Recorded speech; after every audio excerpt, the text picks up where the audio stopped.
You see a child born into a family where every meal is a struggle, where the roof leaks and the winter wind bites through thin clothes, while another child opens their eyes to a world of silk and silver spoons. You notice one person gifted with a strong body and a sharp mind, while another person must carry the burden of illness or a mind that struggles to grasp the simplest things from the very moment they arrive on this earth. It feels unfair, it feels like a chaotic roll of the dice in a cosmic game, and it is natural for the heart to ache when looking at these sharp contrasts.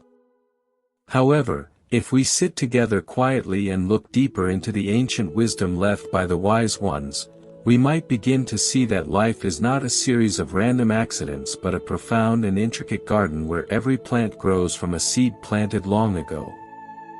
There was once a young man named Subha, the son of a wealthy and influential man, who walked toward the Buddha with this very same confusion burning in his chest. He saw the world divided into the beautiful and the ugly, the powerful and the weak, the long-lived and those who perished in their youth. He asked the great teacher why human beings are not the same, why there is such a vast spectrum of fortune and misery. The answer given was not one of judgment, but one of natural consequence, like the way a mango tree must eventually bear mangoes if that was the seed placed in the earth.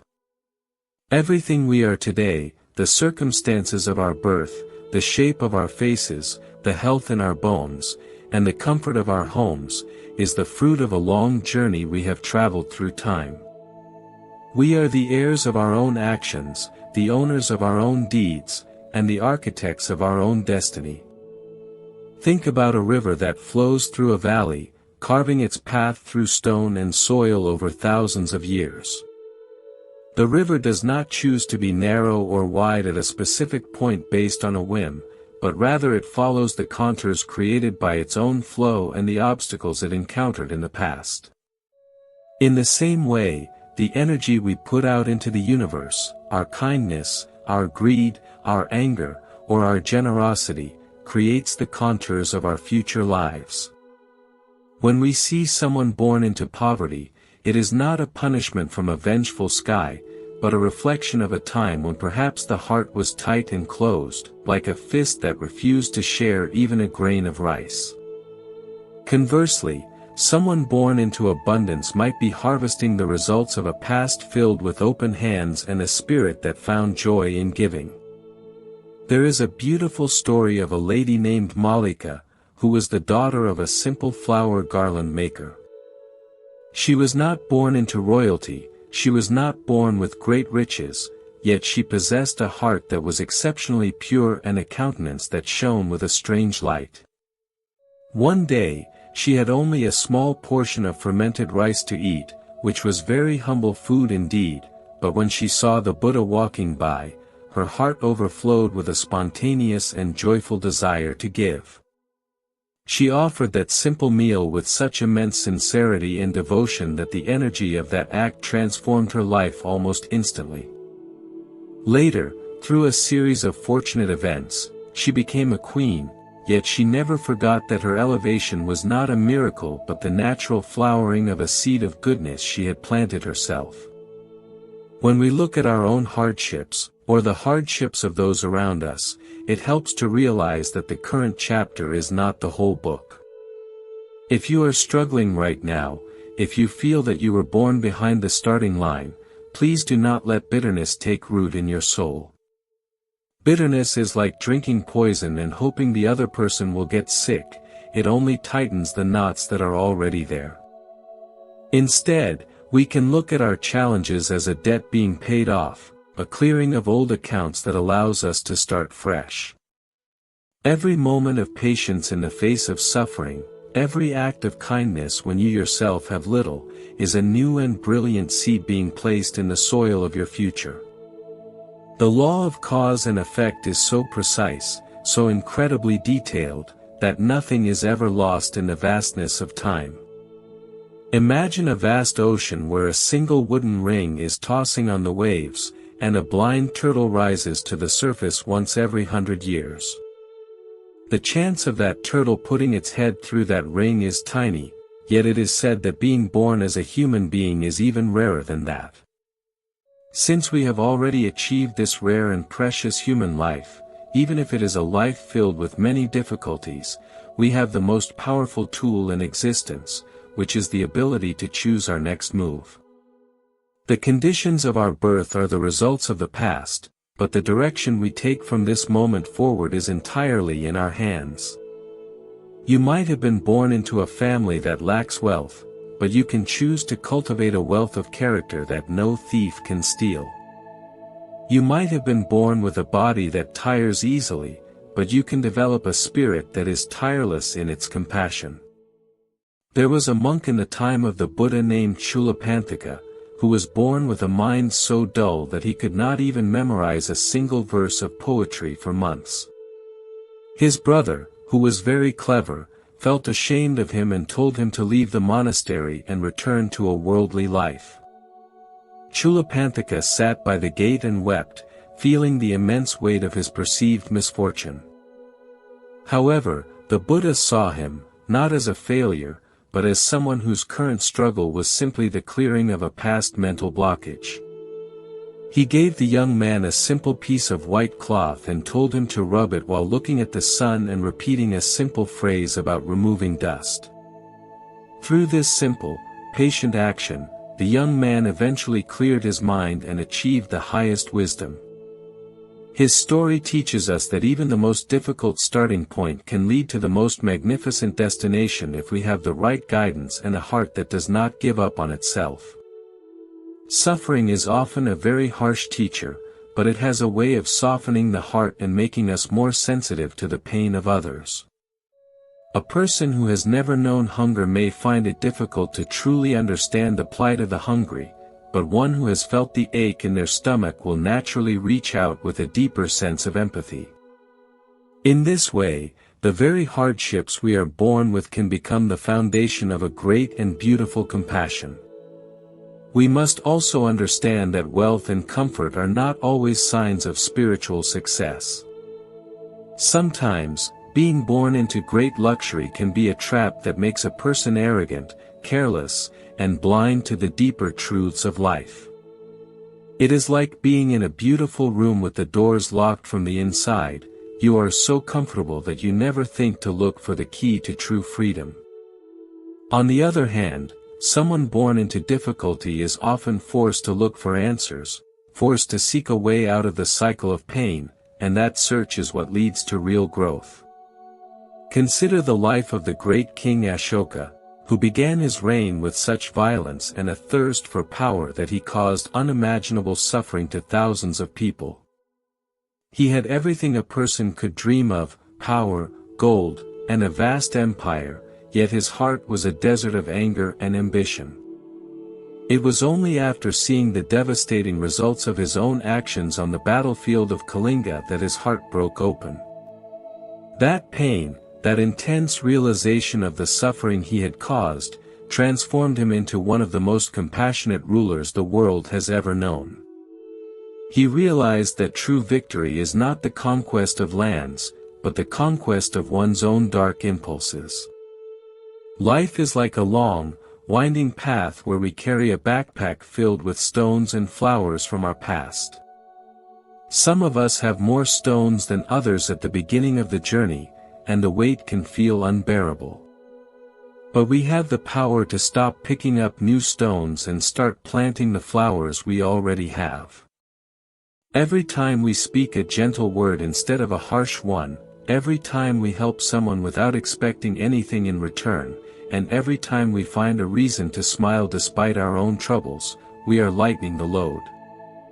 The universe is a giant mirror, reflecting back to us exactly what we have projected into it.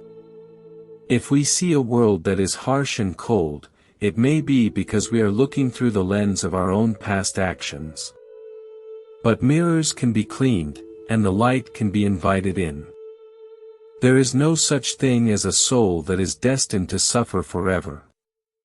We are all on a journey toward the light. Some of us are just walking through a particularly dark patch of the forest right now. If you look at the stars at night, you see that some shine brightly while others are faint, yet they all belong to the same vast sky. None of them are out of place, and each one has its own rhythm and its own time to flare into brilliance. Your life, with all its struggles and its quiet moments of joy, is a necessary part of the great cosmic dance. The people you meet, the family you were born into, and the challenges you face today are all perfectly arranged to give you exactly what you need to learn and grow. When we ask why some are born into misery, we are often looking for someone to blame, but the truth is much more liberating.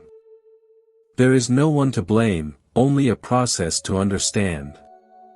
When we understand the process, we regain our power. We realize that we are not victims of fate, but masters of our own evolution. Even in the middle of a difficult life, there is a space within us that is untouched by suffering, a space of pure awareness and peace. Learning to find that space is the greatest work we can do. It is like finding a calm center in the middle of a storm. The wind may howl and the waves may crash, but at the center, all is still. This stillness is available to everyone, regardless of whether they were born in a palace or a hut. It is the birthright of every living being, a treasure that is hidden under the layers of our karma and our daily worries. I remember a story of a merchant who was very successful, but he was always worried about his wealth being stolen or lost. He could not sleep, his health was failing, and he was constantly irritable with his family. Contrast this with a poor woodcutter who lived nearby, who had barely enough to eat but would spend his evenings singing and playing a simple flute under the moonlight. The merchant asked the woodcutter how he could be so happy with so little, and the woodcutter replied that he did not feel he had little, he felt he had everything he needed because his heart was at peace. This shows us that birth conditions are only the outer shell of our existence. The inner life is where the real story happens. If we can shift our focus from what we lack to what we can give, the whole quality of our life changes. Giving does not have to involve money. You can give a smile, you can give your time, you can give a listening ear, or you can give a prayer for someone else's well-being. These small acts of giving are like drops of water falling on a stone. Eventually, they will wear away the hardest obstacles. There is a deep mystery in the way our lives unfold, and sometimes we just have to be patient with the mystery. We cannot see the seeds growing underground, but we trust that the sprouts will appear when the time is right. If you are in a season of winter in your life, know that spring is already preparing its colors beneath the frost. Your current suffering is not an end point, it is a transition, a shedding of an old skin so that a new and more beautiful one can emerge. Think of the lotus flower, which is one of the most beautiful symbols in the world. It does not grow in clear, filtered water or in a pristine garden. It begins its life in the thick, dark, and smelly mud at the bottom of a pond. It has to push through that mud, through the murky water, and through the shadows to finally reach the surface and open its petals to the sun. The mud is not an obstacle to the lotus, it is the very thing that provides the nutrients it needs to grow. Without the mud, there would be no lotus. Our hardships are our mud. They are the raw material that we can use to grow our wisdom and our grace. So, when you see someone who was born into great hardship, or when you feel that you yourself are that person, look at the mud with a new sense of respect. It is the ground of your transformation. Do not be afraid of the struggle, for the struggle is what gives the soul its strength and its depth. A tree that grows on a windy cliff has much deeper and stronger roots than a tree that grows in a protected valley. The wind that tries to blow it down is the very thing that forces it to hold on tighter to the earth. We are all connected in this web of existence, and our actions ripple out to touch lives we will never even know. When we choose to be kind despite our own pain, we are sending out a wave of light that helps everyone else who is also struggling. We are telling the universe that even in the dark, we can still see the stars. We are affirming that the human spirit is greater than any circumstance. Let us be gentle with ourselves and with each other. We are all carrying burdens that are invisible to the eye, and we are all trying to find our way back home to a place of peace. By understanding that our birth is just one step on a very long road, we can find the courage to keep walking with a light heart. We can stop asking why me and start asking how can I use this to become a better person. The beauty of life lies in its diversity, in the way every soul has its own unique melody to play. Some melodies are in a minor key, full of longing and sadness, while others are bright and major. But they are all part of the same grand symphony.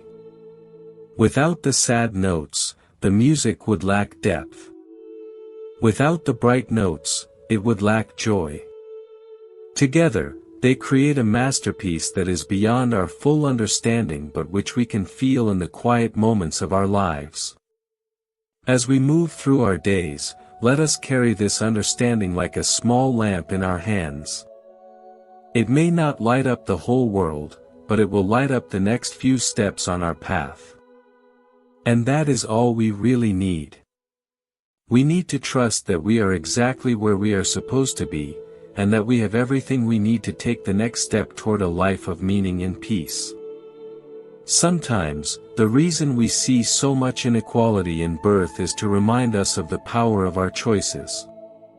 If everyone were born exactly the same, with the same wealth, health, and talents, there would be no opportunity for the great virtues of compassion, generosity, and resilience to flourish. It is the very differences between us that allow us to help one another, to learn from one another, and to grow in our capacity to love.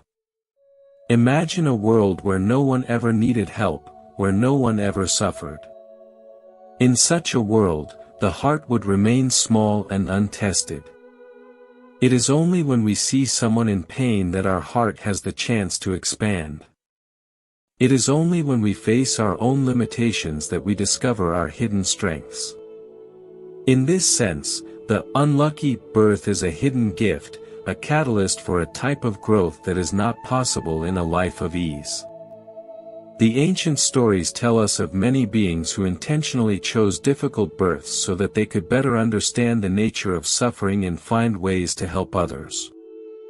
This is a very advanced perspective, but it shows that suffering is not always a sign of past mistakes, it can also be a sign of a very brave and advanced soul taking on a challenge for the sake of all.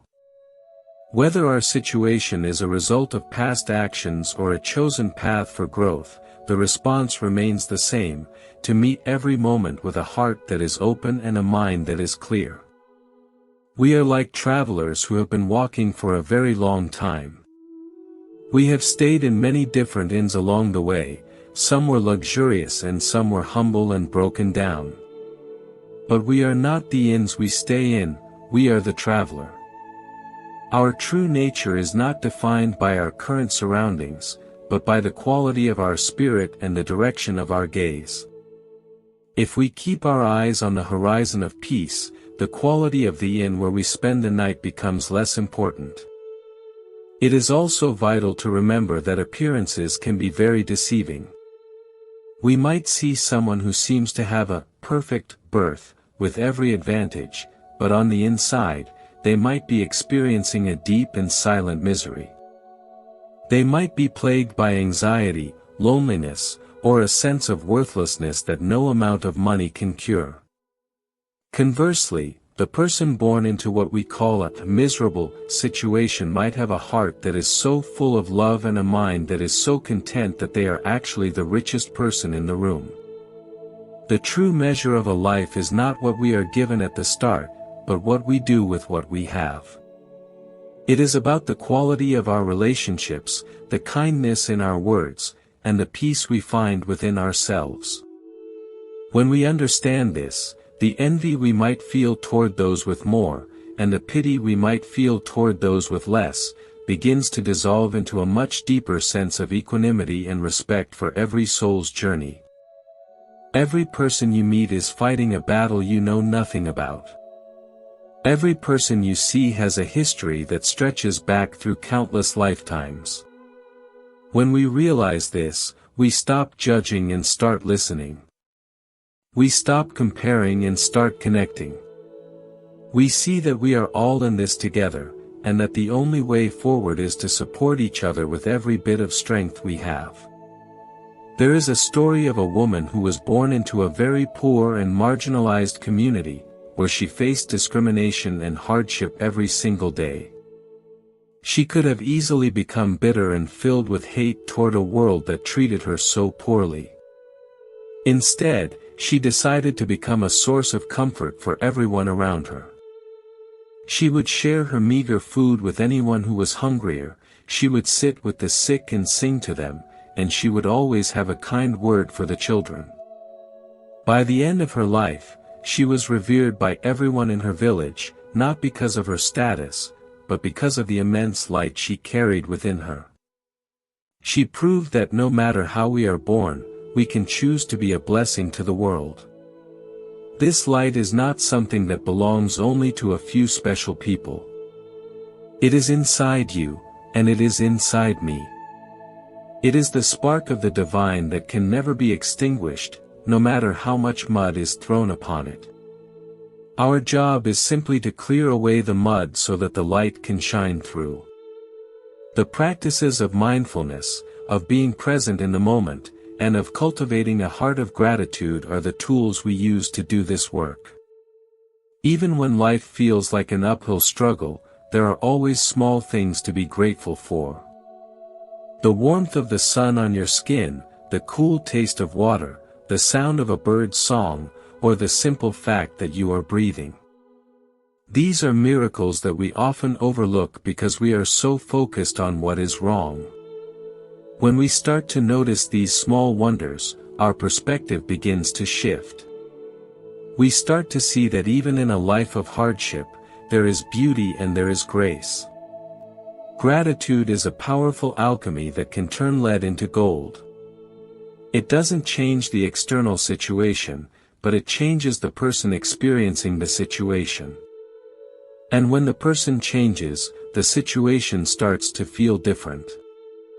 The heavy burden becomes a little lighter, and the path ahead becomes a little clearer. It is important to understand that the law of karma is not a law of punishment, but a law of education. The universe is not trying to hurt us, it is trying to teach us how to be more loving, more wise, and more free. Every difficulty we face is a lesson that we need to master. If we fail to learn the lesson now, it will simply appear again in a different form until we do. But once we learn it, we are free from that particular pattern forever. This gives us a sense of purpose even in our pain. Instead of asking why is this happening to me, we can ask what is this trying to teach me. This shift from a victim mindset to a learner mindset is one of the most important steps we can take on our spiritual journey. It moves us from a place of helplessness to a place of empowerment. Think of a sculptor working on a piece of marble. He has to strike the stone with a hammer and a chisel, which might seem like a violent and painful process if the marble could feel. But the sculptor is not trying to destroy the stone, he is trying to release the beautiful statue that is hidden inside. He has to remove the pieces that don't belong so that the masterpiece can be revealed. Our lives are like that piece of marble, and our hardships are the chisel of the master sculptor. The more we resist the process, the more painful it feels.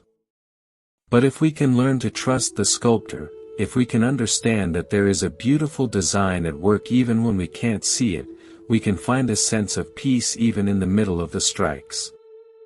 We can learn to relax into the process of becoming who we are truly meant to be. A wise person once said that the soul would have no rainbow if the eyes had no tears. Our tears are not a sign of weakness, they are the rain that allows our soul to grow. They wash away the dust of our ego and our pride, leaving us more open and more humble. And it is in that state of humility that we can truly connect with the divine and with each other. The differences in our birth are also a reminder that we are not our bodies and we are not our social status. These are just costumes that we wear for a short time on the stage of life. When the play is over, we take off the costumes and return to our true home. If we get too caught up in the costume, we forget who we really are. We start to think that the rags make us poor and the robes make us rich, but the actor underneath remains the same. Knowing this helps us to treat everyone with the same level of respect, whether they are dressed in rags or in robes.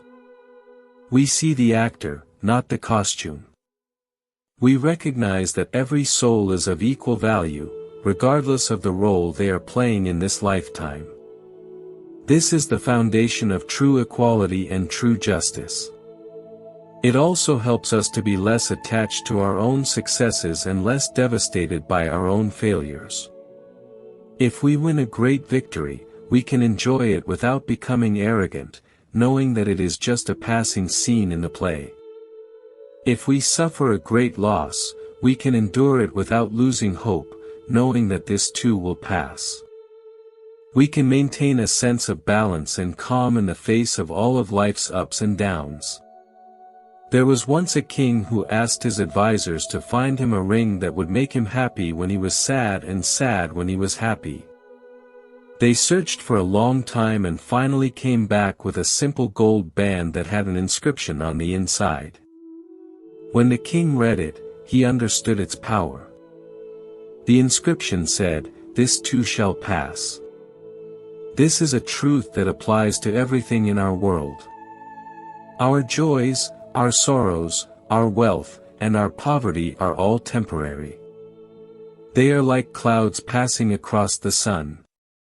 Sometimes the clouds are dark and heavy, and it feels like the sun will never shine again. But the sun is always there, behind the clouds, waiting for its moment to reappear. Our true nature is like that sun. It is always bright, always warm, and always pure. The clouds of our karma may hide it for a while, but they can never change the sun itself. When we realize this, we stop being so afraid of the clouds. We know that they are just a temporary part of the weather, and that the clear sky is our real home. In the time of the Buddha, there was a man named Sunita who was born into the lowest social class, a scavenger who had to clean the streets and handle the waste of others. People would turn away from him in disgust, and he was forbidden from entering many places. He lived a life of extreme hardship and humiliation. However, one morning, the Buddha walked through the area where Sunita was working. Instead of turning away, the Buddha walked straight toward him with a look of immense love and respect. Sunita was so overwhelmed that he tried to hide, but the Buddha called him forward and spoke to him as an equal. He told Sunita that his birth did not define his worth, and that the path to freedom was open to him just as much as it was to a king or a high priest. Sunita joined the order of monks and, through his great sincerity and dedication, he eventually became a fully enlightened being. His story is a powerful reminder that no matter how low our birth might seem to be, we have the potential for the highest spiritual achievement. The obstacles of society and the difficulties of our physical life are nothing compared to the power of a heart that is seeking the truth. We are all capable of transcending our circumstances and finding a peace that is beyond all understanding. This peace is not something that we find by running away from our problems, but by facing them with courage and wisdom. It is something we find when we stop fighting against what is and start working with it.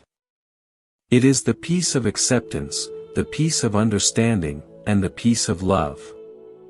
When we look at the world and see so much suffering, it can be easy to feel overwhelmed and discouraged. But we must remember that every act of goodness, no matter how small, makes a difference. We are like bees collecting nectar from flowers. One bee might only collect a tiny bit, but together, they create a whole hive full of honey. Each of us can contribute our own bit of sweetness to the world, and that sweetness will eventually overcome the bitterness. The path we are on is not a race. There is no prize for getting to the end first. It is a journey of discovery, a journey of opening the heart, and a journey of coming home. We can take our time, we can learn our lessons at our own pace, and we can support each other along the way. There is plenty of room for everyone in the kingdom of peace. One of the most profound teachings is that our current life is just one link in a chain that has no beginning and no end. This can be hard for the mind to grasp, but it offers a tremendous sense of perspective. It means that the person who is suffering today might have been a great king in a past life, and the person who is rich today might have been a humble servant. We have all played all the roles, we have all experienced all the joys and all the sorrows. This realization should fill us with a great sense of humility and a great sense of connection to all living beings. We are all brothers and sisters on this long road. We have all been each other's mothers, fathers, and friends in the distant past.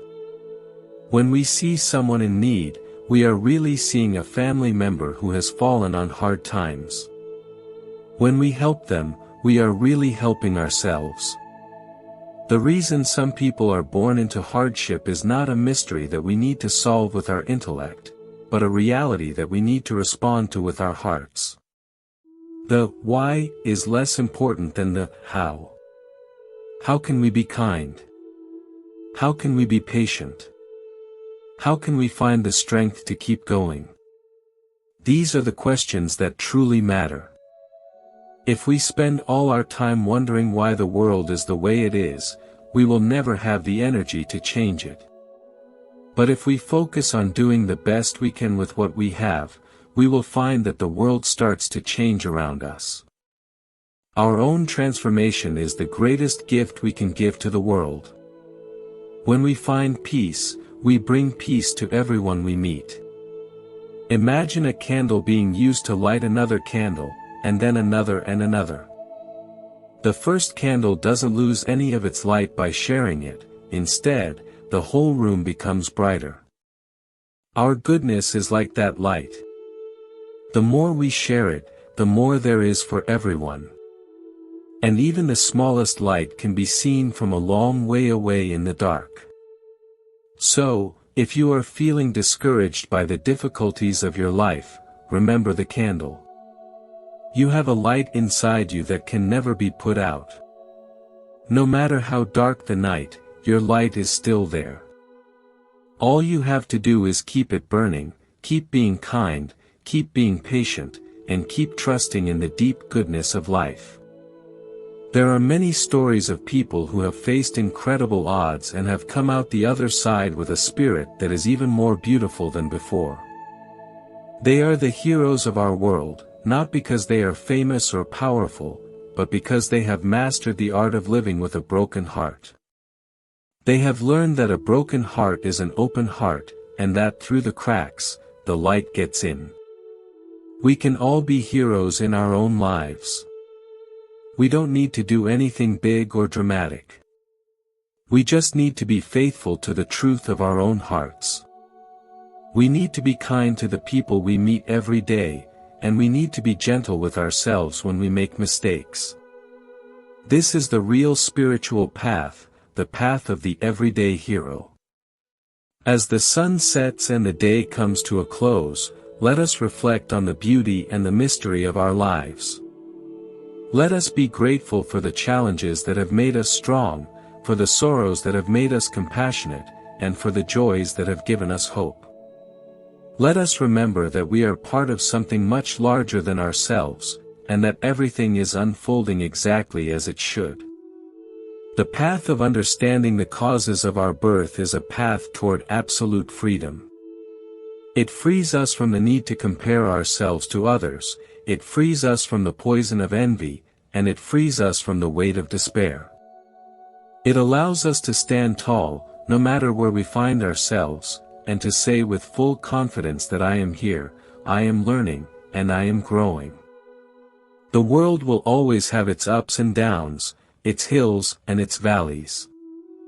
That is the nature of the physical realm. But our inner world can be a place of constant sunshine and steady peace. We are the masters of our inner landscape, and we can choose to plant gardens of love and wisdom there, regardless of what the weather is like outside. Let us commit ourselves to this work of inner gardening. Let us pull out the weeds of anger and greed, and let us nurture the flowers of kindness and peace. Let us be patient with ourselves as we learn, and let us be encouraging to others as they do the same. This is the way to create a world that is truly beautiful, a world where everyone, no matter how they were born, can find their way to the light. And as we walk this path, let us remember the words of the wise ones who have gone before us. They told us that the end of suffering is possible, and that the way is through the heart. They showed us that love is the most powerful force in the universe, and that it can transform even the darkest situation into something filled with light. May we all find that love within ourselves, and may we share it generously with everyone we meet. May we all be free from suffering, and may we all find the peace that we are seeking.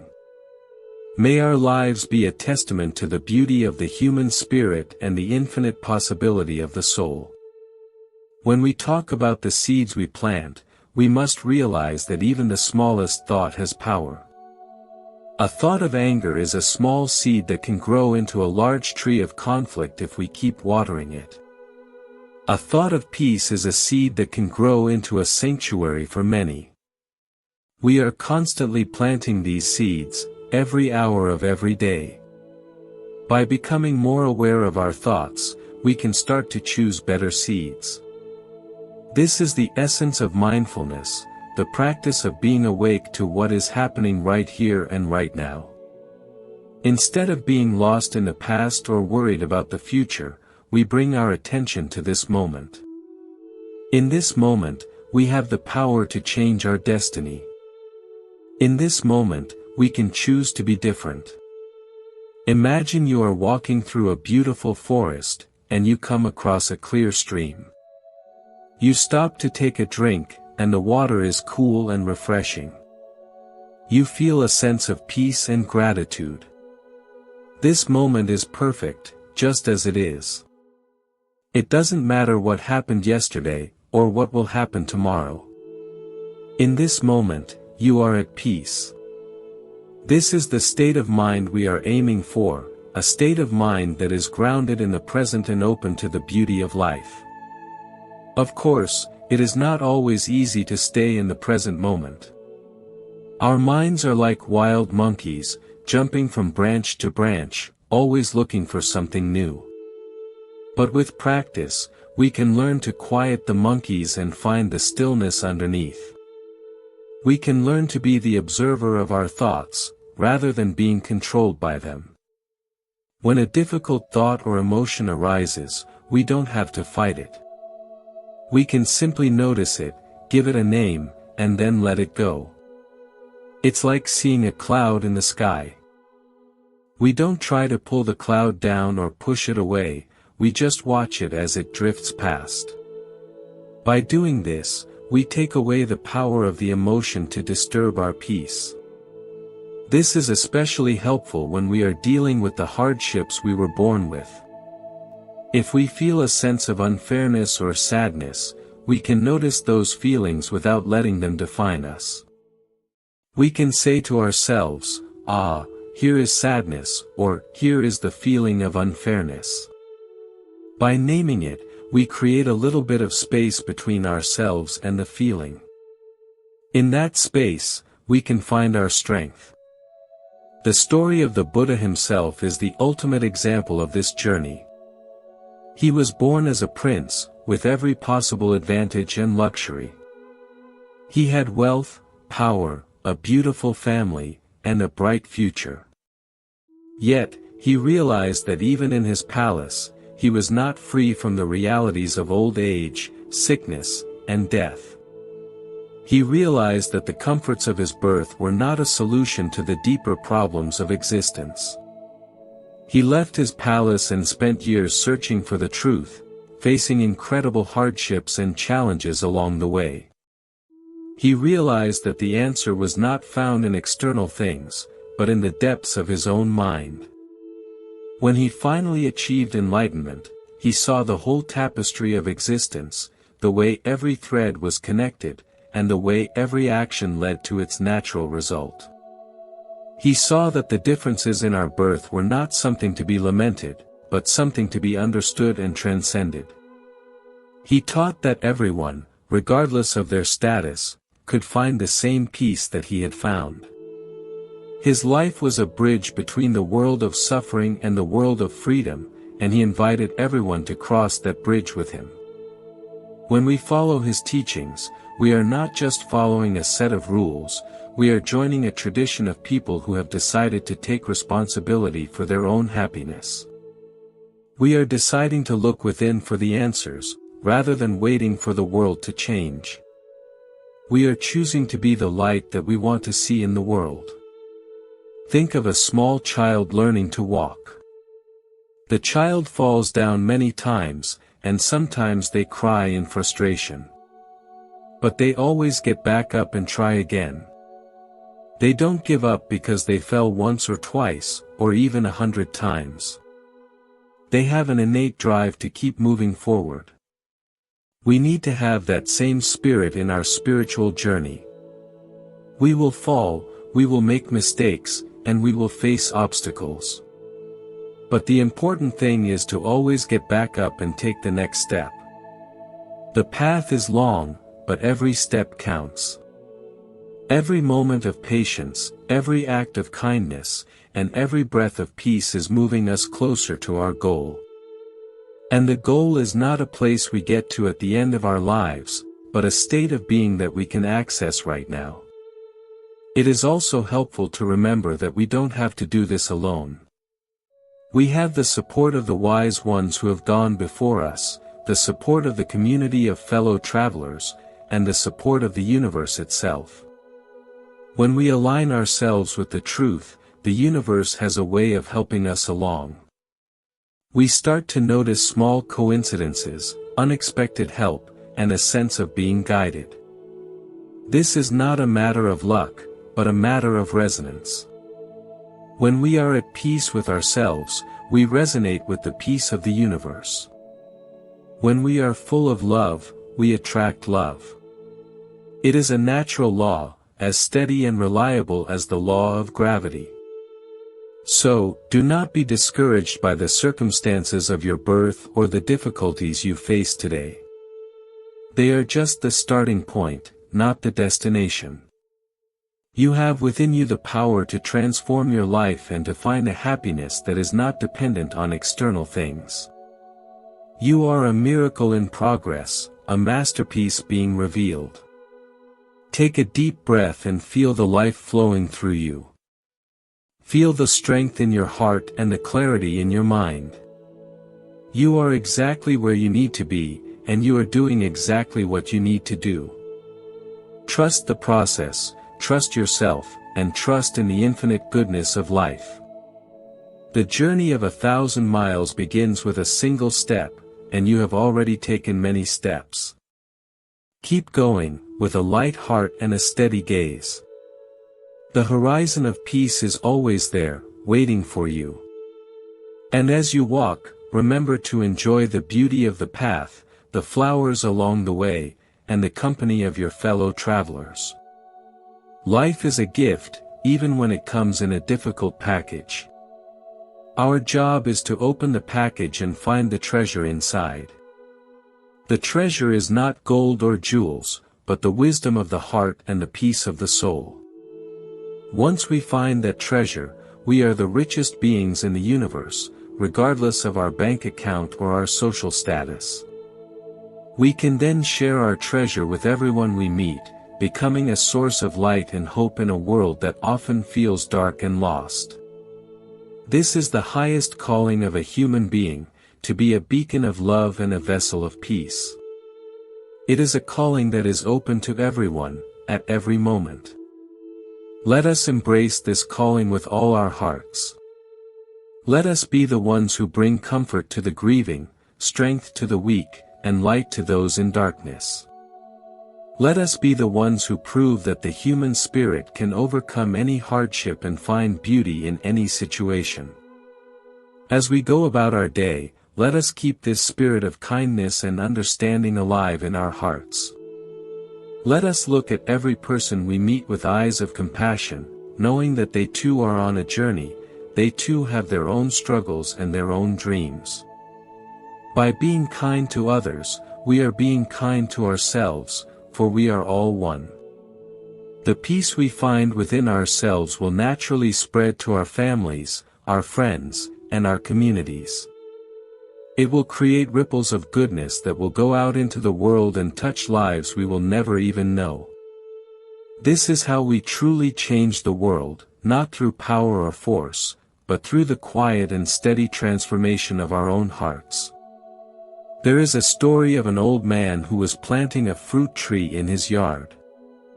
A passerby asked him why he was planting a tree that would take many years to bear fruit, since he would likely not live to see it. The old man smiled and said, "I have eaten fruit from trees planted by those who came before me. I am planting this tree so that those who come after me will have fruit to eat." This is the kind of long-term vision we need to have. We are planting the seeds for our own future lives, and also for the future of the world. Even if we don't see the results immediately, we can trust that they are coming. Our efforts are never in vain. Every good deed is a seed that will eventually grow and bear fruit. So, let us be diligent in our planting. Let us choose the best seeds of love, wisdom, and compassion. Let us water them with the water of patience and mindfulness. And let us protect them with the fence of our integrity and our commitment to the truth. In time, our garden will be a place of immense beauty and peace, a sanctuary for ourselves and for all living beings. The questions about why we are born as we are may not have simple answers that satisfy the intellect, but they have profound answers that satisfy the heart. The heart knows that we are here for a reason, and that every experience, no matter how painful, is part of our growth. The heart knows that we are never truly alone, and that we are always being guided toward the light. Let us listen to the wisdom of our hearts. Let us follow the path of peace and love. Let us be the best versions of ourselves that we can be, in every moment. This is the way to live a life of meaning and purpose, a life that is truly worth living. When you wake up in the morning, before you start your day, take a moment to set your intention. Decide that today, you will be kind. Decide that today, you will be patient. Decide that today, you will look for the good in everyone and everything. This simple practice can change the whole quality of your day, and over time, the whole quality of your life. It's like tuning an instrument. If the instrument is out of tune, the music will be harsh and unpleasant. But if we take the time to tune it, the music will be beautiful and harmonious. Our intentions are the tuning of our soul. By setting a positive intention, we align ourselves with the higher vibrations of peace and love. And if you find yourself slipping during the day, if you find yourself becoming angry or frustrated, don't worry. Just notice it, take a deep breath, and return to your intention. It's not about being perfect, it's about being aware. The more we practice, the easier it becomes. Remember that every moment is a new beginning. It doesn't matter what happened 5 minutes ago, or 5 years ago. In this moment, you can choose to be peaceful. In this moment, you can choose to be loving. This is the ultimate freedom, the freedom to choose our own response to life. This freedom is what allows us to transcend our birth and our circumstances. It is what allows a person born in poverty to be wealthy in spirit, and a person born in illness to be strong in soul. It is the power of the human spirit to rise above anything and find the beauty that is always there. As we conclude this part of our talk, let us sit in silence for a moment and feel the peace that is within us. Let us be grateful for this time together, for the opportunity to share these reflections and to connect with each other. May we all carry this peace with us throughout our day, and may it be a source of strength and comfort to us and to everyone we meet. The world is a beautiful place, and our lives are a precious gift. Let us live them with grace, with love, and with a heart that is always open to the wonder of existence. Let us be the ones who bring a little more light into the world, one kind word and one peaceful breath at a time. The story of our lives is still being written, and we are the authors. Let us write a story that is full of courage, full of compassion, and full of peace. Let us write a story that we can be proud of, a story that inspires others and brings joy to the world. And remember, no matter what happens, you are always loved, you are always supported, and you are always exactly where you need to be. Trust the journey, trust the process, and trust in the infinite wisdom of the universe. Peace be with you, today and always. Let us continue to walk this path together, with hearts full of hope and minds full of light. The journey continues, and every step is a blessing. Every person's struggle is unique, yet we all share the same desire to be happy and to be free from pain. This shared humanity is the ground on which we can build a world of true understanding. When we see someone who was born into great hardship, instead of looking down on them or feeling sorry for them, we can see them as a brave soul who is navigating a difficult path. We can offer them our respect and our support, knowing that we are all travelers on the same road. The inequality we see in the world is not a reason for despair, but a call to action. It is an invitation for us to practice generosity, to speak out for justice, and to help those who are less fortunate. Every time we help someone, we are not just changing their life, we are also changing our own. We are strengthening the muscles of our compassion and expanding the boundaries of our heart. In the time of the Buddha, there was a king named Pasenadi who often went to the Buddha for advice. He was a good king, but he was often overwhelmed by the responsibilities of his role and the many problems of his kingdom. The Buddha taught him that the best way to be a good ruler was to cultivate a heart of peace and to act with wisdom and compassion. He taught him that his own inner state was the most important factor in his success as a king. This is true for all of us, no matter what our role in life is. Our inner state is the foundation of everything we do. If we are at peace, our actions will be peaceful. If we are full of love, our actions will be loving. This is why the work of inner transformation is so important. It is not a selfish pursuit, but a way to be of more benefit to the world. Think of a fountain that is filled with water. The water naturally overflows and waters the plants around it. If the fountain is empty, it can't provide any water for the plants. In the same way, we need to fill ourselves with peace and love so that we can overflow and share those qualities with others. Our own spiritual practice is the way we fill our fountain. So, do not feel that taking time for yourself to meditate, to pray, or to reflect is a waste of time. It is the most important thing you can do. It is the way you maintain your own well-being so that you can be of service to others. It is the way you keep your light burning bright. As we move forward, let us remember that our lives are a reflection of our thoughts and our actions. If we want a more beautiful life, we need to cultivate more beautiful thoughts and perform more beautiful actions. It is a simple and profound truth that has the power to change everything. Let us be mindful of the seeds we are planting today, for they will determine the garden we live in tomorrow. Let us choose seeds of kindness, seeds of wisdom, and seeds of peace. Let us nurture them with care and watch as they grow into a life of immense beauty and meaning. The differences in our birth are just the beginning of our story.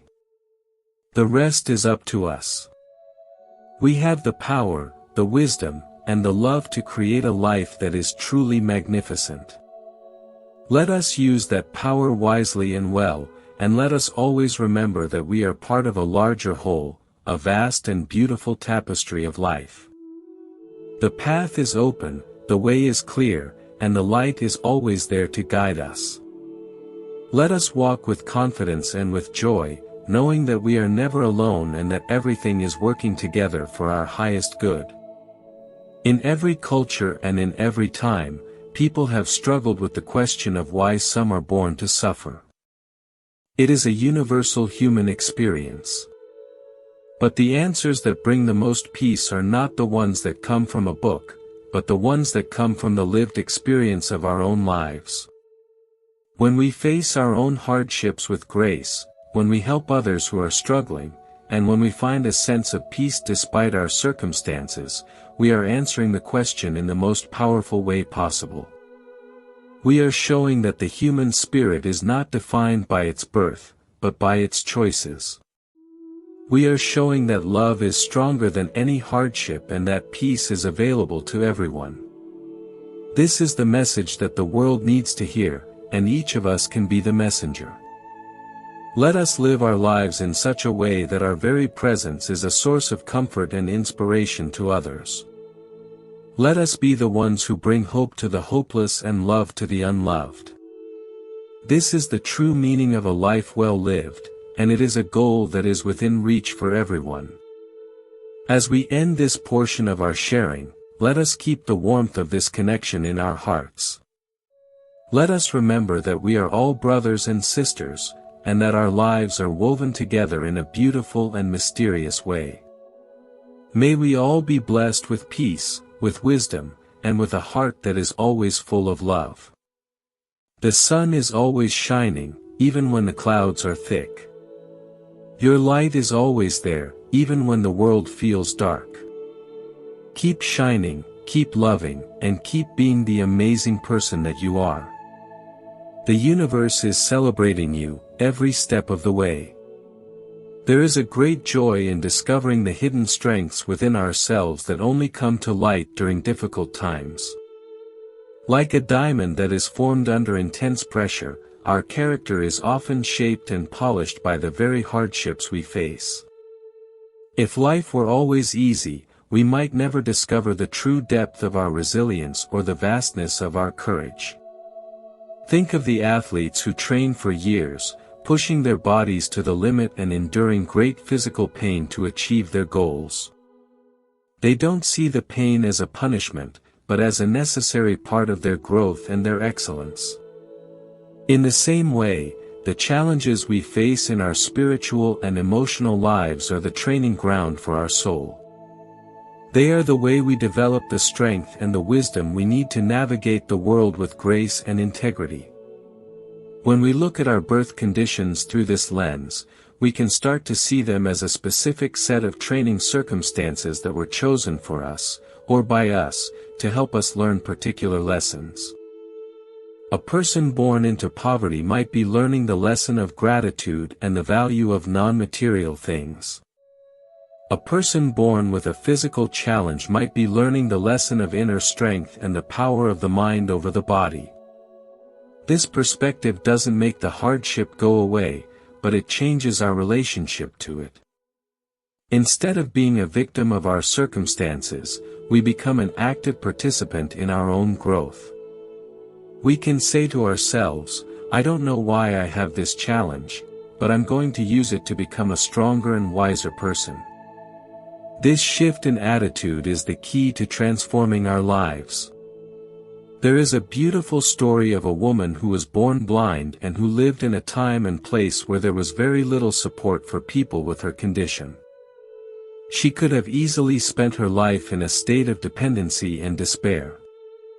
Instead, she decided to develop her other senses to an extraordinary degree.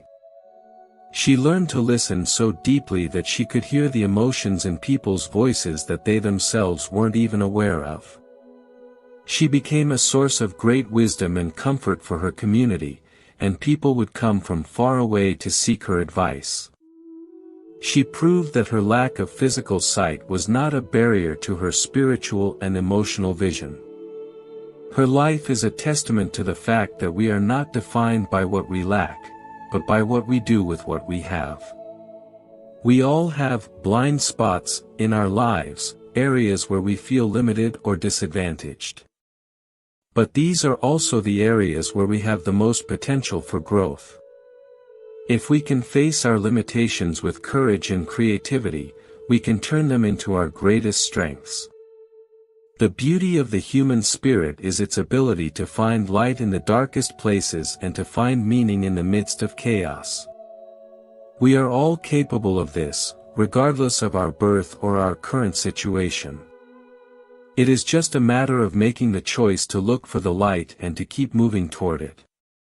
As we continue our journey together, let us be inspired by the stories of those who have overcome great odds and who have found peace in the midst of suffering. Let us learn from their examples and let us find the same strength and wisdom within ourselves. We are all made of the same stardust, and we all have the same potential for greatness. Let us support each other as we navigate the ups and downs of life. Let us be kind to those who are struggling, and let us be encouraging to those who are making progress. We are all in this together, and our collective efforts to find peace and love will eventually transform the whole world. Think of a massive choir where everyone is singing their own unique part. Some parts are low and somber, some are high and joyful, and some are complex and challenging. But when they all come together, they create a harmony that is far more beautiful than any single part could ever be. Our lives are like the parts in that choir. We all have our own unique role to play, and every role is essential to the harmony of the whole. So, don't worry if your part feels difficult or if you feel that you are being asked to sing a song of sadness right now. Your voice is important, and your part is necessary. Trust in the grand conductor of the universe, and keep singing with all your heart. The music will eventually resolve into a beautiful and triumphant finish. The path of the heart is not always easy, but it is always rewarding. It is the path that leads to true happiness, true peace, and true freedom. Let us walk this path with courage and with joy, knowing that every step we take is bringing us closer to our true home. May you find peace in the middle of your struggles, and may you find joy in the middle of your sorrows.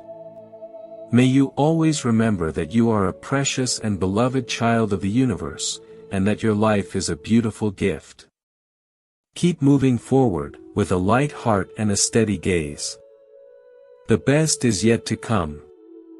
Let us take another moment of quiet reflection, feeling the deep peace that is always present within us. Let us be grateful for this time together, for the wisdom we have shared, and for the love that connects us all. May we all be blessed, today and always. The journey continues, and the path is beautiful. Let us walk it together, with hearts full of hope and minds full of light. Every step is a blessing, and every moment is a miracle. Life has a way of showing us exactly what we need, even if it's not what we wanted. Sometimes, the greatest lessons come from the things that we tried so hard to avoid. If we can learn to embrace our challenges with an open mind, we will find that they are actually our greatest allies.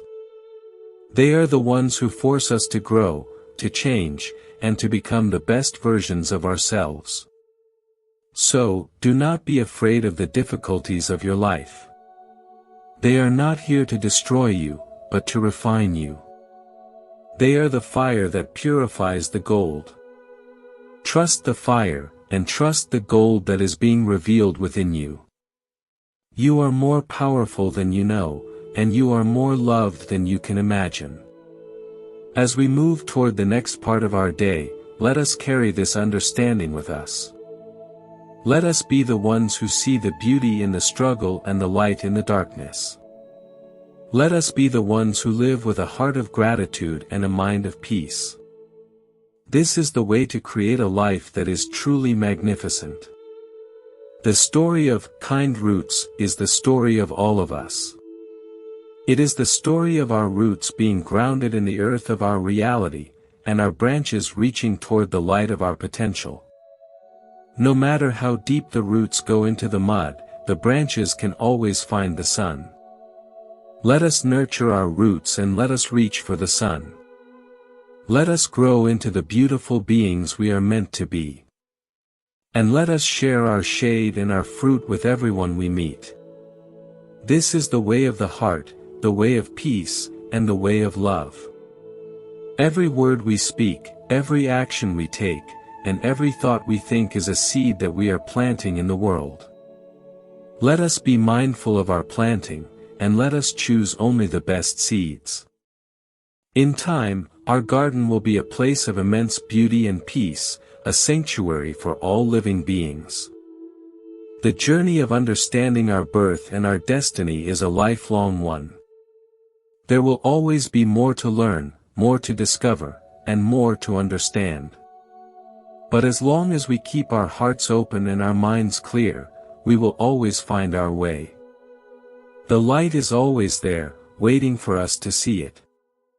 So, keep looking for the light, keep moving toward it, and keep being the amazing person that you are.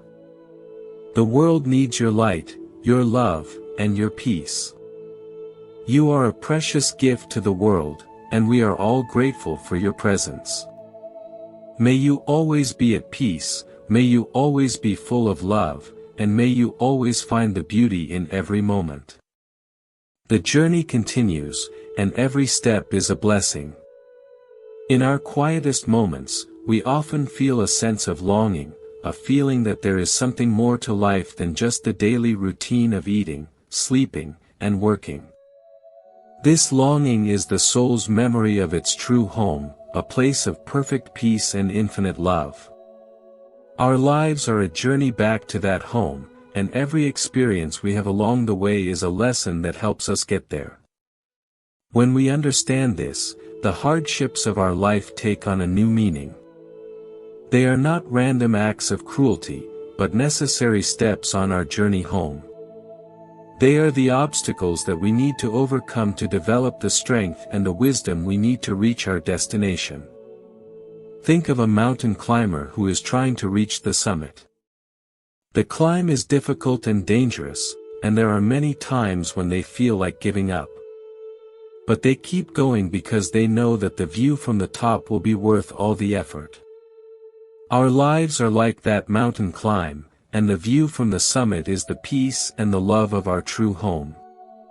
So, keep climbing, with a steady heart and a clear mind. Don't let the difficulties of the path discourage you. Remember that every step you take is bringing you closer to the top. And remember that you are not alone on the mountain. There are many others who are climbing with you, and there are many who have already reached the summit and are cheering you on. Let us support each other as we climb. Let us offer a hand to those who are struggling, and let us share our supplies with those who have less. Together, we can make the climb easier and more enjoyable for everyone. The summit is not a place that we reach only after we die. It is a state of mind that we can access right now. We can experience the peace and the love of our true home at any moment, simply by turning our attention inward and connecting with our own soul. This is the ultimate goal of all spiritual practice, to bring the peace of the summit into the daily life of the valley. When we do this, our whole life changes. We no longer feel like we are at the mercy of our circumstances. We no longer feel the need to compare ourselves to others or to chase after external things. We find a sense of fulfillment and joy that is not dependent on anything outside of ourselves. This is the true meaning of freedom, the freedom to be happy and at peace regardless of what is happening in the world. It is a freedom that no one can take away from us, and it is a freedom that is available to everyone, no matter how they were born. So, let us focus on our inner work. Let us cultivate the qualities of patience, kindness, and mindfulness. Let us learn to find the peace of the summit in every breath and every moment. This is the way to live a truly magnificent life, a life that is a source of light and hope for the whole world. The story of our birth is just the beginning of our grand adventure. Let us embrace the adventure with all our hearts, with all our souls, and with all our minds. Let us be the heroes of our own stories, and let us create a world that is full of beauty, peace, and love. The journey continues, and every step is a blessing. Peace be with you, today and always. When we ponder why some are born into suffering, we might think of the story of the ancient sage who was asked by a grieving mother why her child had to die so young. The sage didn't give her a complicated philosophical explanation. Instead, he asked her to go and find a mustard seed from a house where no one had ever suffered a loss. The mother went from house to house, and everywhere she went, she heard stories of grief and sorrow. She realized that suffering is a universal part of the human experience, and that her own pain was shared by everyone else. This realization didn't take away her pain, but it took away her sense of isolation. She felt a deep connection to all those who were also suffering, and this connection gave her the strength to move forward. This is the power of shared humanity. When we realize that our struggles are not ours alone, we find a sense of solidarity and support that can help us through even the darkest times. In our world today, there is so much emphasis on individual success and individual happiness. But true happiness is not something that we can achieve on our own. It is something that we find in our connections with others, in our acts of kindness, and in our sense of belonging to a larger whole. When we help someone who was born into hardship, we are not just doing a good deed. We are affirming our connection to that person and to all of humanity. We are saying that their suffering is our suffering, and that their joy is our joy. This is the foundation of a truly compassionate society. Let us work together to create a world where no one is left behind, where everyone has the opportunity to reach their full potential, and where everyone is treated with dignity and respect. This is not just an idealistic dream, but a practical necessity if we want to create a world that is peaceful and sustainable. Every one of us has a part to play in this work. We don't need to be famous or powerful to make a difference. We can start right where we are, with the people we meet every day. A kind word, a helping hand, or a listening ear can make a huge difference in someone's life.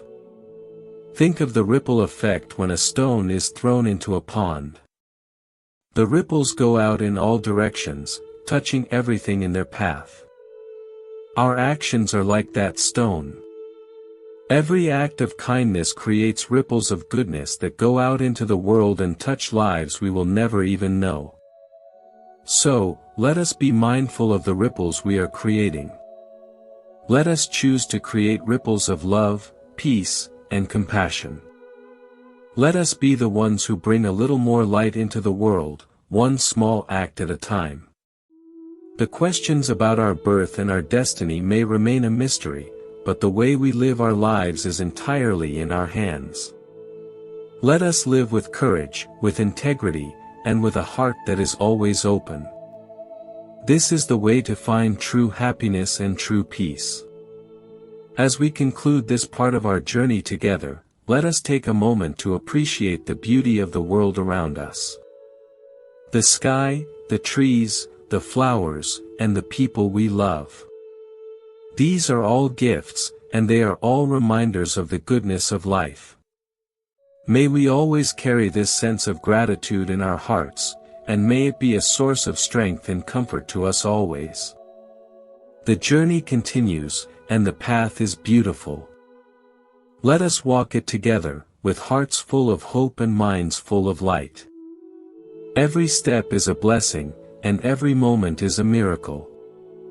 Life is like a great tapestry, woven from many different threads of different colors and textures.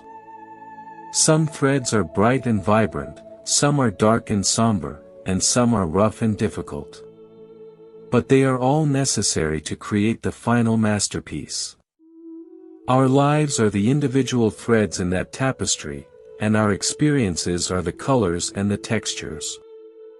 When we are in the middle of a difficult experience, it can be hard to see the beauty of the whole tapestry. We only see the dark and rough thread that we are working with at that moment. But if we can step back and look at the whole picture, we will see that even the most difficult threads are a necessary part of the design. So, trust in the master weaver of the universe. Trust that every experience you have is part of a beautiful and meaningful design. Even when you can't see the beauty, know that it is there. And know that your thread is just as important as every other thread in the tapestry. Keep weaving, with patience and with care. Don't worry about what the other threads are doing, or how the final tapestry will look. Just focus on your own thread and do the best you can with it. In time, you will see the beauty of the whole masterpiece, and you will realize that your life was a vital part of it. The peace we are all looking for is not something that we find by changing the world, but by changing ourselves. When we find peace within, the world around us naturally becomes more peaceful. It is like turning on a light in a dark room. The darkness doesn't have to go anywhere, it simply disappears when the light is present. Our spiritual practice is the way we turn on that inner light. It is the way we connect with the source of all peace and all love. When we are connected to that source, we are no longer afraid of the darkness. We know that the light is always stronger, and that it will always guide us home. So, keep practicing, with diligence and with joy. Don't let the difficulties of life discourage you. Remember that every moment of practice is a moment of light. And the more light we bring into ourselves, the more light we bring into the world. As we go about our day, let us keep this light burning bright in our hearts. Let us be the ones who bring comfort to the grieving, strength to the weak, and light to those in darkness. This is the highest calling of a human being, and it is a calling that we can all answer. May you find peace in every breath, and may you find joy in every moment. May your life be a source of light and hope for the whole world. The journey continues, and every step is a blessing. Everything in this universe is in a constant state of flow. The seasons change, the tides come in and out, and the stars move across the sky. Our lives are part of this flow, and our birth is just one moment in a long and beautiful cycle of existence. When we learn to go with the flow, rather than fighting against it, we find a sense of ease and grace that is truly wonderful. The hardships we face are like the obstacles in a river. The water doesn't stop when it hits a rock, it simply flows around it. It might create some turbulence for a moment, but it eventually finds its way back to a state of calm. We can learn to be like that water. This requires a sense of flexibility and a willingness to let go of our expectations. We often have a very fixed idea of how our lives should be, and when things don't go according to our plan, we feel frustrated and unhappy. But if we can learn to trust the flow of life, we will find that things often work out in ways that are far better than anything we could have planned ourselves. So, relax into the flow of your life. Trust that the universe knows what it's doing, and that everything is unfolding exactly as it should. Don't worry about the future, and don't dwell on the past. Just be here, in this moment, and let the life flow through you. When we are in tune with the flow of life, we find that we have all the energy and the wisdom we need to meet every challenge. We feel a sense of lightness and joy that is contagious. We become a source of inspiration for others, and we bring a sense of harmony to everything we do. This is the way to live a truly magnificent life, a life that is in harmony with the universe and with our own soul. It is a life of peace, a life of love, and a life of meaning. And it is a life that is available to everyone, right now. Think of a bird that is soaring on the wind. It doesn't have to work hard to stay in the air, it simply spreads its wings and lets the wind carry it. Our lives can be like that. When we spread the wings of our heart and let the wind of the Spirit carry us, we can soar to heights that we never thought possible. So, spread your wings and let yourself fly. Don't be afraid of the heights, and don't be afraid of the wind. Trust in the Spirit, and trust in your own soul. You were born to fly, and the whole universe is waiting for you to take to the air. May you find the courage to let go of your fears and to trust in the flow of life. May you find the joy of soaring on the wind of the Spirit, and may your life be a beautiful song of freedom and love. The journey continues, and the sky is limitless. Let us fly together, with hearts full of hope and minds full of light. Every moment is a miracle, and every breath is a blessing.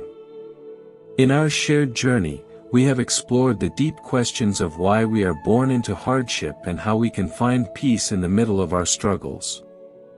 We have seen that our birth is not an accident, but a reflection of our past and an opportunity for our future. We have seen that we have within us the power to transform our lives and to find a happiness that is not dependent on external things. As we prepare for the next part of our sharing, let us hold these truths in our hearts. Let us remember that we are all in this together, and that our collective efforts to find peace and love will eventually change the world. Think of the morning sun as it rises over the horizon, casting its golden light over everything in its path. That light is a symbol of the wisdom and the love that is always available to us. No matter how dark the night has been, the sun always rises. And no matter how difficult our life has been, the light of our soul is always there, waiting to shine through. Let us welcome the morning sun with gratitude and with joy. Let us let its light fill our hearts and our minds, and let us carry that light with us throughout our day. This is the way to live a life of meaning and purpose, a life that is truly worth living. The story of our lives is a beautiful and mysterious one, and we are just at the beginning of a new chapter. Let us write it with love, with courage, and with peace. Let us create a story that we can be proud of, a story that inspires others and brings joy to the world. And remember, you are never alone. You are always loved, you are always supported, and you are always exactly where you need to be. Trust the journey, trust the process, and trust in the infinite goodness of the universe. Peace be with you, today and always. Let us continue to walk this path together, with hearts full of hope and minds full of light. The journey continues, and every step is a blessing. Life is like a quiet walk in a beautiful forest. Sometimes the path is smooth and easy, and sometimes it's rocky and difficult. But no matter what the path is like, the forest is always there, with its ancient trees, its singing birds, and its deep sense of peace. When we learn to stay connected to that inner forest, the difficulties of the path become less important. We can find that inner forest in our quiet moments, in our meditations, and in our acts of kindness.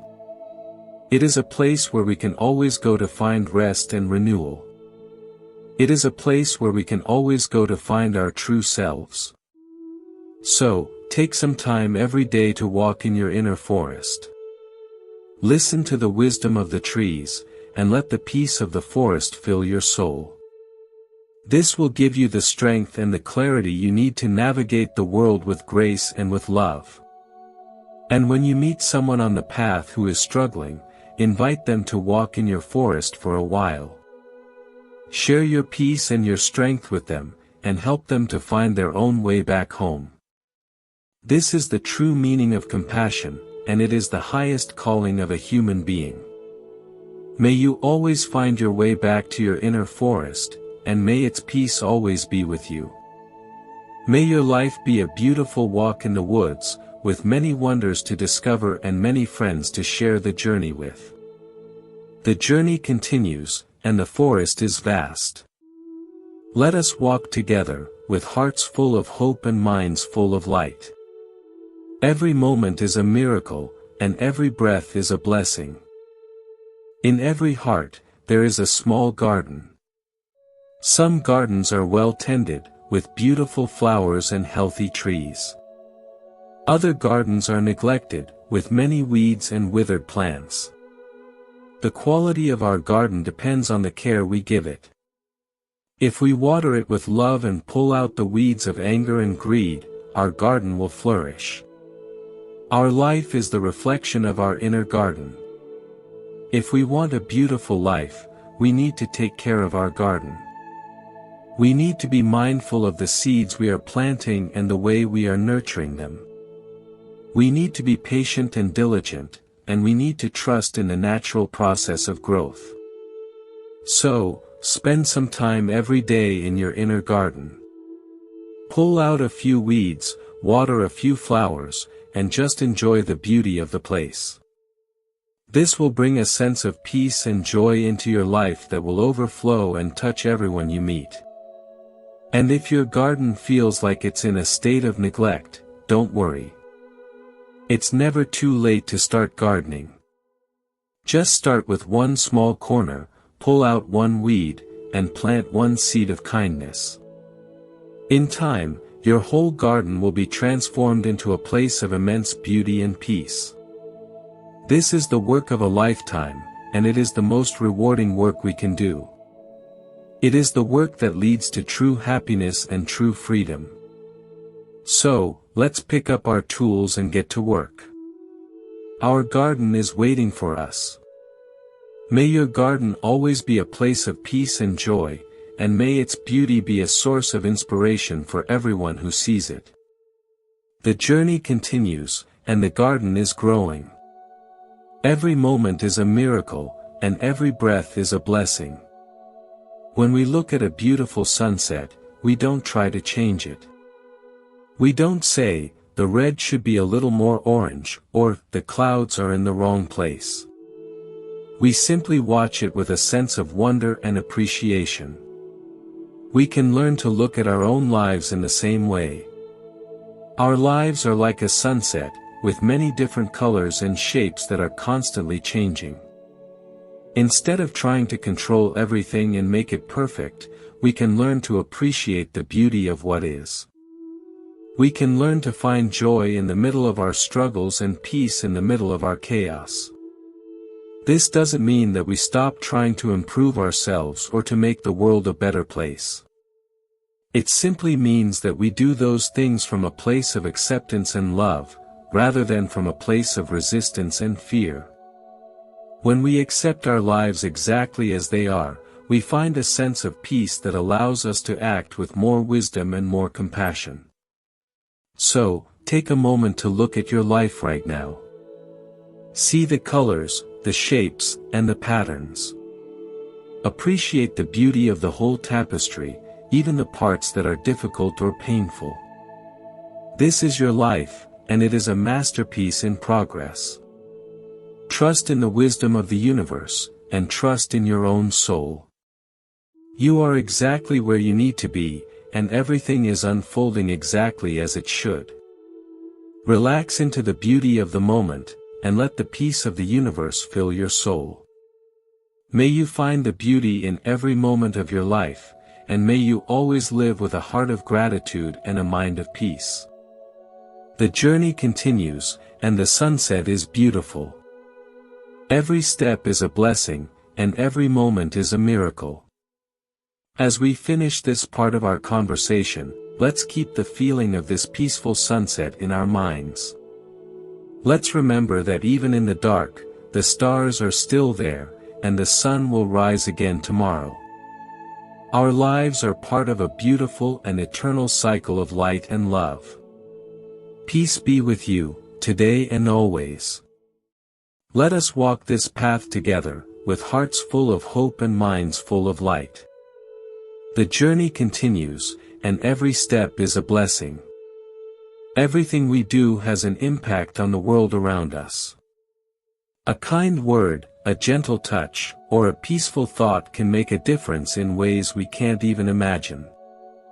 We are all connected, and our actions ripple out to touch lives we will never even know.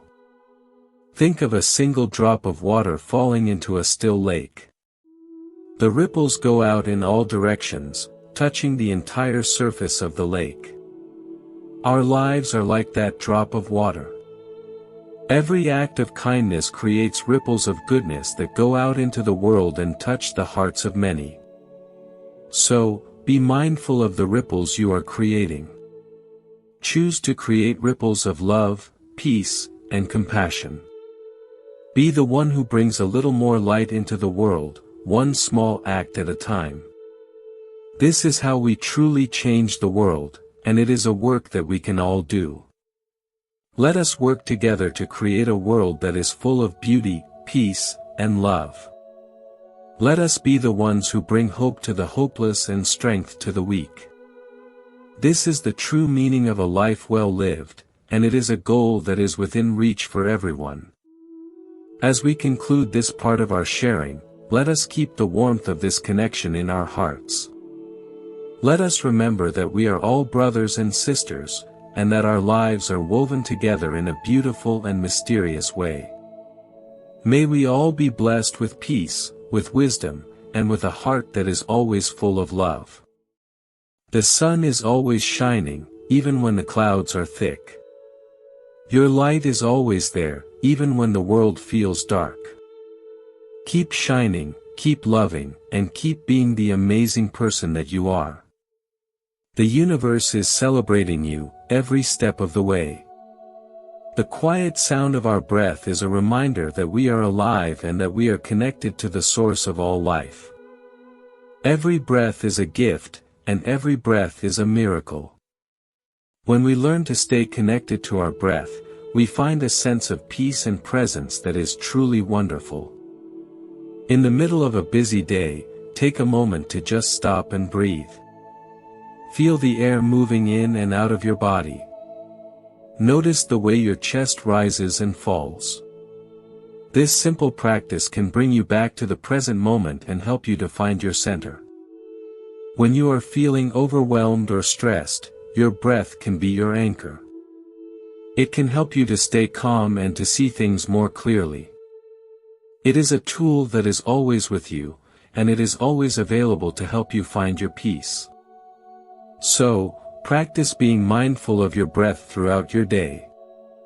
Let it be a gentle reminder to stay present and to stay connected to your own soul. This will bring a sense of ease and grace into everything you do. And as you breathe, imagine that you are breathing in peace and love, and that you are breathing out any tension or worry.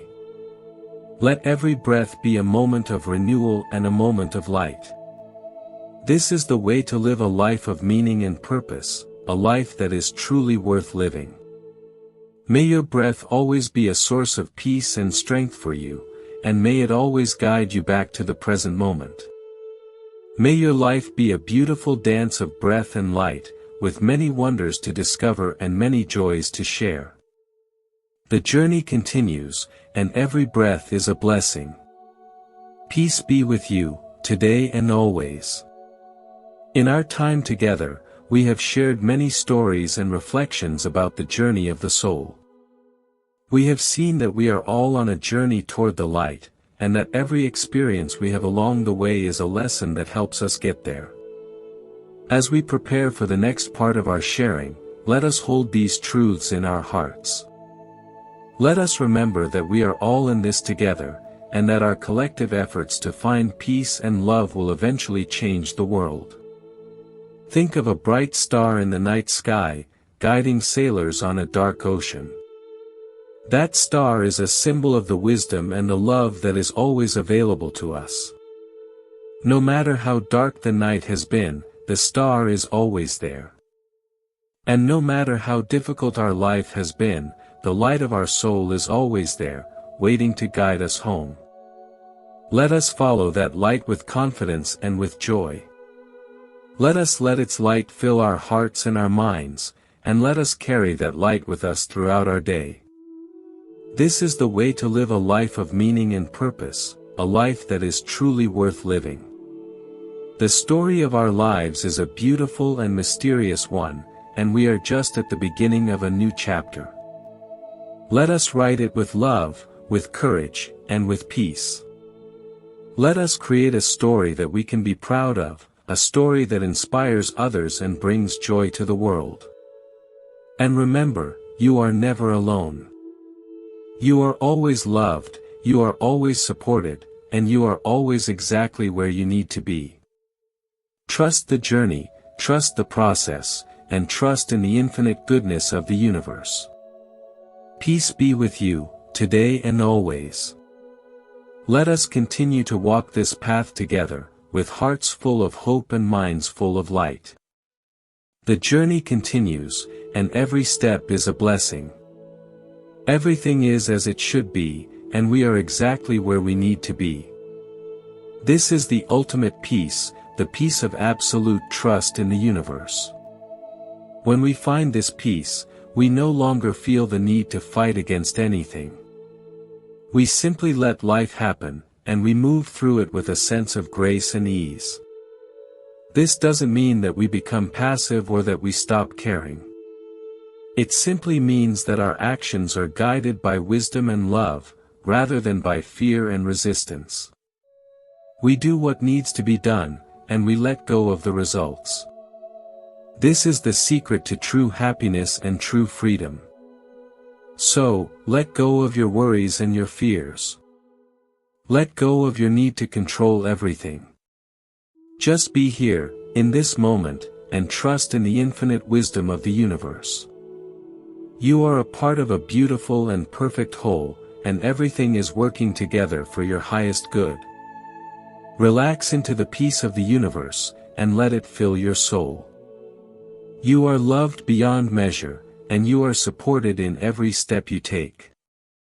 This is the truth of your existence, and it is a truth that can set you free. May you find the peace of absolute trust, and may it guide you through all the ups and downs of your life. May you always live with a heart of gratitude and a mind of peace. The journey continues, and the universe is beautiful. Every step is a blessing, and every moment is a miracle. As we conclude this part of our journey together, let's keep the feeling of this deep peace in our hearts. Let's remember that we are all connected, and that our lives are part of a beautiful and eternal dance of light and love. Peace be with you, today and always. Let us walk this path together, with hearts full of hope and minds full of light. The journey continues, and every step is a blessing. As we settle into the quiet rhythm of our shared understanding, it becomes clear that the initial circumstances of our arrival are merely the starting blocks on a track that stretches far beyond the horizon of a single lifetime. If we look closely at the natural world, we see that the most resilient trees are often those that had to push through the hardest, stoniest ground to find their way to the air. Their roots are not just deep, they are incredibly intricate, winding around obstacles and finding nourishment in places where more pampered plants would surely wither. When we see a soul born into a situation of great constraint, we are witnessing a spiritual strength in the making, a process of forging that requires intense heat to produce the finest steel. There was a story from the time of the Buddha about a woman named Kisa Gautami, whose life was a series of heavy shadows from the very beginning. She was born into a poor family, she was treated with little respect by those around her, and she carried the burden of being seen as unlucky by a society that only valued outward success.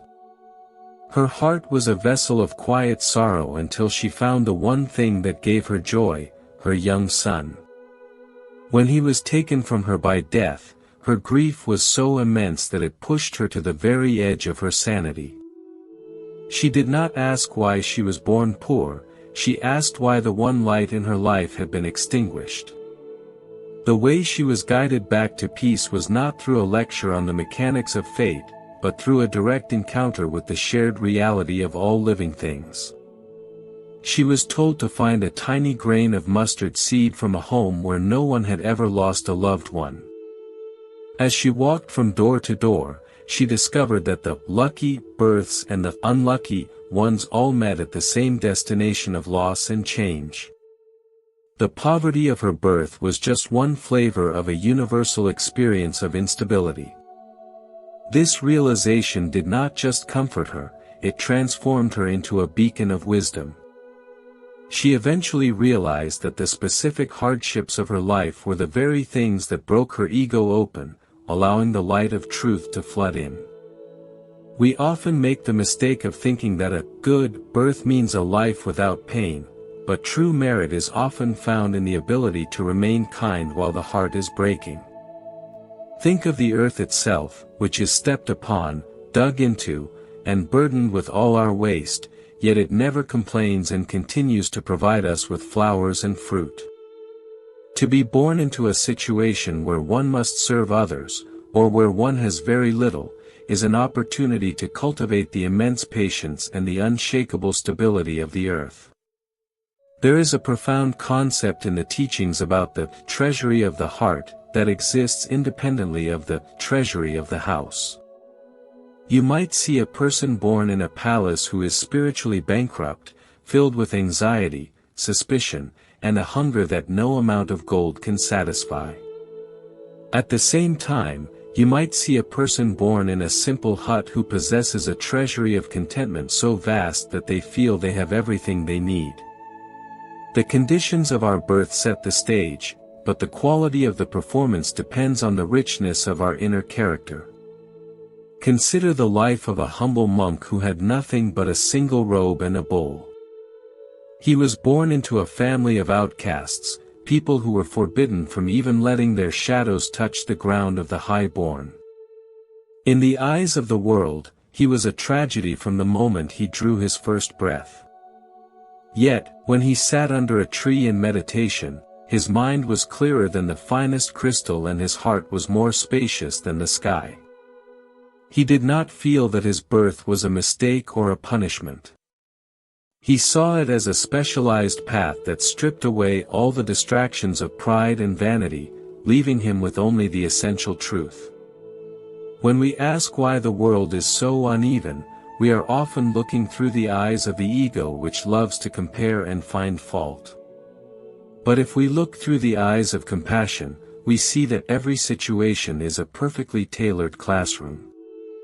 For someone born into wealth, the lesson might be about the danger of attachment and the beauty of letting go.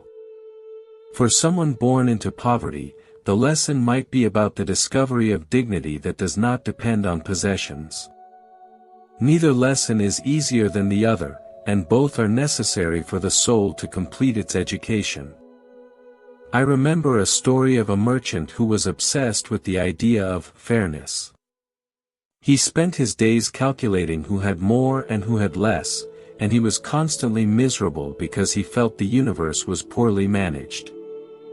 One day, he saw a small bird building a nest. The bird did not choose the branch, the wind did not choose the direction, and the rain did not choose when to fall. Yet, the bird worked with total focus, using whatever twigs and mud were available to create a home. The merchant realized that his misery did not come from the inequality of the world, but from his refusal to work with the materials he had been given. Your life, at this very second, is composed of the exact materials you need to build your own nest of peace. If your materials are rough and few, your nest will have a different kind of strength than one made of soft silk. It will be a nest that knows how to withstand the storms, a nest that has been tested by the wind and has held firm. There is a specific kind of beauty in a life that has been hard-won, a glow that comes from the friction of overcoming obstacles. Think of the stars that we admire in the night sky. They are visible only because of the darkness. If the sky were always bright, we would never know the majesty of the cosmos. In the same way, the light of a person's goodness is often most visible against the backdrop of a difficult life. When someone who has every reason to be angry chooses to be forgiving, that forgiveness shines with a brilliance that can be seen from miles away. When someone who has very little chooses to share their last piece of bread, that act of generosity has a weight that outweighs the treasures of kings. We are often like people who arrive at a theater in the middle of a play. We see one character in chains and another on a throne, and we feel a sense of injustice because we missed the first 3 acts. We do not see the long history of choices, the subtle shifts in intention, and the slow accumulation of habits that led to this specific scene. But the play is consistent, and the law of the theater is that every action must have its consequence. This is not a reason to be cold-hearted toward those who suffer, but a reason to be immensely careful with how we act right now. Every word we speak today is a script we are writing for a future scene. Every gesture of kindness we offer to a stranger is a seed we are tucking into the soil of a future garden. The why of our birth is a question that looks backward, but the how of our living is a question that looks forward. If we focus too much on the why, we might miss the opportunity to make the how truly magnificent. There is a quiet dignity in accepting the hand we have been dealt while simultaneously playing it with the highest skill and the deepest love. This is the path of the warrior of the heart. Such a person does not waste time complaining about the wind, they simply adjust their sails. They know that the ocean does not care about their opinions, but it responds perfectly to their movements. The Buddha once spoke about 4 kinds of people in the world: those who move from darkness to darkness, those who move from darkness to light, those who move from light to darkness, and those who move from light to light. Your starting point, the darkness or the light of your birth, does not determine your destination. A person born into the deepest darkness can move steadily toward the most brilliant light by making small, consistent choices of goodness. A person born into the greatest light can slide into the deepest darkness through negligence and pride. The movement is what matters, not the station where you began. If you feel you are in a dark place, know that the path to the light is always right beneath your feet. It does not require a giant leap, only a single step of awareness. It begins with the simple realization that your current suffering is not your identity. It is a passing weather pattern, a heavy fog that may obscure the sun but can never extinguish it. I think of the story of a young prince who was born with a physical ailment that made it difficult for him to walk.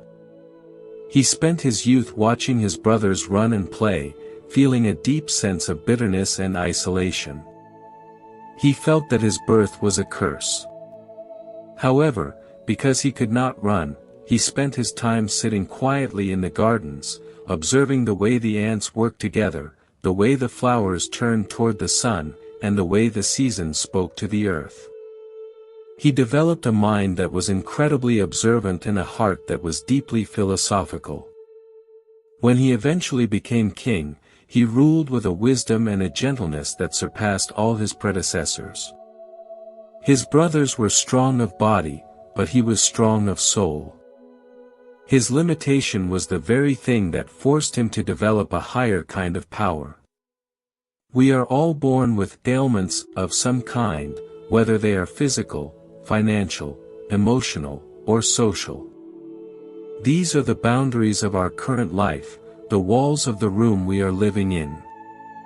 We can spend our time banging our heads against the walls, or we can look for the window. The window is always there, and it always looks out onto the same infinite sky of peace. True wealth is the ability to walk through life without being shaken by the fluctuations of gain and loss. If you are born poor but have a mind that is steady and a heart that is kind, you are far more secure than a billionaire who lives in constant fear of losing their status. The conditions of the world are like the weather, they change without warning. But the conditions of the heart are like the deep ocean, where the water is calm even when a hurricane is blowing on the surface. The reason some people are born to suffer is not a secret hidden by a distant God, it is a mystery that we solve by living well. We solve it by becoming the answer ourselves. We become the compassion that balances the world's cruelty. We become the generosity that fills the world's voids. We become the peace that silences the world's noise.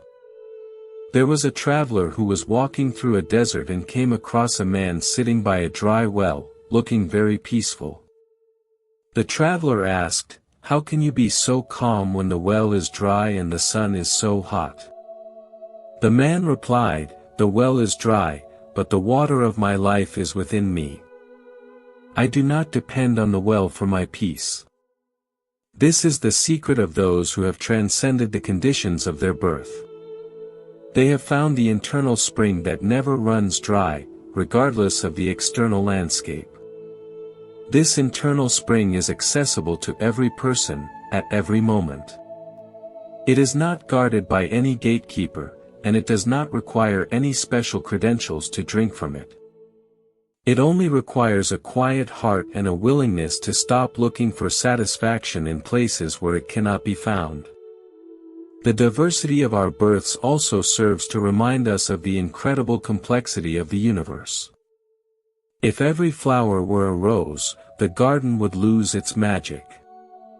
The thistle has its own beauty, the moss has its own grace, and the giant oak has its own strength.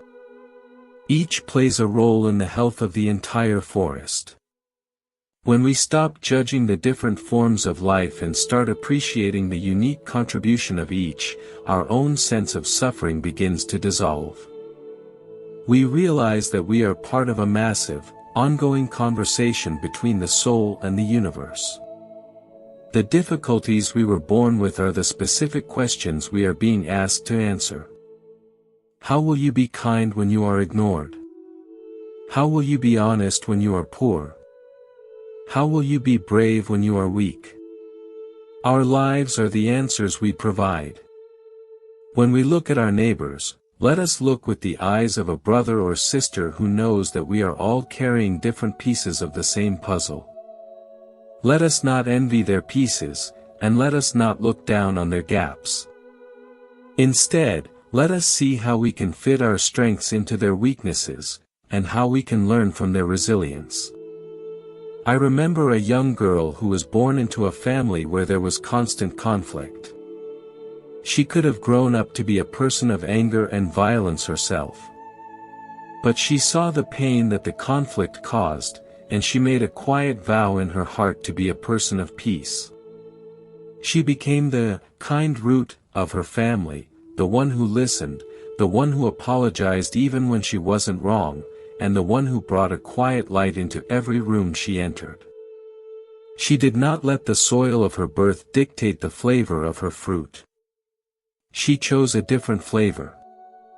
This choice is the most precious gift we have as human beings. It is the one thing that the circumstances of our birth can never take away. You can be born in a prison, but your mind can be free. You can be born in a palace, but your mind can be a prison. The choice of where to live, in freedom or in bondage, is made in the heart every single morning. The path of kindness is not a luxury for those who have everything, it is a necessity for those who want to find true happiness. In fact, kindness is often most powerful when it comes from someone who has experienced great hardship. There is a weight to that kindness, a depth of understanding that cannot be faked. It is the kindness of a person who knows the value of a single smile because they have spent so many hours in the dark. Let us be gentle with the parts of ourselves that feel born to suffer. Let us treat those parts with the same tenderness we would show a wounded animal. We do not need to push the suffering away or pretend it isn't there. We only need to hold it in a larger space of awareness, a space that is big enough to contain both the pain and the peace. Think of a mother holding a crying child. She does not tell the child that the pain is imaginary, and she does not get angry at the child for crying. She simply holds the child with love, and in that embrace, the child finds the strength to stop crying. We can be that mother for ourselves. We can hold our own hardships with such immense love that they lose their power to hurt us. Every moment is a chance to start a new legacy. You may have been born into a line of people who are unhappy, but you can be the one who breaks the chain. You can be the one who starts a new line, a line of people who know how to find joy in the simple things, who know how to forgive, and who know how to love without conditions. The story of Kind Roots is about this very transformation. It is about taking the energy of our past, whatever it may have been, and turning it into something that nourishes the world. It is about realizing that the roots of a tree are often dark and twisted, hidden away in the dirt, but they are what allow the leaves to dance in the light. Your struggles are the roots. They are what give you your depth, your strength, and your ability to stand firm when the wind blows. Do not be ashamed of them, and do not wish them away. Instead, use them to draw up the water of wisdom and the nutrients of compassion. Use them to support a life that is beautiful, fruitful, and kind. We are all traveling together on this strange and wonderful journey. We may have started in different places, and we may be moving at different speeds, but we are all heading toward the same ocean of peace. Along the way, let us share our stories, let us help each other over the rough patches, and let us never forget the light that shines within each and every one of us. The why of our birth may be a mystery that belongs to the ages, but the now of our lives belongs to us. Let us make it a now that is filled with grace, a now that is filled with love, and a now that is filled with the quiet, unshakable peace of a soul that has found its way home. Consider the way a master potter works with the clay. Some clay is soft and easy to mold, while other clay is full of grit and stones. The potter does not throw the gritty clay away. Instead, he works it longer, he cleans it with more care, and he uses it to create a vessel that has a unique character and a special kind of strength. The vessel made from the difficult clay often becomes the most prized piece in the collection. If you feel like the gritty clay of the universe, know that you are being handled with special care. The challenges you face are not signs that you are less valuable, but signs that you are being prepared for a unique and important purpose. You are being refined, you are being strengthened, and you are being shaped into a masterpiece that only you can be. Let us sit with this thought for a moment, feeling the warmth of it in our hearts. Let us let go of the need to compare our clay to anyone else's. Let us simply trust the hands of the master potter and be willing to be shaped into whatever form of beauty we are meant to be. Everything is in its place. Every struggle has its meaning. Every tear has its purpose. We are all part of a grand and beautiful design that is unfolding exactly as it should. Let us breathe in this truth and let it fill us with a sense of calm and clarity. As we walk through our days, let us look for the kind roots in everyone we meet. Let us see the hidden strengths, the quiet heroisms, and the secret sorrows that make each person who they are. By acknowledging the struggle in others, we make our own struggle a little easier to bear. We realize that we are all in the same boat, navigating the same vast and sometimes choppy waters. And in that realization, we find the greatest comfort of all. We are not alone. We have never been alone. We are held in the arms of a universe that is infinitely wise, infinitely loving, and infinitely kind. The journey of the soul is a long one, but every step is a homecoming.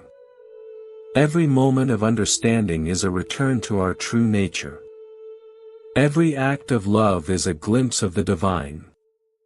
Let us keep walking, with hearts full of hope and minds full of light, knowing that the destination is already within us, waiting to be discovered.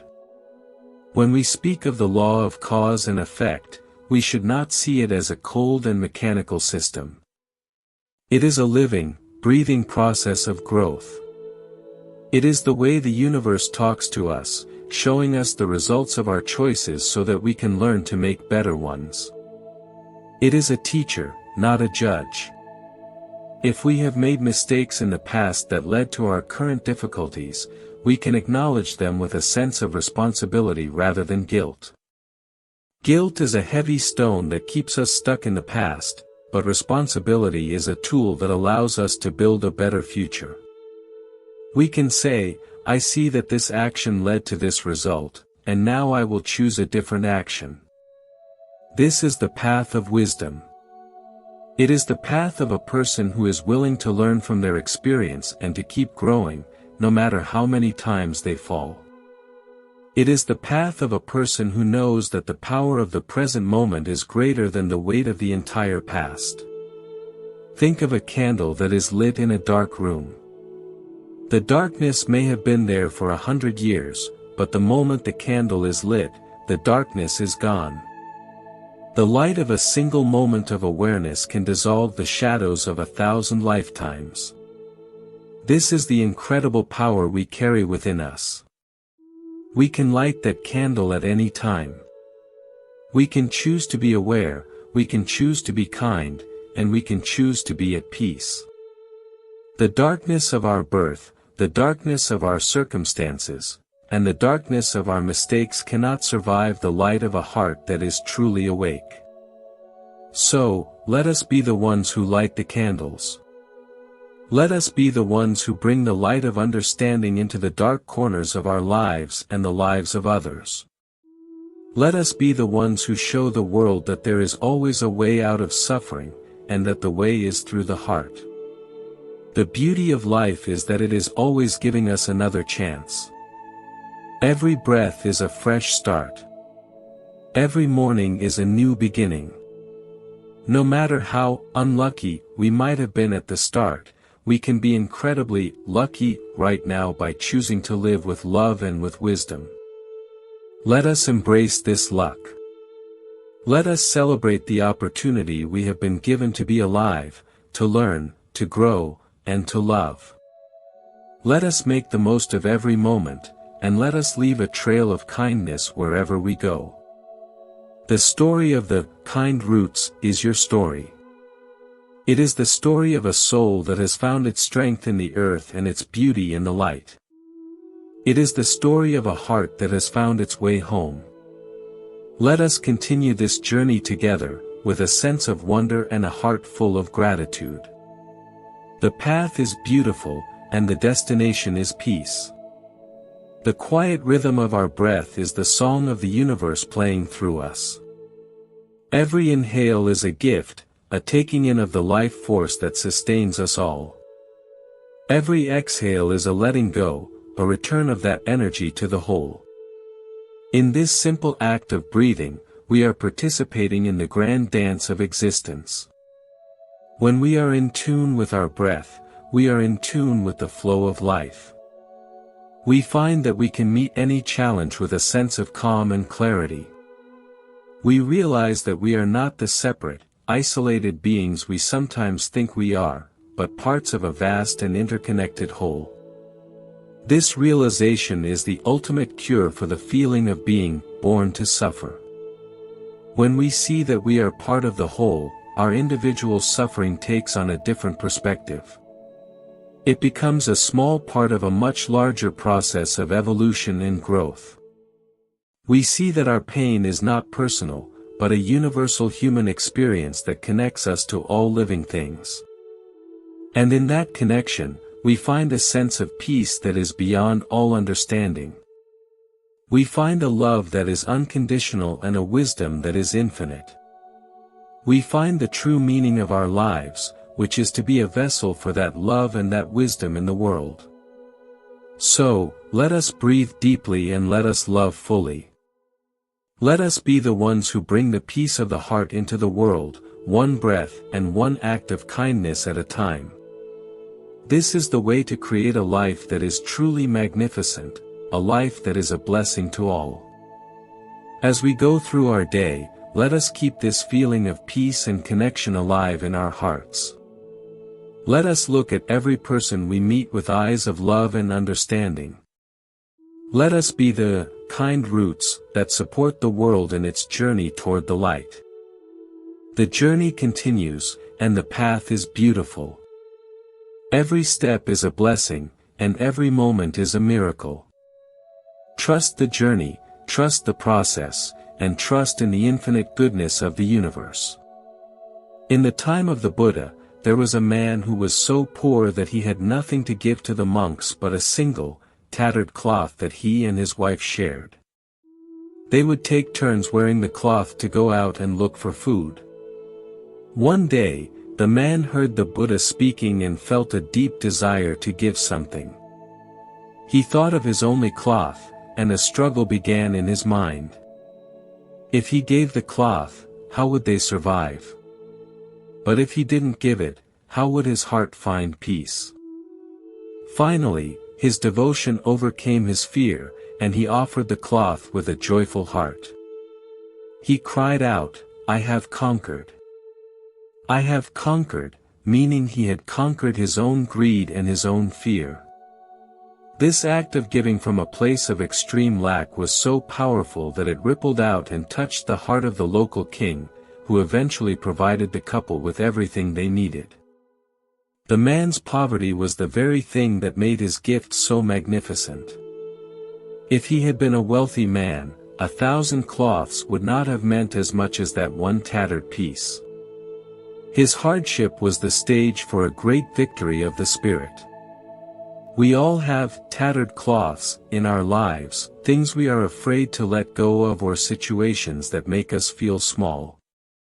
But these are the very things that give us the opportunity for our greatest triumphs. When we choose to be generous when we have little, or when we choose to be kind when we are hurting, we are conquering the darkest parts of our own nature. We are proving that the spirit is stronger than any circumstance. Let us celebrate these quiet victories in ourselves and in others. Let us recognize the immense courage it takes to be a good person in a difficult world.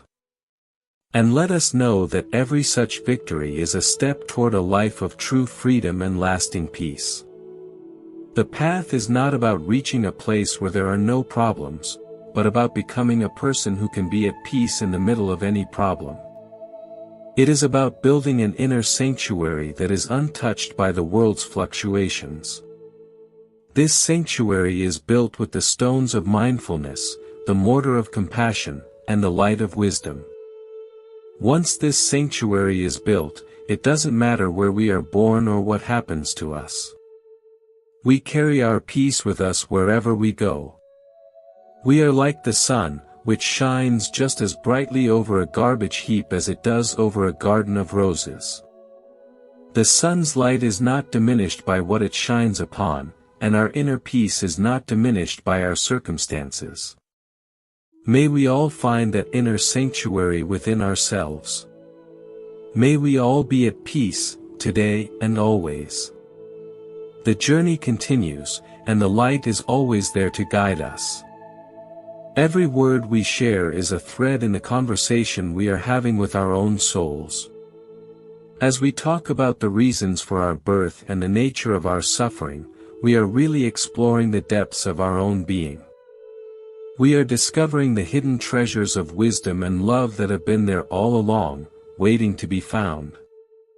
Let us continue this exploration with a sense of curiosity and a heart full of hope.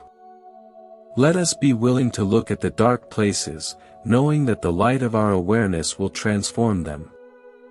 And let us be grateful for every insight, every moment of clarity, and every feeling of peace.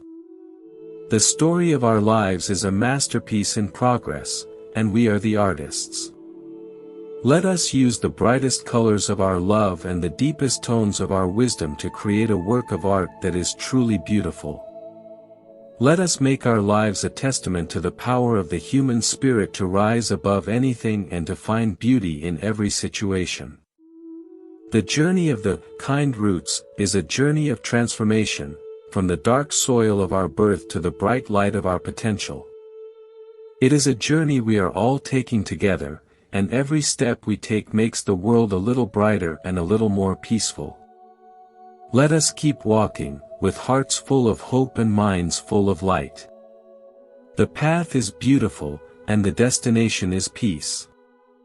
When we look at the stars, we are seeing light that has traveled millions of miles to reach us. Some of those stars may already be gone, but their light continues to shine across the universe. Our actions are like that starlight. The kindness we show today, the forgiveness we offer, and the peace we cultivate will continue to shine and to touch lives long after we are gone. This gives our lives a sense of eternal meaning and purpose. We are not just temporary beings in a passing world, but contributors to a lasting legacy of light. Every good thing we do becomes a part of the universe's treasury of goodness, and it will eventually come back to us and to the world in beautiful and unexpected ways. So, do not be discouraged if you don't see the results of your goodness immediately. Trust that your light is traveling, and that it will find its way to the hearts that need it most. Trust that you are making a difference, even when it feels like you are just a small voice in a large and noisy world. Your light is unique, and only you can shine it in exactly the way you do. The world needs your specific flavor of kindness and your unique perspective on peace. Embrace your light, and let it shine with all its brilliance. May you always be a source of light for yourself and for others. May your life be a beautiful song of love and wisdom that echoes through the ages. The journey continues, and the universe is full of light. As we conclude this portion of our time together, let the peace we have found here settle into our bones.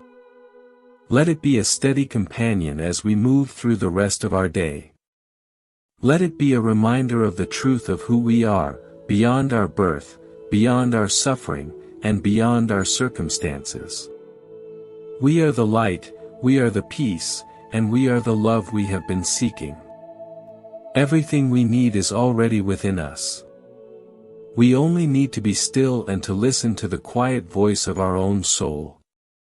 Peace be with you, today and always. Let us walk this path together, with hearts full of hope and minds full of light. The journey continues, and every step is a blessing.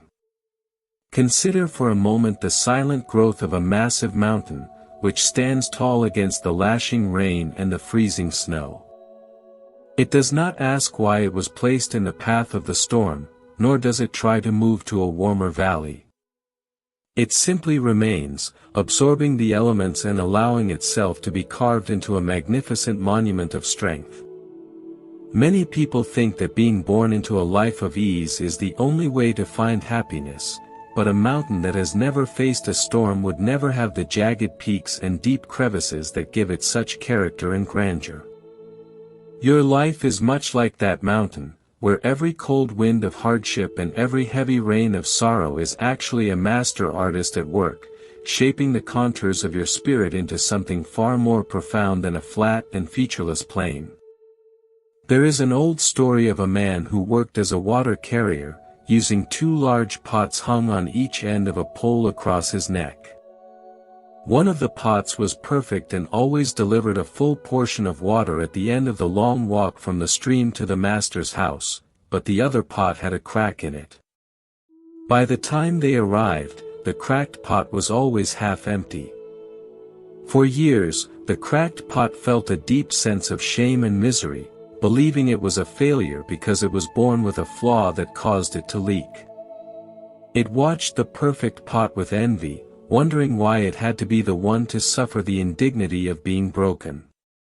One day, the cracked pot spoke to the carrier about its sorrow, and the man smiled gently. He told the pot to look at the side of the path they had walked for all those years. The pot noticed that on its side, there were beautiful wild flowers growing in abundance, while on the other side, there was only dry dust. The carrier had known about the crack and had planted seeds along the path, knowing that the pot would water them every single day. This little story reminds us that what we perceive as a miserable birth or a broken life is often the very thing that allows us to nourish the world in a way that perfection never could. If you were born with a crack, perhaps it is a physical limitation, a social disadvantage, or a sensitive heart that feels pain too easily. Do not be so quick to wish it away. That crack is the source of the water that is currently feeding something beautiful in your wake. Your struggle with your own perceived flaws is what makes you tender, what makes you observant, and what makes you capable of empathy. A person who has never leaked a bit of their own life force through suffering might find it very hard to understand why the world needs flowers at all. When we look at the great teachers of the world, we see that many of them emerged from the most unlikely places. There was a young man in ancient times named Upali, who was born into the caste of barbers, a position that was looked down upon by the ruling classes. In the social structure of his time, he was considered minor and insignificant from the day he was born. Yet, because he understood the nature of service and humility from his very upbringing, he possessed a mind that was perfectly prepared for the discipline of the spiritual path. When he joined the community of the Buddha, he did not carry the heavy baggage of pride that the princes and scholars brought with them. He rose to become one of the most respected masters of the law, proving that the lowliness of one's birth is often the highest springboard for the soul. If you find yourself in a position where you feel small or overlooked, remember that the smallest seeds often grow into the largest trees. The soil of humility is incredibly rich, and it is in this darkness that the most powerful transformations occur. Do not let the world's definition of success or luck dictate your value. The universe does not measure a life by the height of the pedestal it sits on, but by the depth of the peace it carries. A simple person who lives with an honest heart and a kind word for their neighbors is a much greater success in the eyes of the truth than a powerful leader who is consumed by greed and anger. We often wonder why the distribution of talent and opportunity seems so lopsided. Why can one person sing like an angel while another struggles to find their voice, or why does one person have a mind for numbers while another feels lost in a maze of logic? It helps to think of ourselves as instruments in a grand orchestra. A flute is not a failure because it cannot boom like a drum, and a violin is not broken because it cannot carry the deep resonance of a cello. We are each tuned to a specific frequency for a reason. If you were born with a particular challenge, it means your instrument is meant to play a specific melody that the world is currently lacking. There was a traveler who once saw a group of people trying to move a giant fallen tree. Some were using their strength, others were using ropes, and some were just shouting directions. In the corner, there was a person who was physically very weak and could not help with the heavy lifting. Instead, this person sat down and began to play a rhythmic, encouraging song on a small drum. The music gave the workers a common beat, it lifted their spirits, and suddenly the tree moved as if it were light as a feather. The person who felt useless, because of their lack of physical strength, was the one who provided the harmony that made the task possible. Your life has a harmony that is uniquely yours. Even if you feel that your birth has deprived you of certain strengths, look closely at what you do have. Perhaps you have the gift of listening, the gift of a gentle smile, or the gift of a patient spirit. These are not minor things. In a world that is often loud, aggressive, and impatient, these quiet virtues are like water in a desert. They are the things that truly heal the world. The suffering we are born with can also be seen as a form of sacred protection. Sometimes, being born without certain advantages prevents us from falling into the traps of arrogance and cruelty. If a person is born with great power, they might easily become a tyrant. If they are born with extreme beauty, they might become vain and shallow. The hardship of being average or being disadvantaged is often the very thing that keeps our feet firmly on the ground and our hearts open to the truth. It is a boundary that keeps us safe from the storms of our own ego. Imagine a kite flying high in the sky. It might feel that the string is holding it back, preventing it from flying even higher into the clouds. It might complain that the string is a burden, a form of suffering that restricts its freedom. But if the string were to snap, the kite would not fly higher. It would tumble and fall to the ground, lost and broken.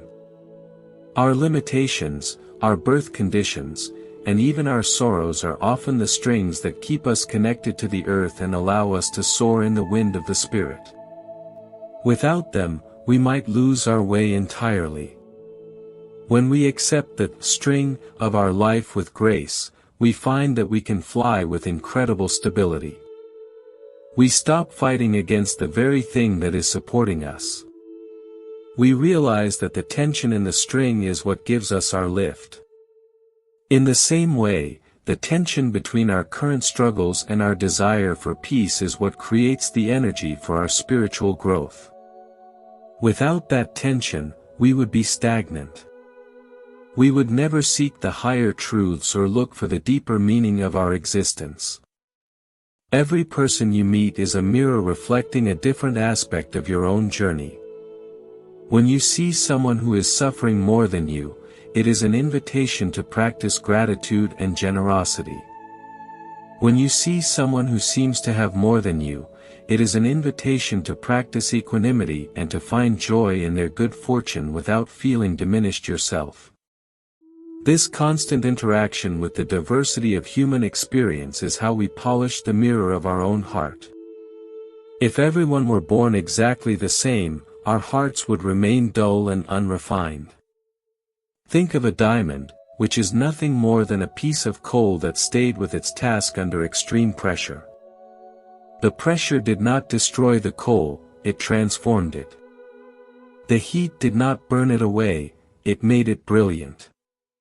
Your life is the pressure, and your soul is the coal. If you feel the weight of the world on your shoulders, do not panic. You are in the middle of a magnificent transformation. The brilliance that will eventually emerge from you will be all the more beautiful because of the pressure you endured. There was once a wise teacher who took his students to a field of wheat. He pointed out that the stalks that were full of grain bowed their heads low toward the earth, while the stalks that were empty stood tall and stiff. He explained that true wisdom and true merit always carry a sense of humility and a willingness to bow. If you were born into a life that has humbled you, you are like the stalk of wheat that is heavy with grain.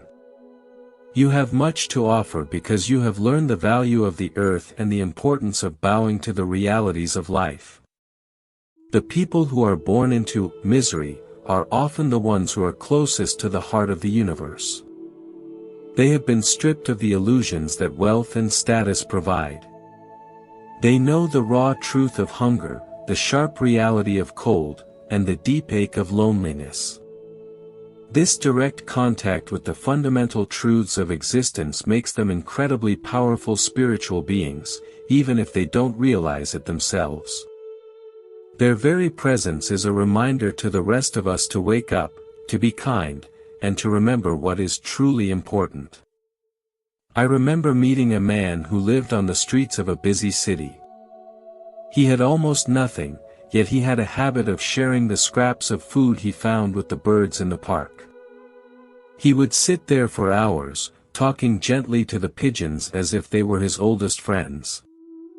One day I asked him if he felt angry about his life, and he looked at me with eyes that were surprisingly clear and peaceful. He said that he had spent half his life trying to be someone, and it only brought him stress and fear. Now that he was no one, he finally had the time to notice the sunlight on the wings of a bird. He had found a treasure in the middle of his hardship that most people in their high offices would never even imagine exists. His story is a reminder that the world's definition of misery is often very different from the soul's experience of it. We can be surrounded by luxury and still be in a state of inner misery, or we can be surrounded by lack and still be in a state of inner abundance. The conditions of our birth are just the starting point of the play, but we are the ones who decide whether the play is a tragedy or a triumph. The reason for our birth is not a debt we are paying off to a vengeful bookkeeper in the sky. It is a momentum that we ourselves have created. Think of a spinning wheel. When you stop pushing it, it doesn't stop instantly.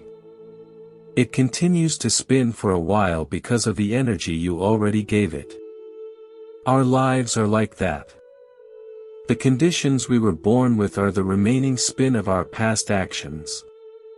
We don't need to be angry at the wheel for spinning, we just need to start pushing it in a new direction. With every act of kindness, every moment of mindfulness, and every gesture of forgiveness, we are giving the wheel a new momentum. Slowly but surely, the old spin fades away and the new one takes over. This is the process of liberation. It is not a sudden miracle, but a steady, patient work of the heart. It doesn't matter how fast the wheel was spinning in the wrong direction when you were born. All that matters is that you are applying the right energy now. In the great story of our lives, there are no wasted moments and no meaningless details. The family you were born into, the body you inhabit, and the challenges you face are all the perfect environment for your current level of growth. It is like a custom-designed laboratory where you can test your strengths and learn from your mistakes. If you were in a different laboratory, you might not learn the specific lessons you need right now. Trust in the intelligence of the life process. Trust that you are not a mistake. Even when you feel lost, even when you feel that your life is a series of unfair events, there is a golden thread of meaning running through everything. Your job is to find that thread and to hold on to it with all your might. When we think about the kind roots, we should think about the way a tree's roots grow in the dark. They are often covered in dirt, they have to push past heavy stones, and they are never seen by the people who admire the leaves and the fruit. But without those roots working so hard in the difficult, dark ground, there would be no beauty above. Your struggles are your roots. They are the hidden, difficult part of your life that gives you the strength to grow toward the light. Be proud of your roots. Be proud of the fact that you have survived the darkness and the stones. Be proud of the way you have found nourishment in unlikely places. The more difficult the soil, the stronger the roots become. And the stronger the roots, the more magnificent the tree will be. Every person you encounter who is struggling is a brother or sister root. We are all connected underground in a vast network of shared experience. When we help one another, we are strengthening the entire forest. When we offer a kind word to someone who is hurting, we are sending a pulse of nourishment through the roots that will eventually reach everyone. The diversity of our births is a call to unity, not a reason for division. It is the very fact that we are all different that makes our connection so valuable. If we were all the same, we would have nothing to give each other. But because you have what I lack, and I have what you need, we are drawn together in a dance of mutual support and love. Let us embrace our unique parts in this grand symphony. Let us play our melodies with confidence, whether they are in a major or a minor key. Let us trust that the conductor knows what he is doing, and that every note, even the ones that sound like a clash of cymbals or a lonely flute, is a necessary part of the masterpiece. As we breathe in and out, let us feel the connection to all those who have ever lived and all those who will ever live. We are part of a continuous stream of life that is always flowing toward a state of greater wisdom and deeper peace. Your life, with all its specific details and its unique hardships, is a precious drop in that stream. May you find the strength to see your cracks as the source of your beauty. May you find the courage to see your limitations as your protection. And may you find the wisdom to see your misery as the raw material for your greatest triumph. The light is always shining, even in the middle of the longest night. It is shining inside you right now, in that quiet space that is untouched by your circumstances. That light is your true home. It is where you came from and it is where you are going. Everything else is just the scenery on the road. Keep walking with a light heart. Keep looking for the flowers along the path. Keep sharing your water with the thirsty. This is the way to turn a difficult birth into a magnificent life. This is the way of the kind roots. Every moment is a gift, and every breath is a miracle. Do not waste your time wishing for a different life, for this life is exactly the one you need. It is the perfect stage for the unfolding of your magnificent soul. Embrace it with all your heart, and watch as the darkness turns into light, the sorrow turns into joy, and the mud turns into a beautiful lotus. The questions we ask about why we are here and why we suffer are the beginning of our awakening. They are the signs that our soul is starting to stir, starting to look for something more than just the surface of things. Do not be afraid of the questions, but do not get stuck in them either. Use the questions as a map to guide you deeper into the heart of the truth. The truth is that you are loved beyond measure. You are supported by the entire universe. You are part of a beautiful and perfect design. Even when you can't see it, even when you feel alone, the truth remains the same.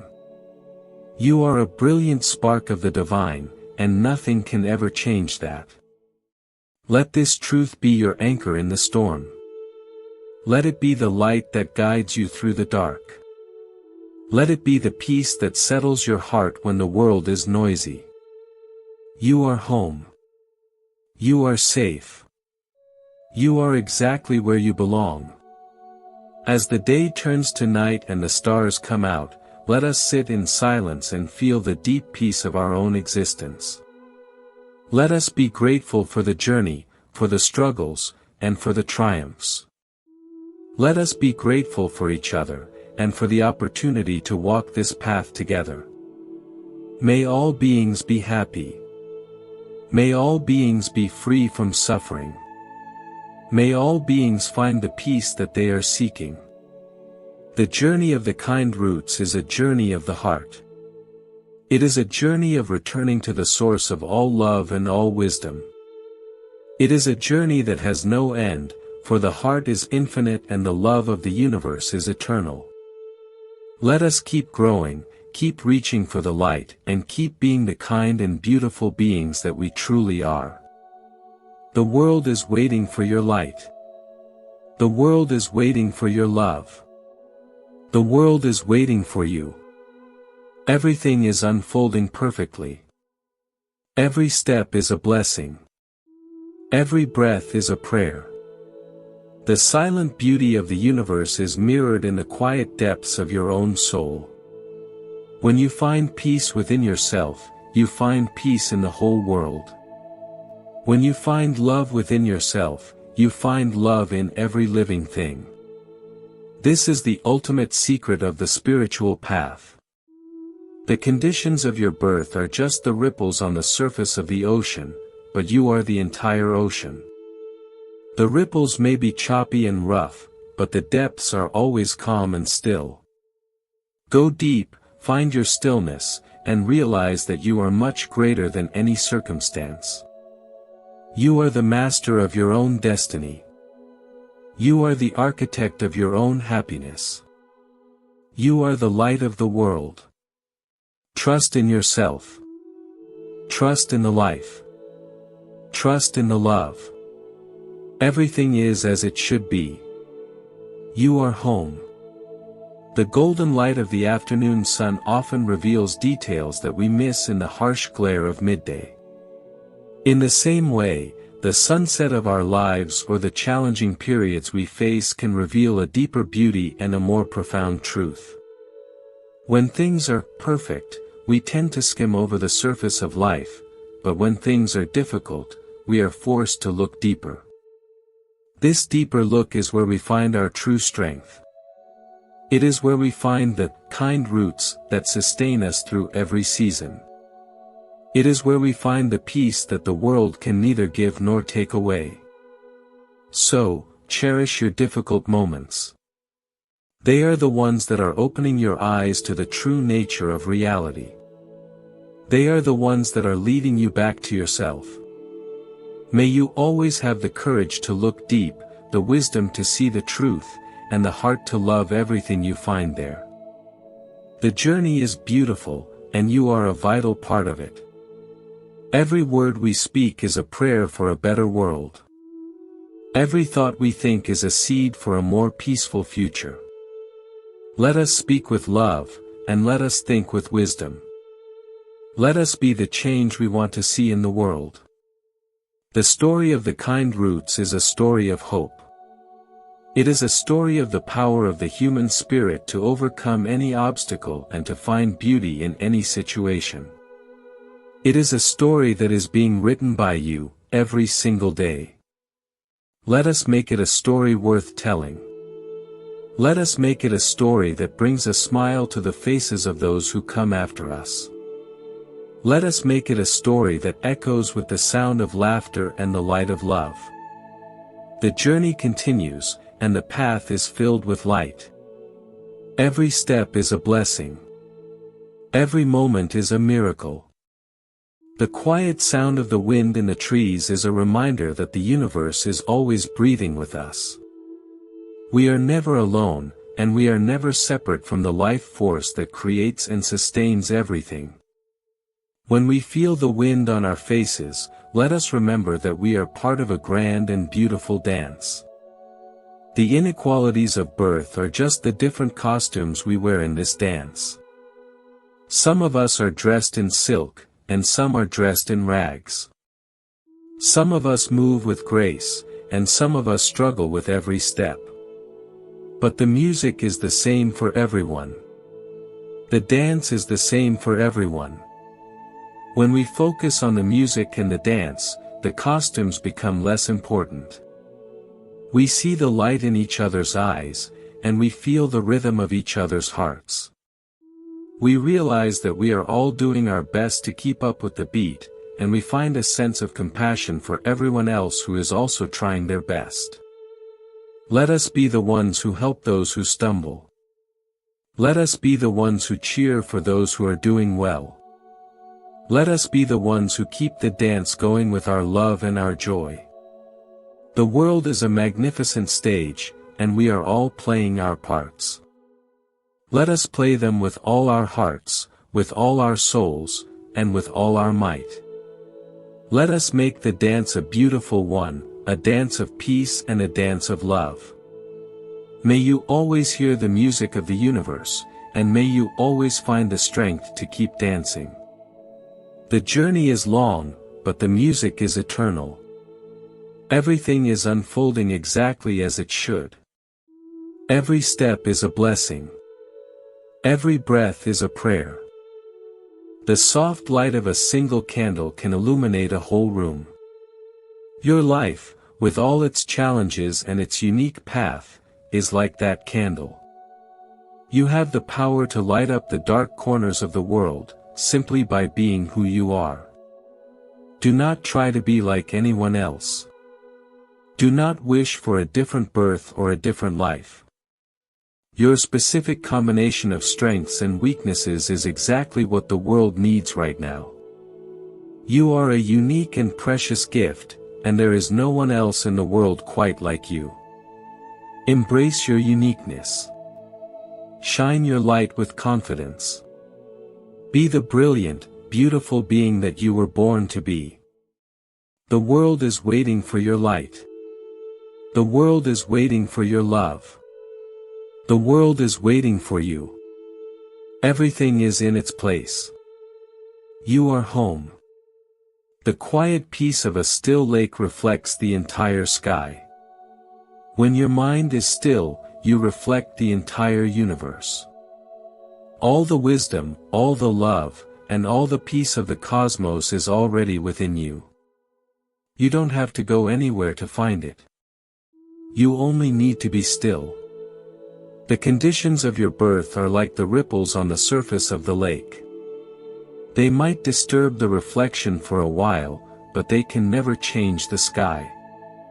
If you go beneath the surface, you will find a place where the water is always calm and the reflection is always perfect.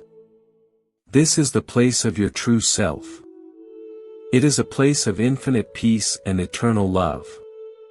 It is where you are always safe, always loved, and always home. May you always find your way back to your inner lake. May you always be at peace, today and always. The journey continues, and every step is a blessing. Everything is unfolding perfectly. Every moment is a miracle. Every breath is a prayer. The gentle rustle of leaves in the evening breeze is a lullaby for the soul. It reminds us that at the end of the day, all our struggles and all our worries are just passing events. We can let them go and find rest in the quiet embrace of the night. As we prepare to sleep, let us let go of any bitterness about our life or any anxiety about our future.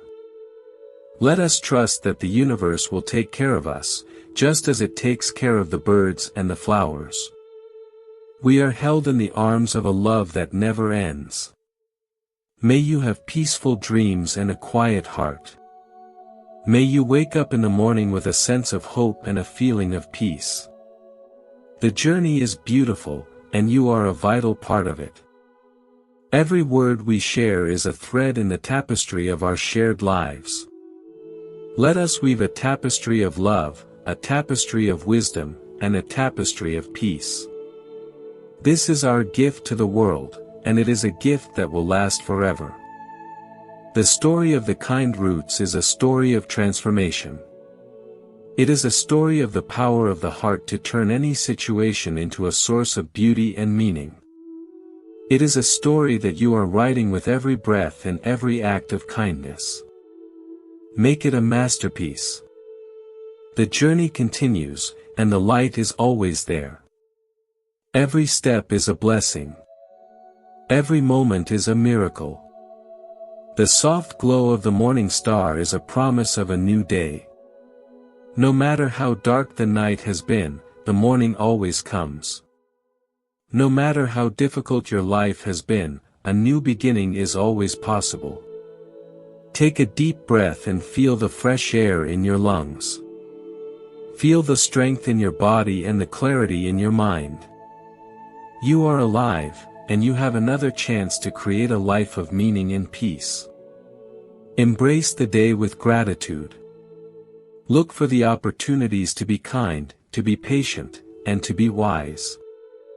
Your life is a beautiful gift, and you have the power to make it a masterpiece. The journey of the kind roots is a journey of growth.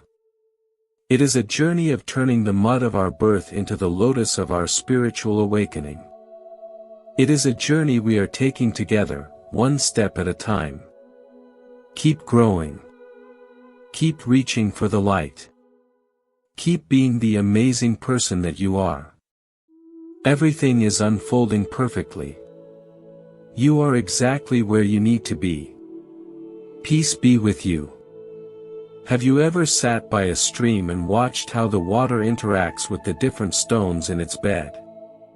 Some stones are smooth and round, having been polished by the flow for centuries, while others are jagged and sharp, newly fallen from the cliffs above.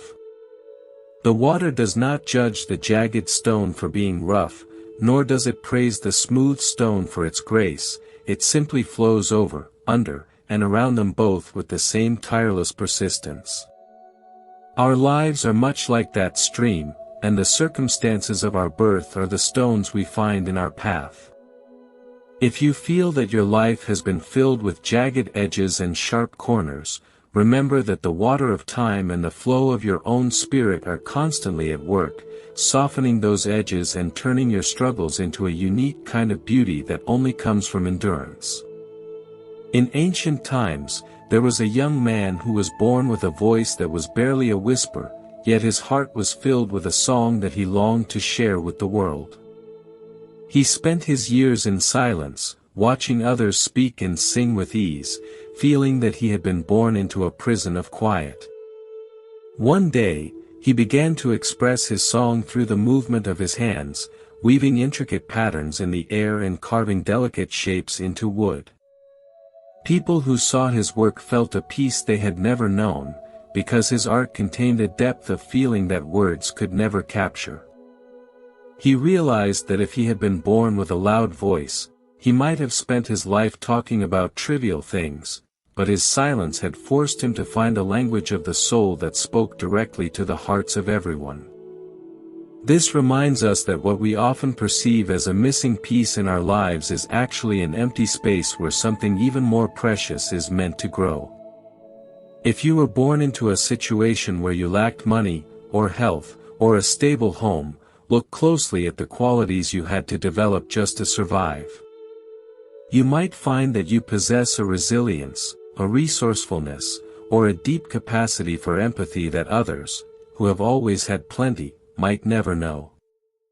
Your black is the very soil where your greatest strengths have taken root, and those roots are what will keep you standing when the storms of life inevitably blow. There is a story of a great sage who was traveling through a village where the people were very poor and the land was dry.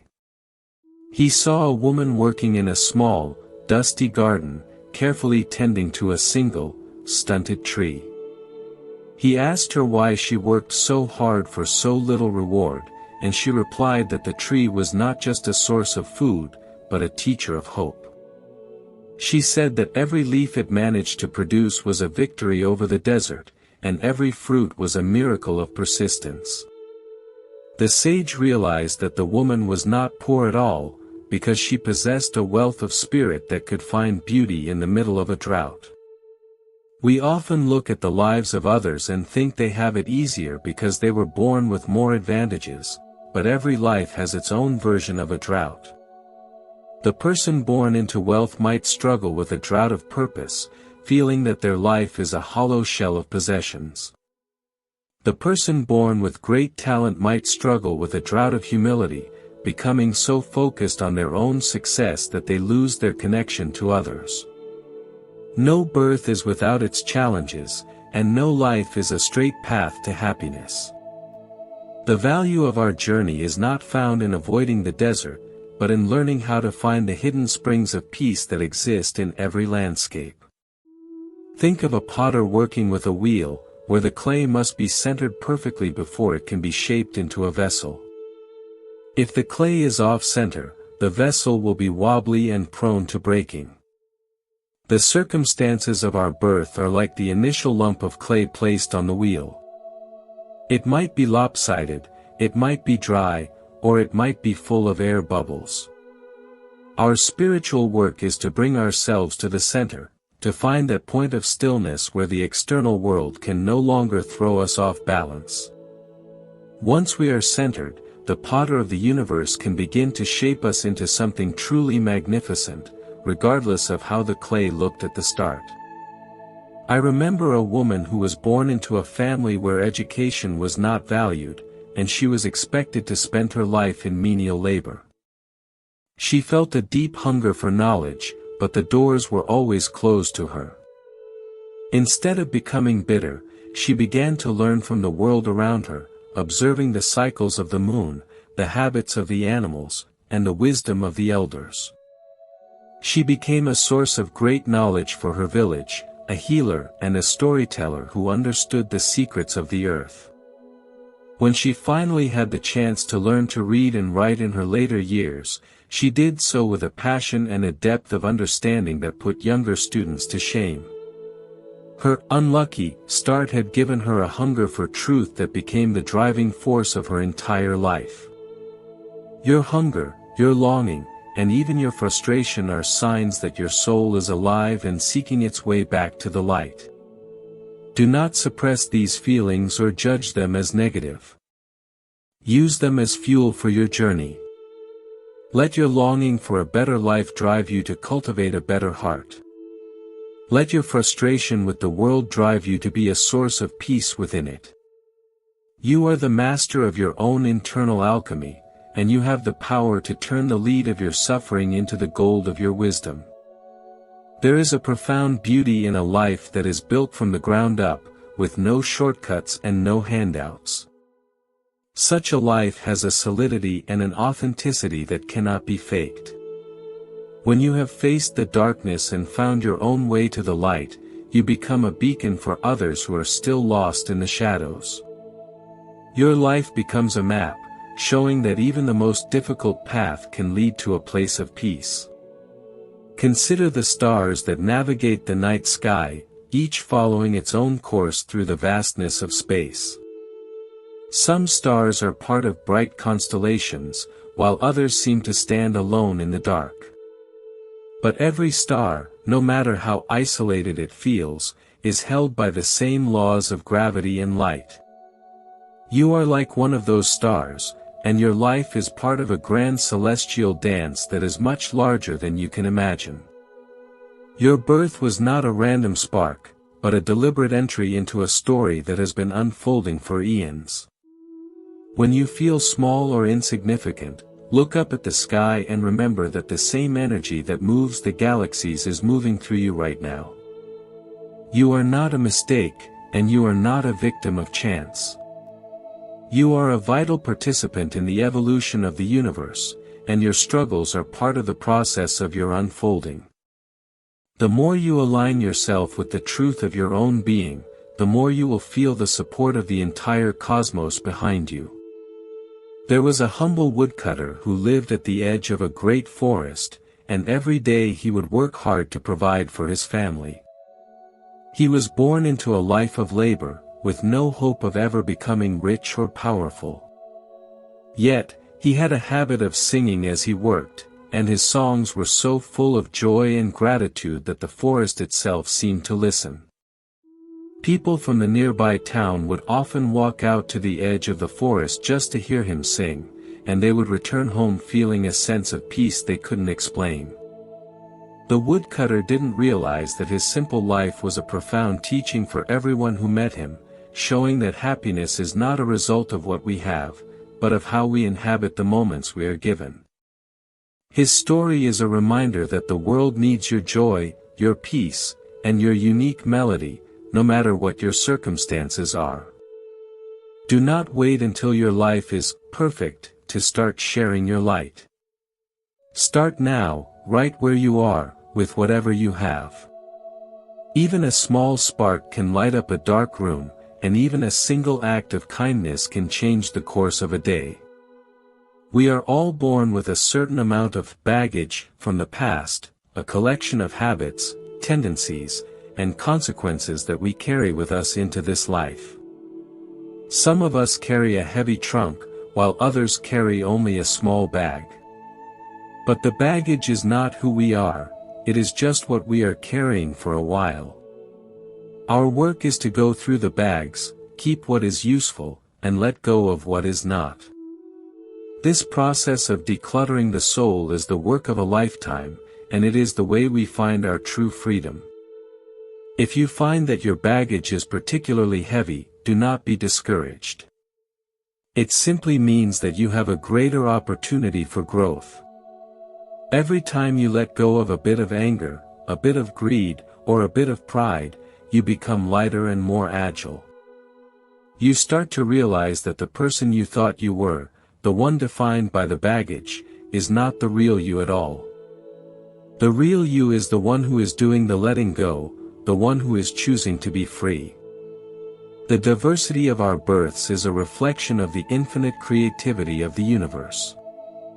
Every soul is a unique expression of the divine, and every life is a different way of experiencing the truth.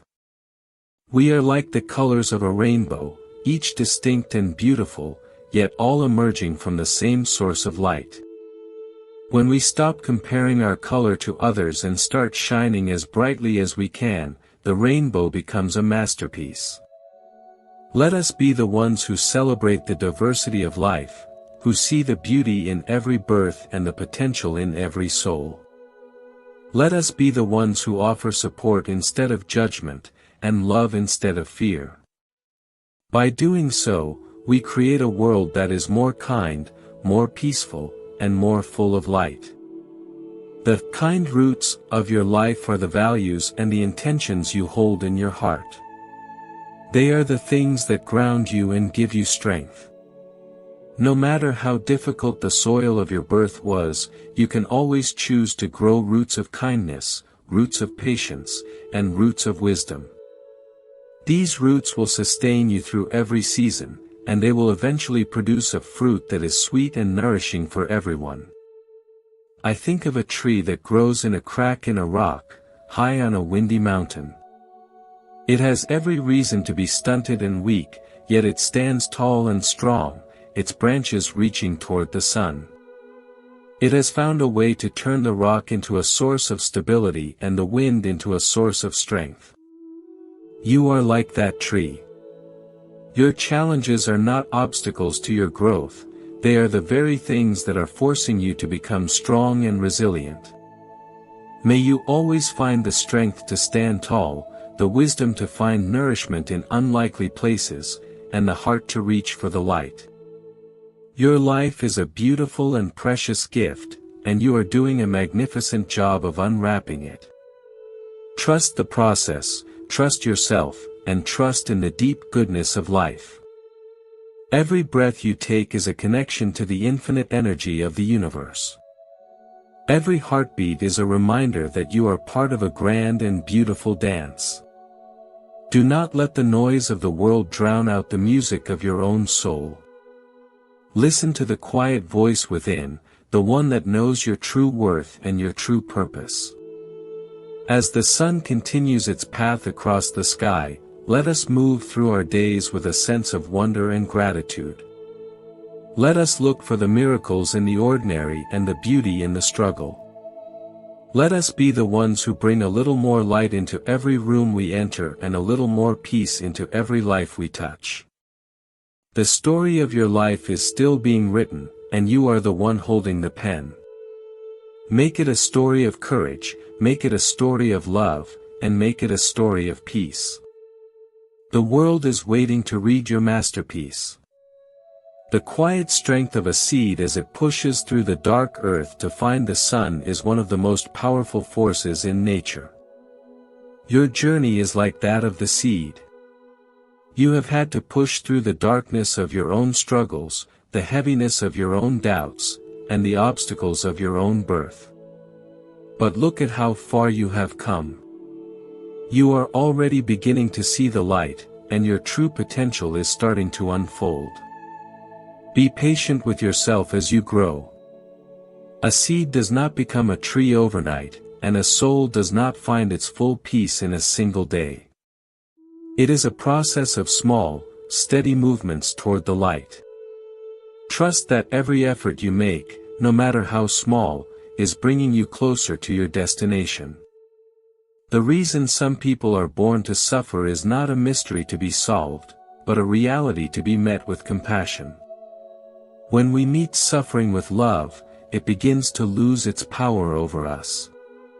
It transforms from a burden into a teacher, from a wall into a window. We start to see that our pain is not a mistake, but a part of the human experience that allows us to connect more deeply with every other living being. I remember a man who was born into a life of great physical pain, a condition that limited every aspect of his existence. He could have spent his life in bitterness, but instead, he became a master of meditation, finding a place of perfect peace within himself that the pain could not touch. He said that the pain was the very thing that forced him to look for a deeper source of happiness, a source that was not dependent on the body. His misery was the key that unlocked the door to his ultimate freedom. This is the power we all have, the power to choose our response to our circumstances. We can choose to be victims, or we can choose to be masters. We can choose to be bitter, or we can choose to be wise. The choice is made in the heart, every single moment of every single day. May you always choose the path of wisdom and the path of love. May you always find the strength to rise above your circumstances and to shine your light with confidence. You are a brilliant and beautiful soul, and you are exactly where you need to be. The world is a magnificent laboratory of the spirit, and your life is the experiment. Experiment with kindness, experiment with patience, experiment with peace. See what happens when you meet every situation with an open heart and a clear mind. You might find that the world is much more supportive and much more beautiful than you ever imagined. As we continue our walk together through the garden of existence, let us be mindful of the footprints we are leaving. Let us leave footprints of kindness, footprints of peace, and footprints of love. By doing so, we make the path a little easier for everyone who comes after us. The kind roots of your life are growing every day, reaching deeper into the soil of your reality and bringing up the nourishment you need to thrive. Trust your roots. Trust your heart. Trust the journey. Everything is unfolding perfectly, just as it should. Every step is a blessing, every breath is a prayer. The quiet peace of the early morning, before the world wakes up, is a reminder of the stillness that exists at the center of your own being. No matter how busy or noisy your life becomes, that stillness is always there, waiting for you to return to it. It is your sanctuary, your refuge, and your true home.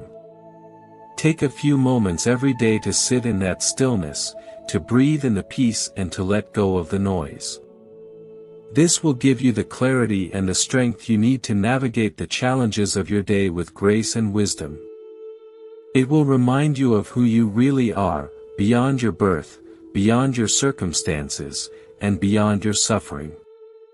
You are a magnificent and eternal being, a spark of the divine in a human form. Your life is a sacred journey of awakening, and every experience you have is a part of that journey. Embrace your life with all your heart, and watch as the magic unfolds. May you always be at peace, may you always be full of love, and may you always find the beauty in every moment. The journey continues, and the light is always there to guide you. The gentle flow of the seasons reminds us that everything in life has its time and its purpose.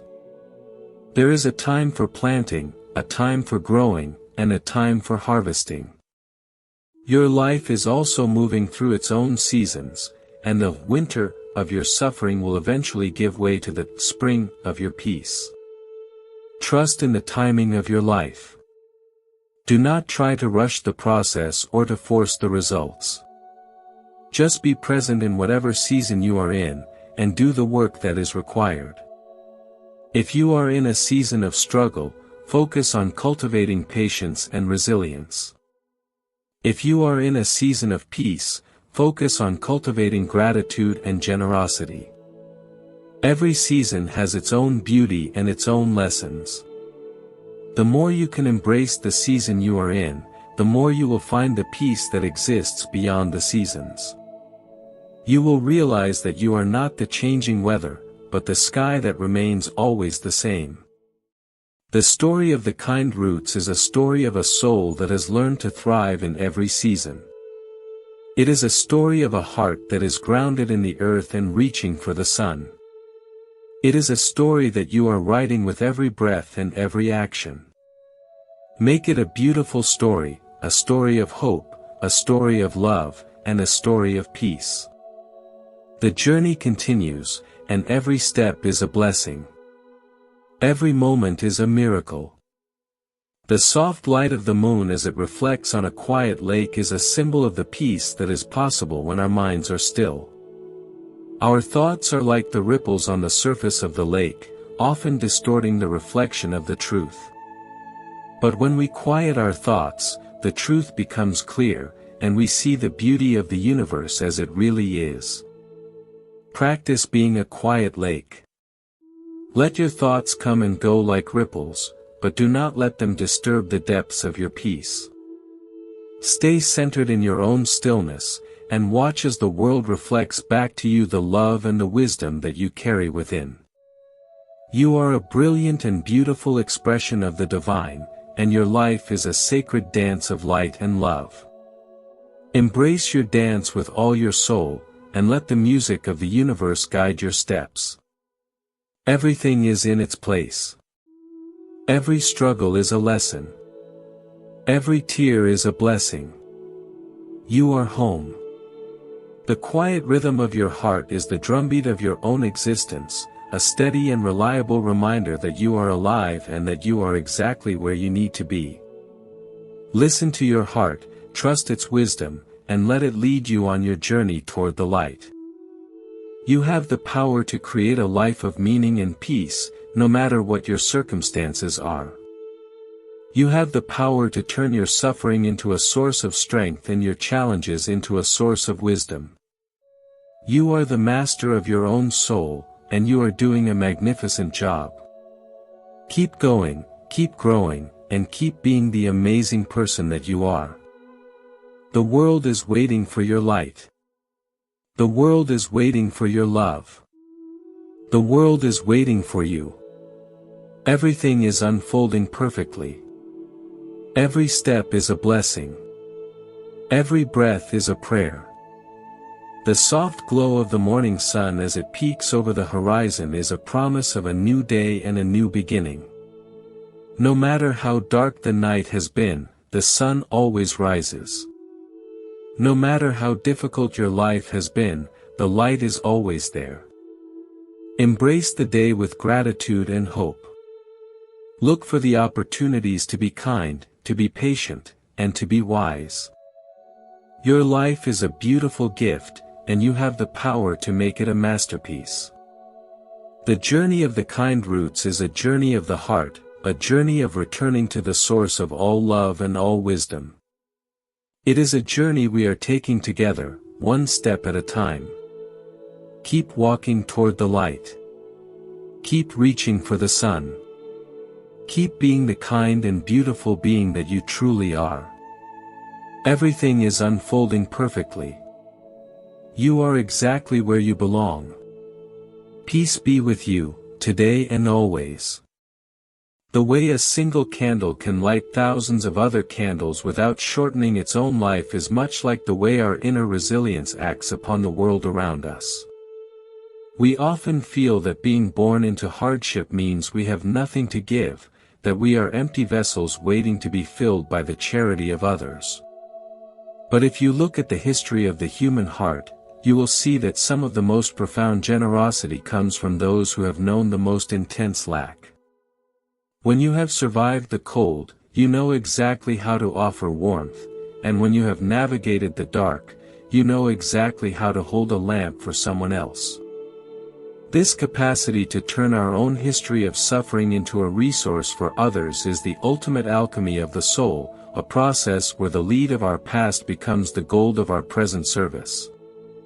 There is an old story of a woman who was born into a life where she was never heard, her voice drowned out by the needs and demands of a large and busy family. She grew up feeling like a ghost in her own home, a person whose presence was taken for granted and whose dreams were never asked after. Instead of becoming loud or demanding to compensate for this silence, she developed a level of listening that was almost supernatural. She could hear the pain behind a smile, the fatigue in a step, and the loneliness in a laugh. As she grew older, people from all over the village would come just to sit with her, for in her presence, they felt truly seen for the first time in their lives.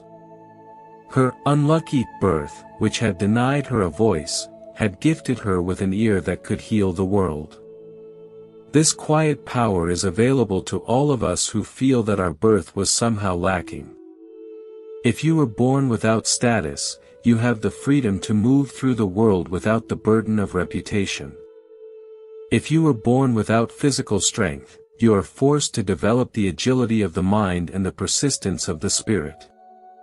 There is always a hidden compensation, a secret gift tucked inside every challenge, waiting for us to find it and put it to use.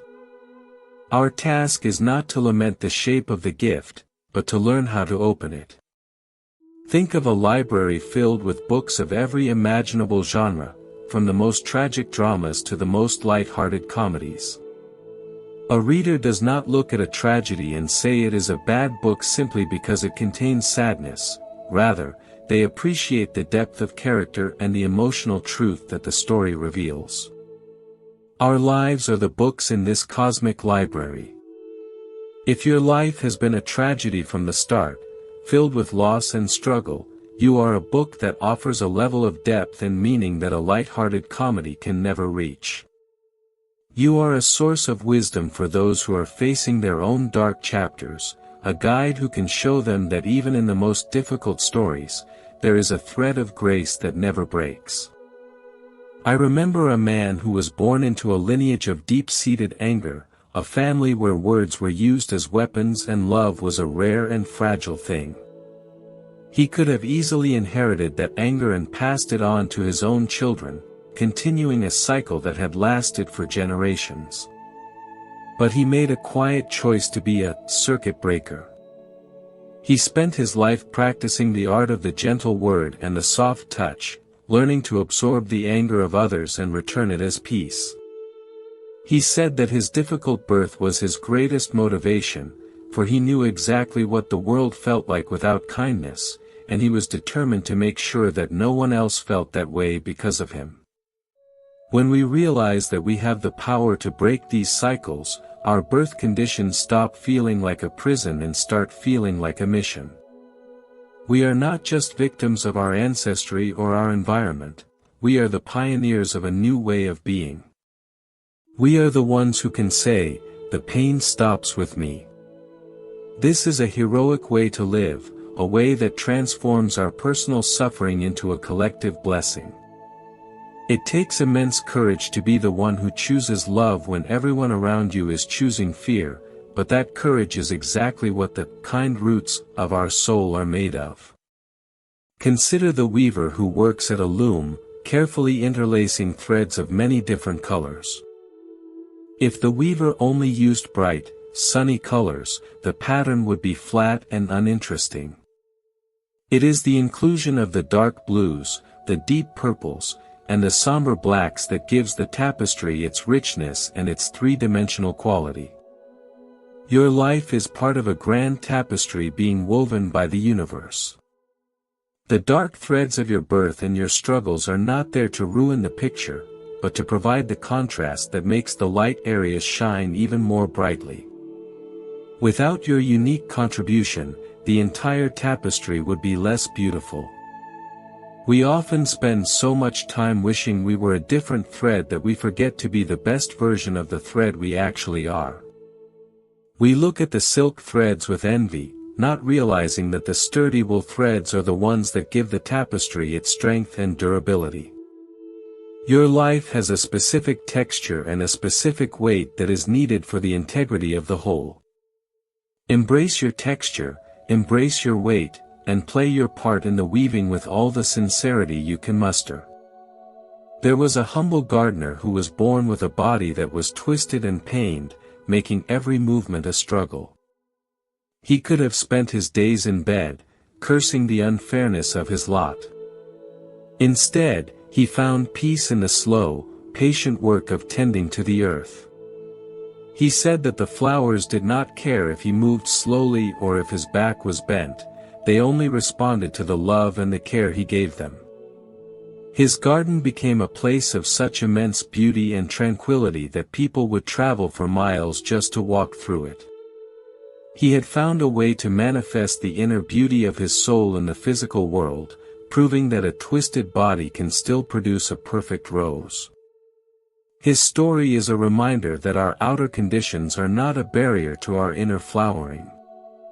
We can be limited in 1,000 ways by the world, but the heart remains limitless. We can be poor in the eyes of society, but wealthy in the eyes of the truth. The key is to stop looking at the walls and start looking at the sky. The sky is always there, vast and open, inviting us to expand our awareness and to find a sense of freedom that is not dependent on our circumstances. The diversity of our births is a lesson in the infinite ways that life can express itself. Just as a forest is more resilient when it contains many different species of plants and animals, human society is more resilient when it contains many different kinds of people with many different kinds of histories. Your unique history, with all its specific pains and its specific triumphs, is a vital part of the diversity that keeps our world alive. You are not an outlier or a mistake, you are a necessary part of the ecosystem of the soul. When we look at someone who was born into great privilege, let us not feel envy, but rather a sense of curiosity about their specific lessons. Privilege carries its own set of burdens, including the danger of becoming disconnected from the reality of others and the risk of confusing external wealth with internal worth. Every person we meet is navigating their own unique set of challenges, regardless of how lucky they might look on the outside. When we realize this, our judgments fall away and are replaced by a deep and quiet compassion for every living being. I think of the way a master musician handles an instrument that is slightly out of tune. They do not throw the instrument away, they listen carefully and they adjust their playing to account for the variation. They might even use the unusual tuning to create a sound that is hauntingly beautiful and entirely original. You are the musician of your own life, and the conditions of your birth are your instrument. If your instrument is out of tune according to the world's standards, use that variation to create a melody that has never been heard before. Use your unique perspective to speak a truth that no one else can speak. The kind roots that you are cultivating are what keep you connected to the source of all life, even when the surface of your existence is rocky and dry. These roots do not need a perfect environment to thrive. In fact, they often grow stronger when they have to work harder to find nourishment. Trust the strength of your roots. Trust the wisdom of your heart. Trust the process of your own unfolding. Every breath you take is a declaration of your existence and a reminder of your connection to the entire universe.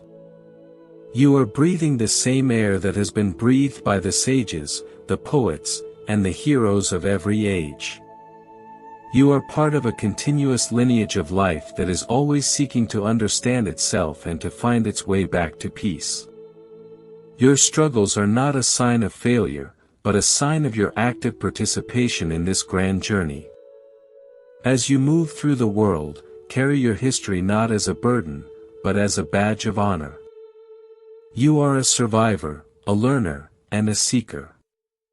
You have faced the challenges of your birth and you are still here, still breathing, and still looking for the light. That alone is a magnificent achievement. Be proud of yourself, and be gentle with yourself. You are doing a far better job than you realize. The quiet peace of a forest at dusk, when the shadows are long and the birds are settling into their nests, is a mirror of the peace that is possible at the end of a difficult day or a difficult life. It is a peace that comes from knowing that we have done our best, that we have faced the challenges that were given to us, and that we have remained kind despite everything. This is the peace of the kind roots, a peace that is grounded in reality and reaching for the eternal. Take a moment right now to feel that peace in your own heart. Let it wash over you like a gentle rain, softening the hard edges of your worries and cooling the heat of your frustrations. You are at home in this moment. You are safe in this awareness. You are exactly where you need to be. The story of your birth is just the first few pages of a book that is still being written. You are the author, and you have the power to decide how the story ends. You can turn the tragedy into a triumph, the lack into abundance, and the sorrow into a deep and lasting joy. The world is waiting to see how your story unfolds, and the universe is cheering you on with every word you write. May you always find the strength to keep writing, even when the ink is thin and the paper is rough. May you always find the wisdom to see the beauty in every chapter, and may you always find the heart to love every character you meet along the way. Your life is a masterpiece in the making, and every moment is a stroke of the brush. Keep shining your light, keep sharing your peace, and keep being the incredible being that you truly are. The world is a better place because you are in it, and your unique melody is a vital part of the cosmic symphony. Everything is unfolding exactly as it should. Every step is a blessing. Every breath is a prayer. Trust the journey. Trust the light. Trust yourself. You are exactly where you belong. Peace be with you. If you have ever stood in an ancient temple and looked at the statues that have survived for 1,000 years, you might notice how their faces remain serene even though their hands may be broken or their surfaces weathered by the passage of time. They do not seem diminished by their missing parts, instead, they carry a quiet authority that comes from having endured the centuries. Our lives are often like these ancient works of art, where the struggles we are born with are not flaws that ruin the sculpture but are the very marks of our history that give us a sacred kind of beauty. We spend so much energy trying to fix our lives to look like a perfect, new polished stone, forgetting that the most revered things in this world are those that have been touched by the elements and yet remain standing with a heart of peace.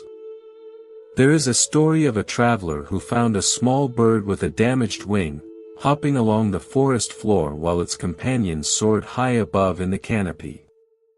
The traveler felt a deep pity for the bird, thinking its life was a miserable mistake because it could never reach the heights of the sky.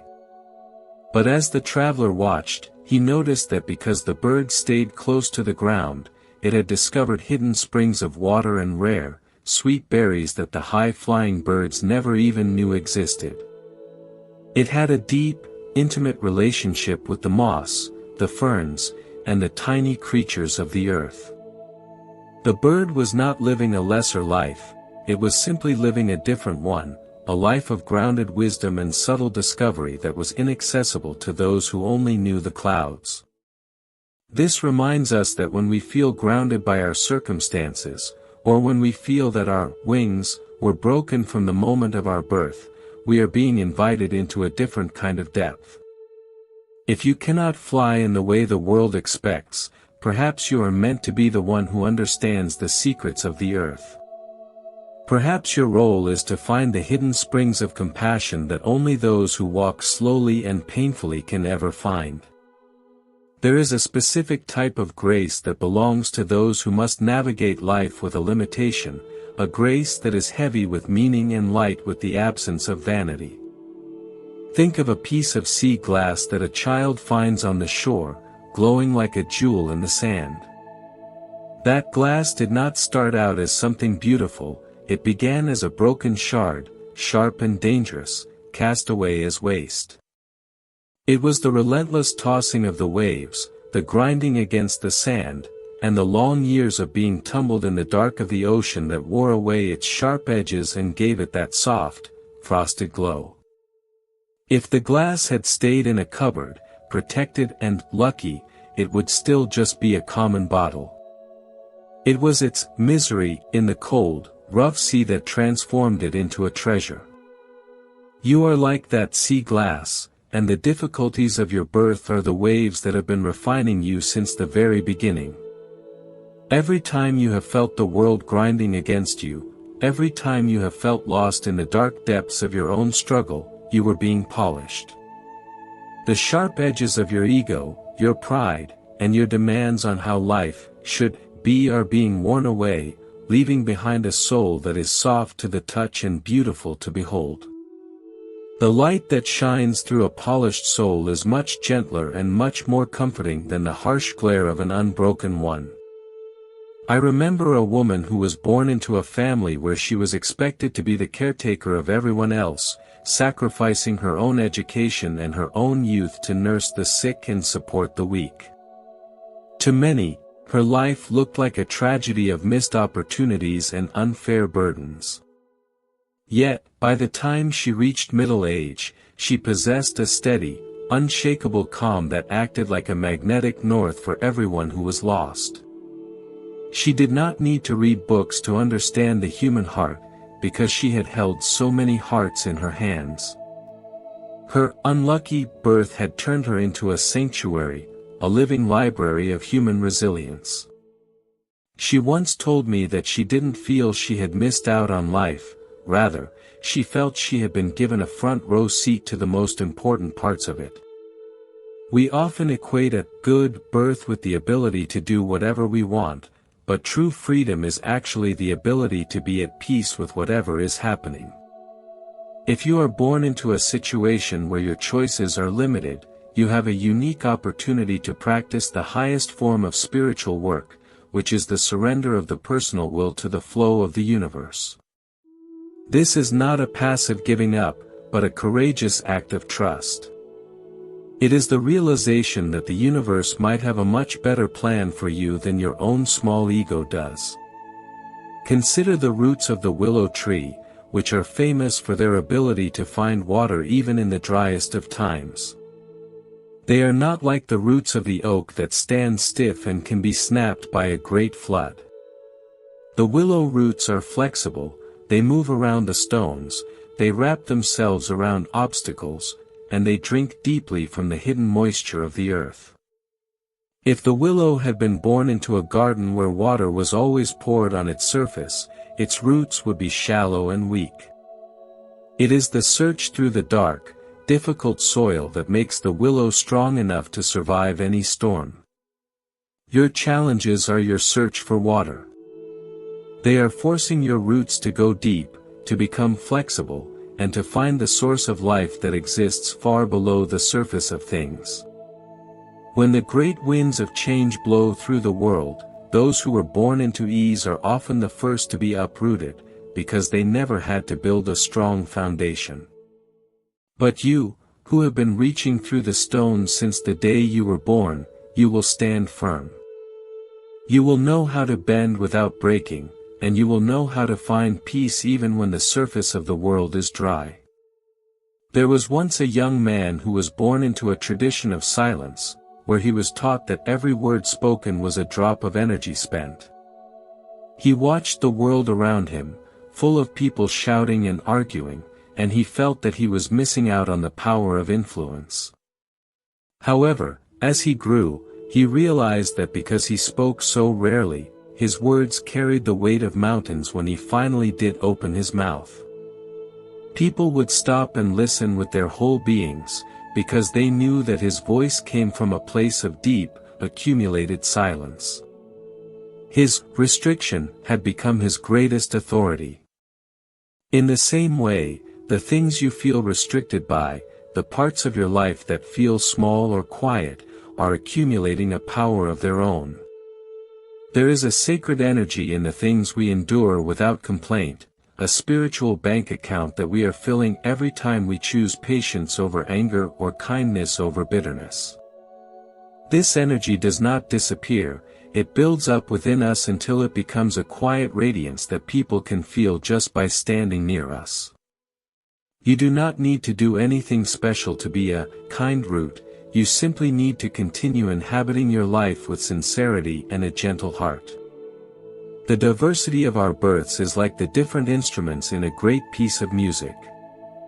Sometimes the music requires a loud, triumphant trumpet, and other times it requires the soft, haunting note of a single wooden flute. If you feel that your life is a soft, quiet note, do not try to compete with the trumpets. The symphony needs your quietness. It needs the pauses, the shadows, and the subtle tones that only a life of reflection and endurance can provide. Your value is not in how much noise you can make, but in how perfectly you can hold your note in the grand arrangement. Think of the night sky again, and notice how the moon does not try to be the sun. It does not feel unlucky, because it has no light of its own and must reflect the light of another. The moon knows its role, it knows that it is the ruler of the tides, the keeper of the night, and the guide for the dreamers. It accepts its cool, silver nature with perfect grace.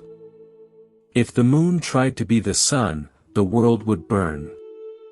Our birth conditions are our nature, our specific way of reflecting the light of the universe. When we accept our nature, whether it is sunny or moonlit, we find a sense of peace that is unshakable.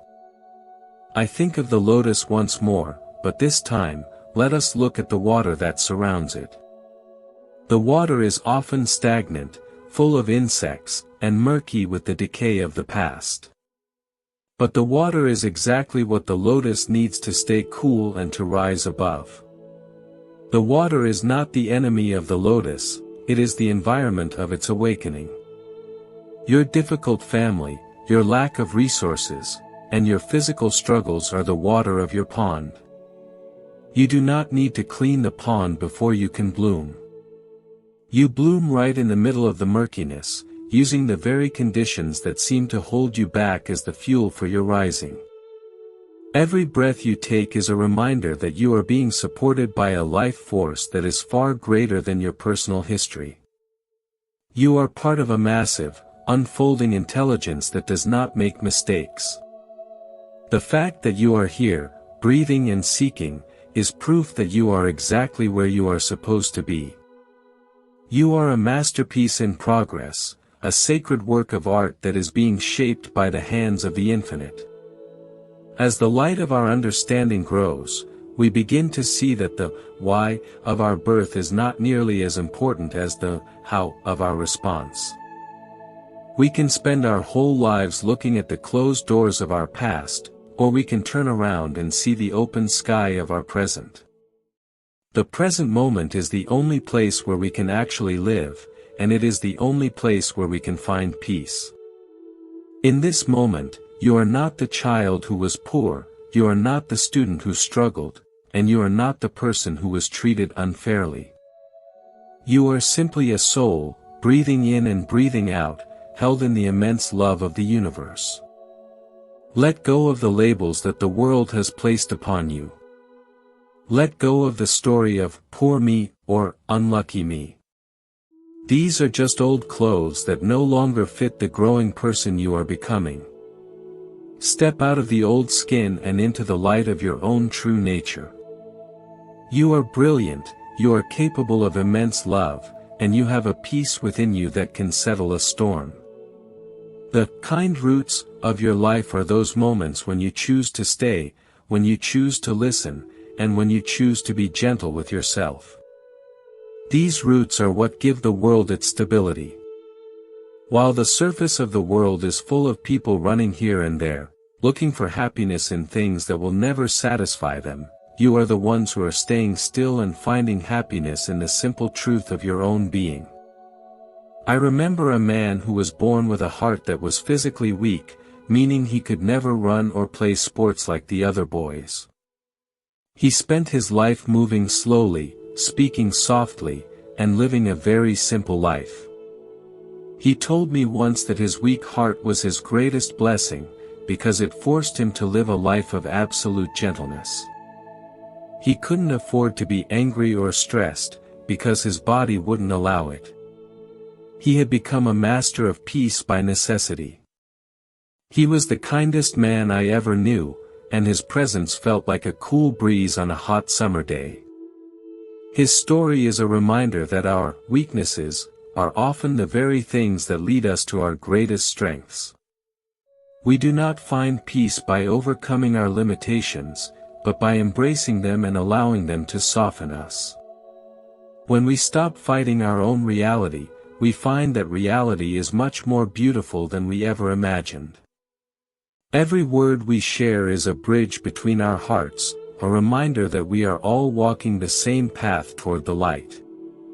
As we continue this conversation, let the peace of these reflections settle into your soul like the evening dew on a thirsty garden.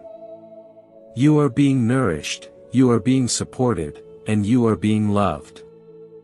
The story of your life is a sacred text, and every day is a new verse.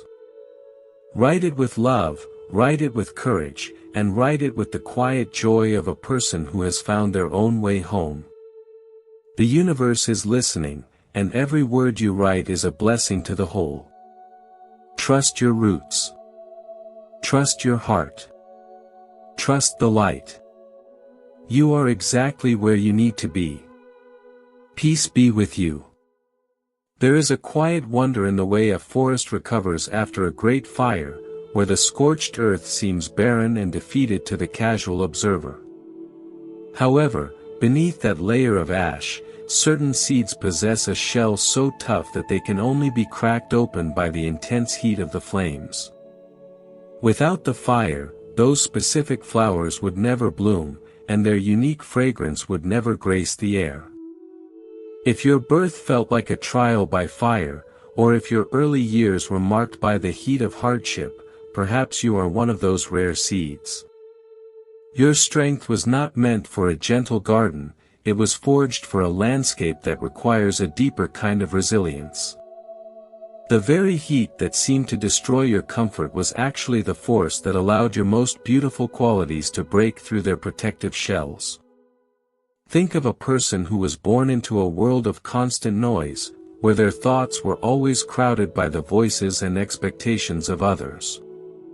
They might have felt that they were born into a mental prison, never able to find a moment of true clarity. Yet, because of that overwhelming noise, they were forced to develop a focus so sharp that it could pierce through any distraction. They learned to find the silent gap between two sounds, the stillness in the center of a storm. When they finally found their way to a quiet place, their ability to concentrate was like a laser, reaching depths of insight that those who lived in constant peace could never achieve. Their struggle with noise became the very tool they used to master the silence. We often imagine that being born into a perfect family is the ultimate blessing, but sometimes a perfect surface can be a very difficult place for a soul to grow. In a family where everything is polished and every emotion is controlled, there is often no room for the messy, honest reality of the human heart. Someone born into such an environment might spend their whole life terrified of making a mistake or showing a flaw. Conversely, someone born into a family that was open about its brokenness, its struggles, and its tears, has a head start in understanding the truth of existence. They do not have to waste energy pretending, because they already know that life is fragile and that every heart carries a weight. This raw honesty is a form of spiritual wealth that no amount of social status can buy. I remember a man who was born into a situation where he had to work from a very young age, never knowing the carefree days of a typical childhood. He felt he had been robbed of his innocence, born into a life of duty and heavy lifting. But as he grew, he realized that he possessed a physical and mental stamina that was awe-inspiring. He knew how to finish what he started, he knew how to endure when others gave up, and he knew the value of a hard-earned rest. He told me that his missing childhood was actually a long apprenticeship in the art of persistence. He moved through the world with a quiet confidence, knowing that there was no challenge he could not meet with steady, patient effort.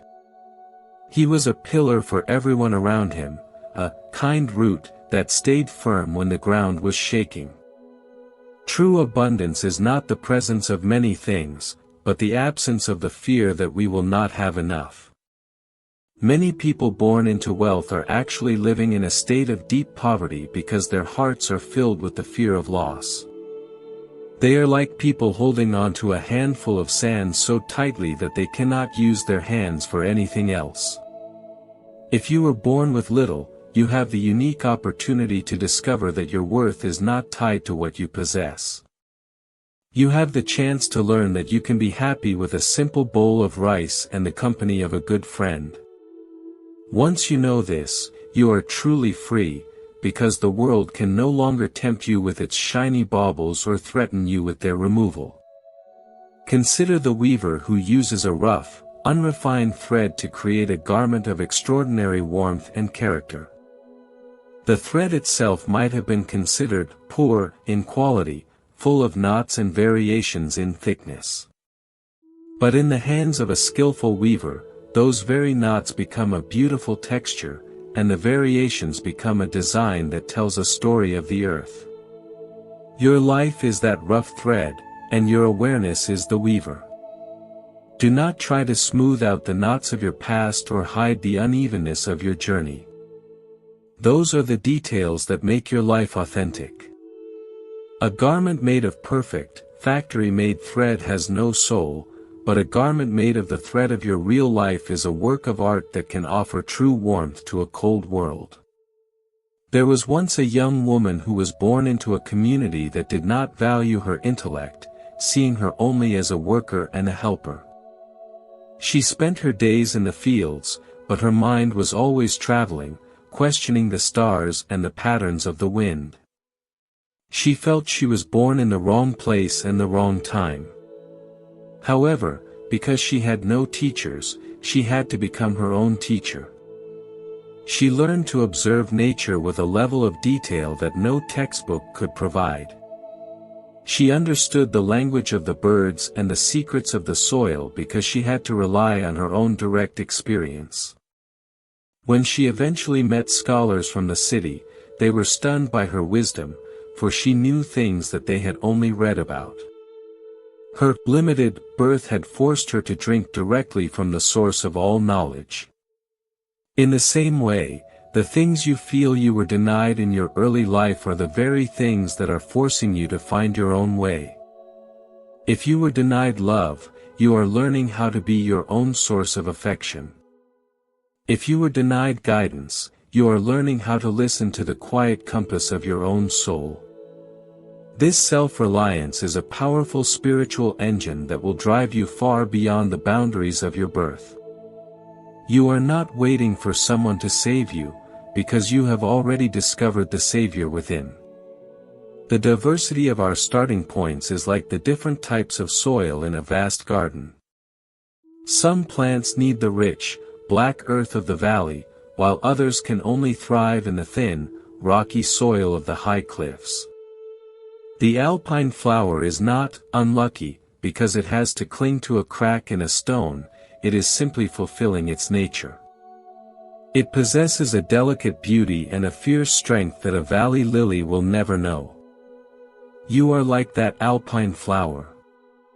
The rocky circumstances of your birth are not an obstacle to your beauty, they are the necessary environment for it. Your strength comes from the very rocks you have had to climb, and your beauty is enhanced by the vast, high perspective you have gained. Every breath you take is an act of courage and a testament to your resilience. You are here, in this moment, despite every challenge and every hardship that tried to hold you back. That is a magnificent victory. Do not look back at your past with regret, but with the pride of a seasoned traveler who has navigated a difficult path and arrived at a place of understanding. Your history is not a burden you carry, it is the foundation you stand upon. As the sun moves toward the horizon, let the peace of this realization settle into your heart. You are not a victim of your birth, but a master of your response. You are the kind root that can find nourishment in any soil and beauty in any circumstance. The world is a better place because you have survived your fires and climbed your rocks. Your fragrance is unique, and your strength is a gift to us all. I think of the way a bridge is built, with heavy stones placed deep into the riverbed. Those stones are under constant pressure, hidden beneath the rushing water and the weight of the traffic above. They might feel that they have a miserable role, forever stuck in the mud and the dark. But those stones are what make the bridge possible. They are the silent heroes that allow others to cross safely from one side to the other. If you feel that your life has been one of hidden labor and heavy pressure, know that you are the foundation of something great.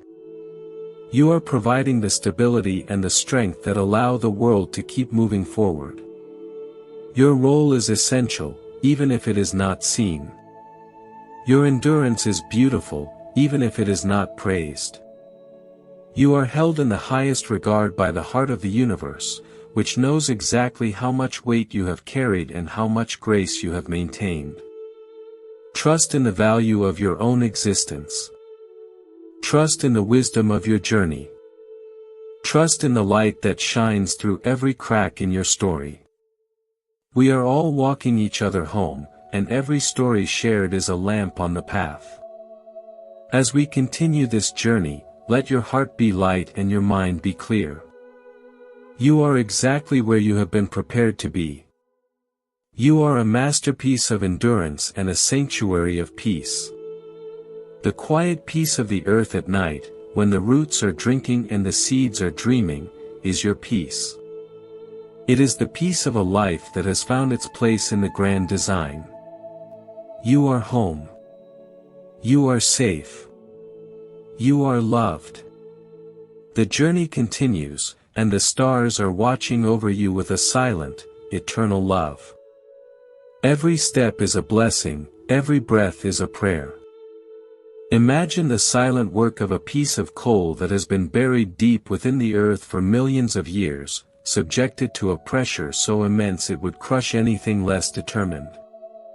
The coal does not complain about the darkness, nor does it ask why it was not born as a leaf dancing in the breeze or a cloud drifting across the sky. It simply stays, it endures, and it allows the weight of the world to transform its very atoms until it becomes a diamond, a stone that can cut through any obstacle and reflect the purest light. If you feel that your life has been a series of heavy burdens, a constant pressure that never seems to let up, perhaps you are in the middle of that very transformation. Your soul is not being crushed, it is being crystallized into a strength that is indestructible and a clarity that can see through the deepest illusions of this world.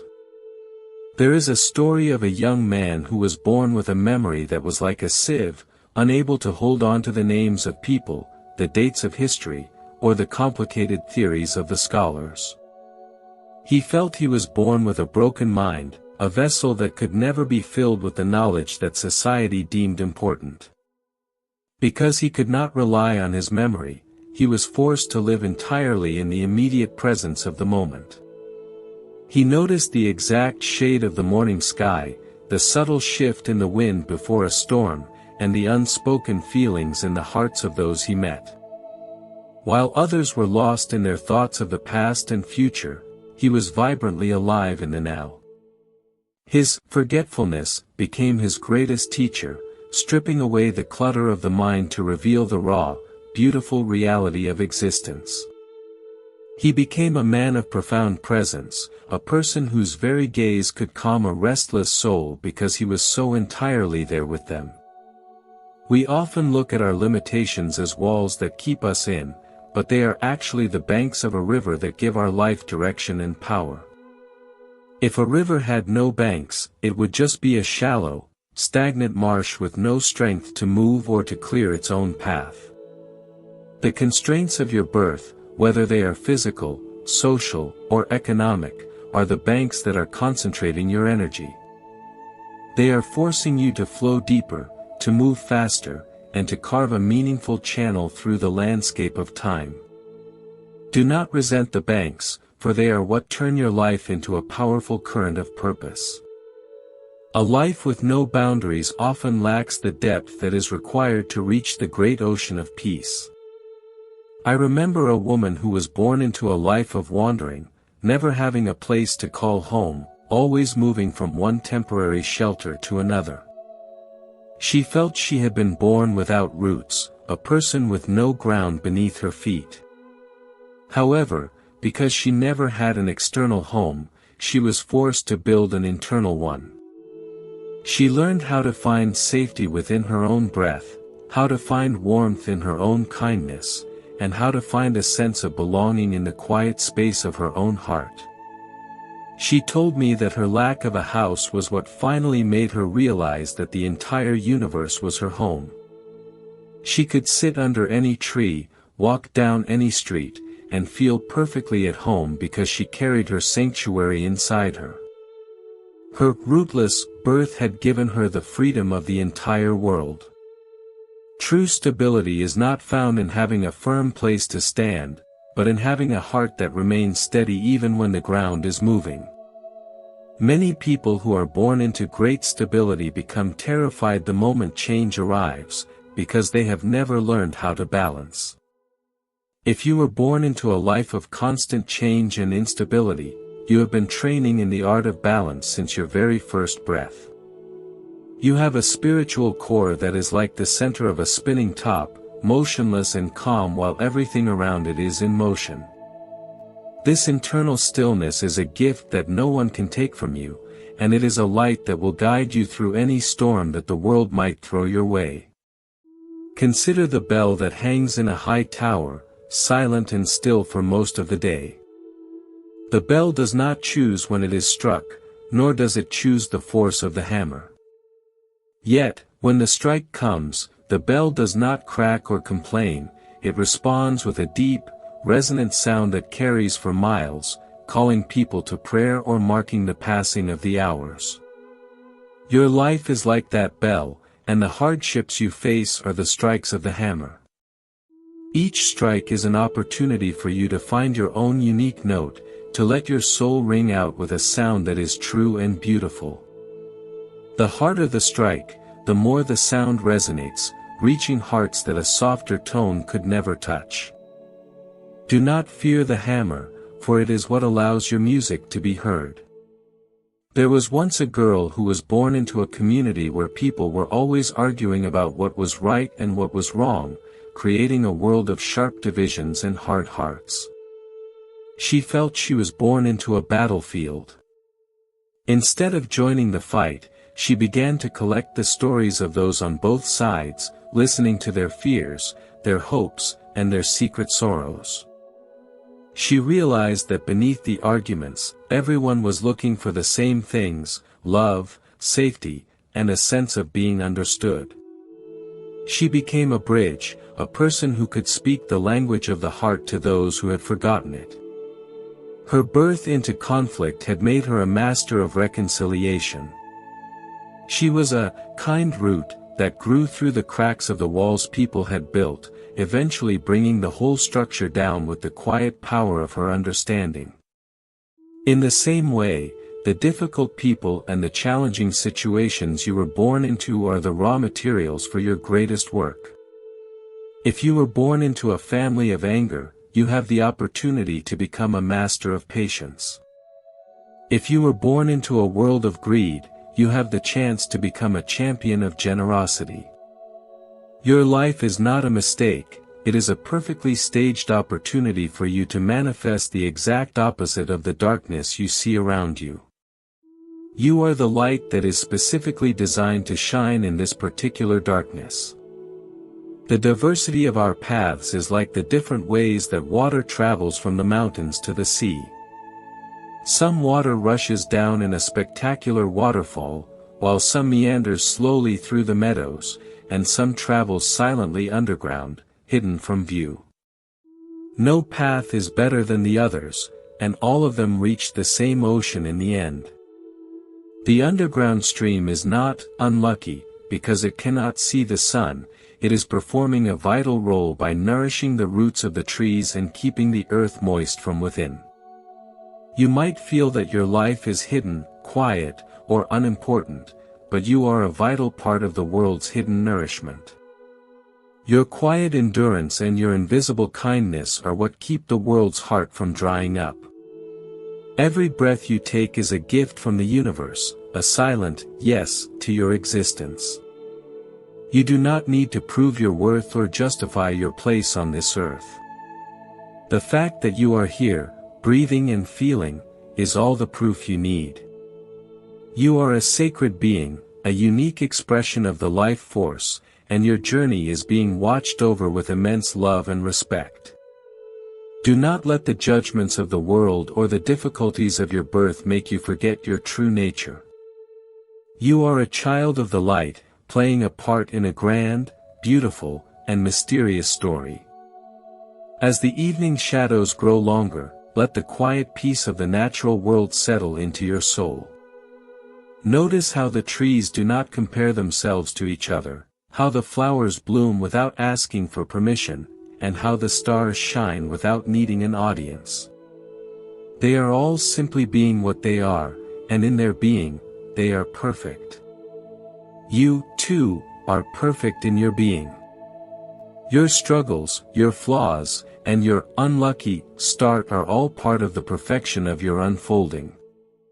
Trust the process, trust the timing, and above all, trust the love that is holding you.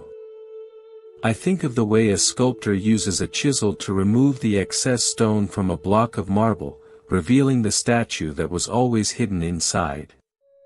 The strikes of the chisel are sharp and forceful, and from the perspective of the stone, it might seem like it is being attacked. But the sculptor is not an enemy, he is a creator who knows exactly where the beauty lies. Your hardships are the chisel of the divine sculptor, removing the layers of ego, fear, and habit that have hidden your true brilliance. With every strike, you are becoming more defined, more elegant, and more like the masterpiece you were always meant to be. Your life is a work of art that is being created in real time. Do not be afraid of the rough edges or the unfinished parts. They are all part of the process. One day, you will look back and see that every difficult moment was a necessary stroke of the brush, every tear was a splash of color, and every struggle was a way to give the painting depth. You will see that your life was not a tragedy, but a magnificent epic of the soul's journey toward the light. We are all walking this path together, sometimes in the sun and sometimes in the shadows. But the path is always there, and the light is always waiting at the end. As you continue your journey, keep your heart open and your head high. You are a warrior of peace, a seeker of truth, and a beautiful, kind root in the garden of life. The quiet peace of the night sky, with its infinite stars and its deep, velvet darkness, is a reflection of the peace that exists within you. It is a peace that is beyond words, beyond thoughts, and beyond any earthly condition. You are that peace. You are that light. You are home. The journey continues, and the universe is singing a song of love just for you. Every step is a blessing, every breath is a prayer. Think of the humble salt of the earth, which must undergo the heat of the sun and the drying of the wind before it can become the crystal that brings flavor and preservation to everything it touches. Salt does not look like much when it is just a part of the vast, gray ocean, yet it is through the process of being separated and refined that it discovers its true purpose. Your life may feel as though it has been put through a drying season, a time where you were stripped of your comforts and left to face the heat of reality alone. But it is in these very seasons that you are becoming concentrated, where your essence is being distilled into something that can bring healing and grace to a world that is often bland and hurting. Your unlucky start was not a loss of time, it was the preparation of your unique flavor, a seasoning that the world desperately needs. There was once a woman who was born into a family of healers, but she herself was born with a frailty that made it impossible for her to gather the heavy herbs or climb the steep mountains for rare medicines. She felt like a shadow in a house of light, a person who could not contribute to the great work of her ancestors. Because she was confined to her room for many years, she began to notice the subtle movements of the insects on her windowsill, the way the light changed the color of the dust, and the tiny vibrations of the house itself. She developed a sensitivity so refined that she could sense a fever in a person before they even felt a chill. She became the most sought-after healer of all, for she could see the invisible threads of illness that the strong and healthy had overlooked. Her weakness was the very window through which she saw the deepest truths of the body and soul. We often believe that to be truly valuable, we must be like a great pillar, tall, strong, and visible to everyone. But if a building were made only of pillars, there would be no walls to protect from the wind and no roof to keep out the rain. Some of us are born to be the mortar, the quiet and invisible substance that holds the great stones together. You might feel that your life is hidden, that you are just the one who supports others while staying in the background, but without the mortar, the most magnificent tower would eventually crumble into a pile of separate, lonely rocks. Your role as a supporter, as a kind root that stays beneath the surface, is what gives the world its structural integrity and its warmth. Do not underestimate the power of your quiet presence. I recall a man who was born with a speech that stumbled, making every conversation a mountain to climb. He spent his youth in the agony of being misunderstood, feeling that his thoughts were trapped behind a wall of broken sounds. Because he could not speak quickly, he learned to speak with his eyes, with his hands, and with the way he held his body. He discovered that a single, steady look of compassion could say more than 1,000 eloquent words. When he did speak, he chose his words with such care that they were like precious jewels, rare and full of weight. He became a man whose silence was as powerful as his speech, a person who taught everyone around him the sacred art of truly waiting for another to be heard. His struggle with words had made him a master of the spirit that lives behind them. True wealth is not the accumulation of gold, but the ability to feel satisfied with the breath you are taking right now. There are those born into immense riches who spend their entire lives in a state of starvation, always looking for the next thing to fill an emptiness that has no bottom. If you were born with little, you have been given the rare opportunity to discover the bottom, to find that place where you are enough simply because you exist. This realization is a diamond that no thief can steal and no economy can devalue. Once you have found the peace of being enough, you are richer than any king who is still chasing his own shadow. Consider the clouds that pass over a parched land, casting shadows that provide a brief, cool relief from the burning sun. The clouds do not own the rain they carry, and they do not decide where the wind will blow them. They simply travel, they transform, and they give of themselves until they disappear. Your life is like one of those clouds. You may have been blown into a difficult territory, far from the lush gardens you dreamed of. But even in the desert, your shadow is a gift. Your presence, your endurance, and your willingness to keep moving despite the heat are providing comfort to those who are walking the sand beside you. You are part of the world's great cycle of giving, even when you feel you have nothing left to offer. There was a boy who was born into a house where no one ever spoke of their feelings, a place where the air was heavy with the things that remained unsaid. He felt he was born into a desert of the heart. Instead of becoming hard like the world around him, he began to write letters to the people he would never meet, pouring his kindness and his empathy onto the pages. He realized that the world was full of people who were also living in deserts, and his words were like small bottles of water cast into the vast ocean of human experience. He became a person who could hear the silent cries of the world because he had grown up in a house of silence. His unlucky birth had turned him into a poet of the unspoken, a voice for those who have no words. In the same way, the emotional lack you experienced in your early years is the very thing that has made you a specialist in the language of the heart. You know the value of a kind word because you know the ache of its absence. You know the importance of a gentle touch because you know the coldness of a world without one. Your life is not a series of missing pieces, it is a specialized training in the art of being human. You are the one who can walk into a room and sense exactly who needs a smile, who needs a hand, and who needs to be reminded that they are not alone. The diversity of our struggles is the way the universe ensures that every part of the human experience is witnessed and loved. If no one were born into poverty, we would never know the beauty of resilience. If no one were born into illness, we would never know the majesty of the spirit's triumph over the body. If no one were born into loneliness, we would never know the true value of a single, sincere connection.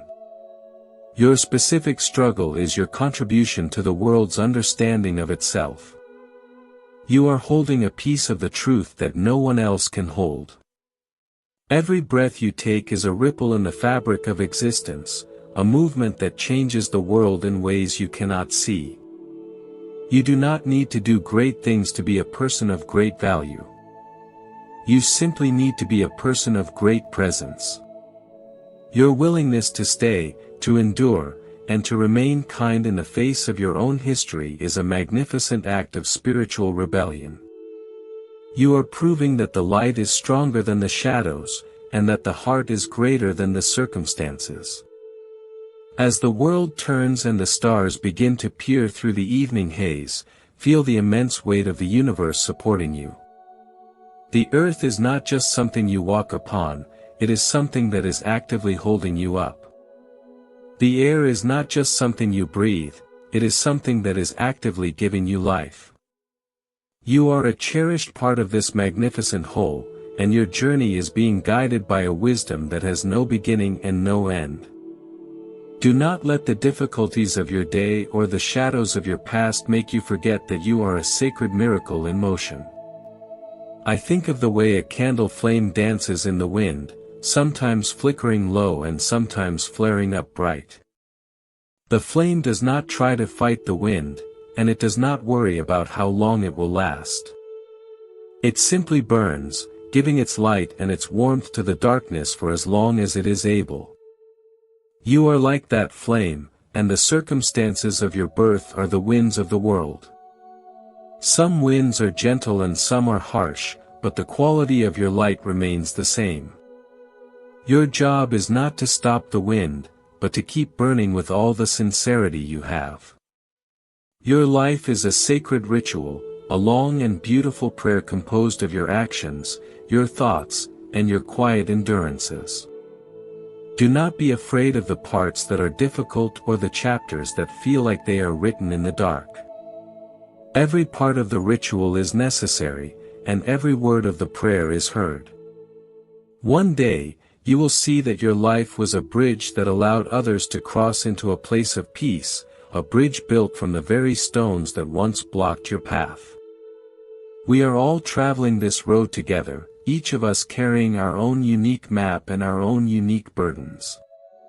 But the destination is the same for everyone, a return to the source of all love and all peace. Along the way, let us be the ones who share our bread, who offer our shade, and who remind each other of the light that never goes out. You are a kind root in the garden of humanity, and your presence is making the world a more beautiful and a more stable place. The quiet peace of the midnight hour, when the world is still and the mind is clear, is a reflection of the peace that lives in the center of your soul. It is a peace that exists beyond any earthly condition, a peace that was there before you were born and will be there after you are gone. You are that peace. You are that light. You are home. The journey continues, and the universe is whispering a secret of love just for you. Every step is a blessing, every breath is a prayer. Consider the ancient pottery that has been buried under the weight of the earth for centuries, only to be rediscovered and placed in the light of a new day. Those pieces that are most cherished are often the ones that bear the kintsugi marks, where the cracks have been filled with pure, shimmering gold. The vessel is not beautiful despite its breaks, it is beautiful precisely because it was broken and then mended with such precious intention. If you feel that your life has been a series of fractures, that you were born into a world that cracked your spirit before you even had a chance to stand, look at the gold that is now filling those spaces. Your resilience, your deepened capacity for love, and your hard-won wisdom are the golden seams that make you a masterpiece of survival. You are no longer just a common vessel, you are a testament to the fact that something broken can be made stronger and more radiant than it ever was in its original state. There was once a silent forest where the tallest trees were those that had grown in the path of the most frequent storms.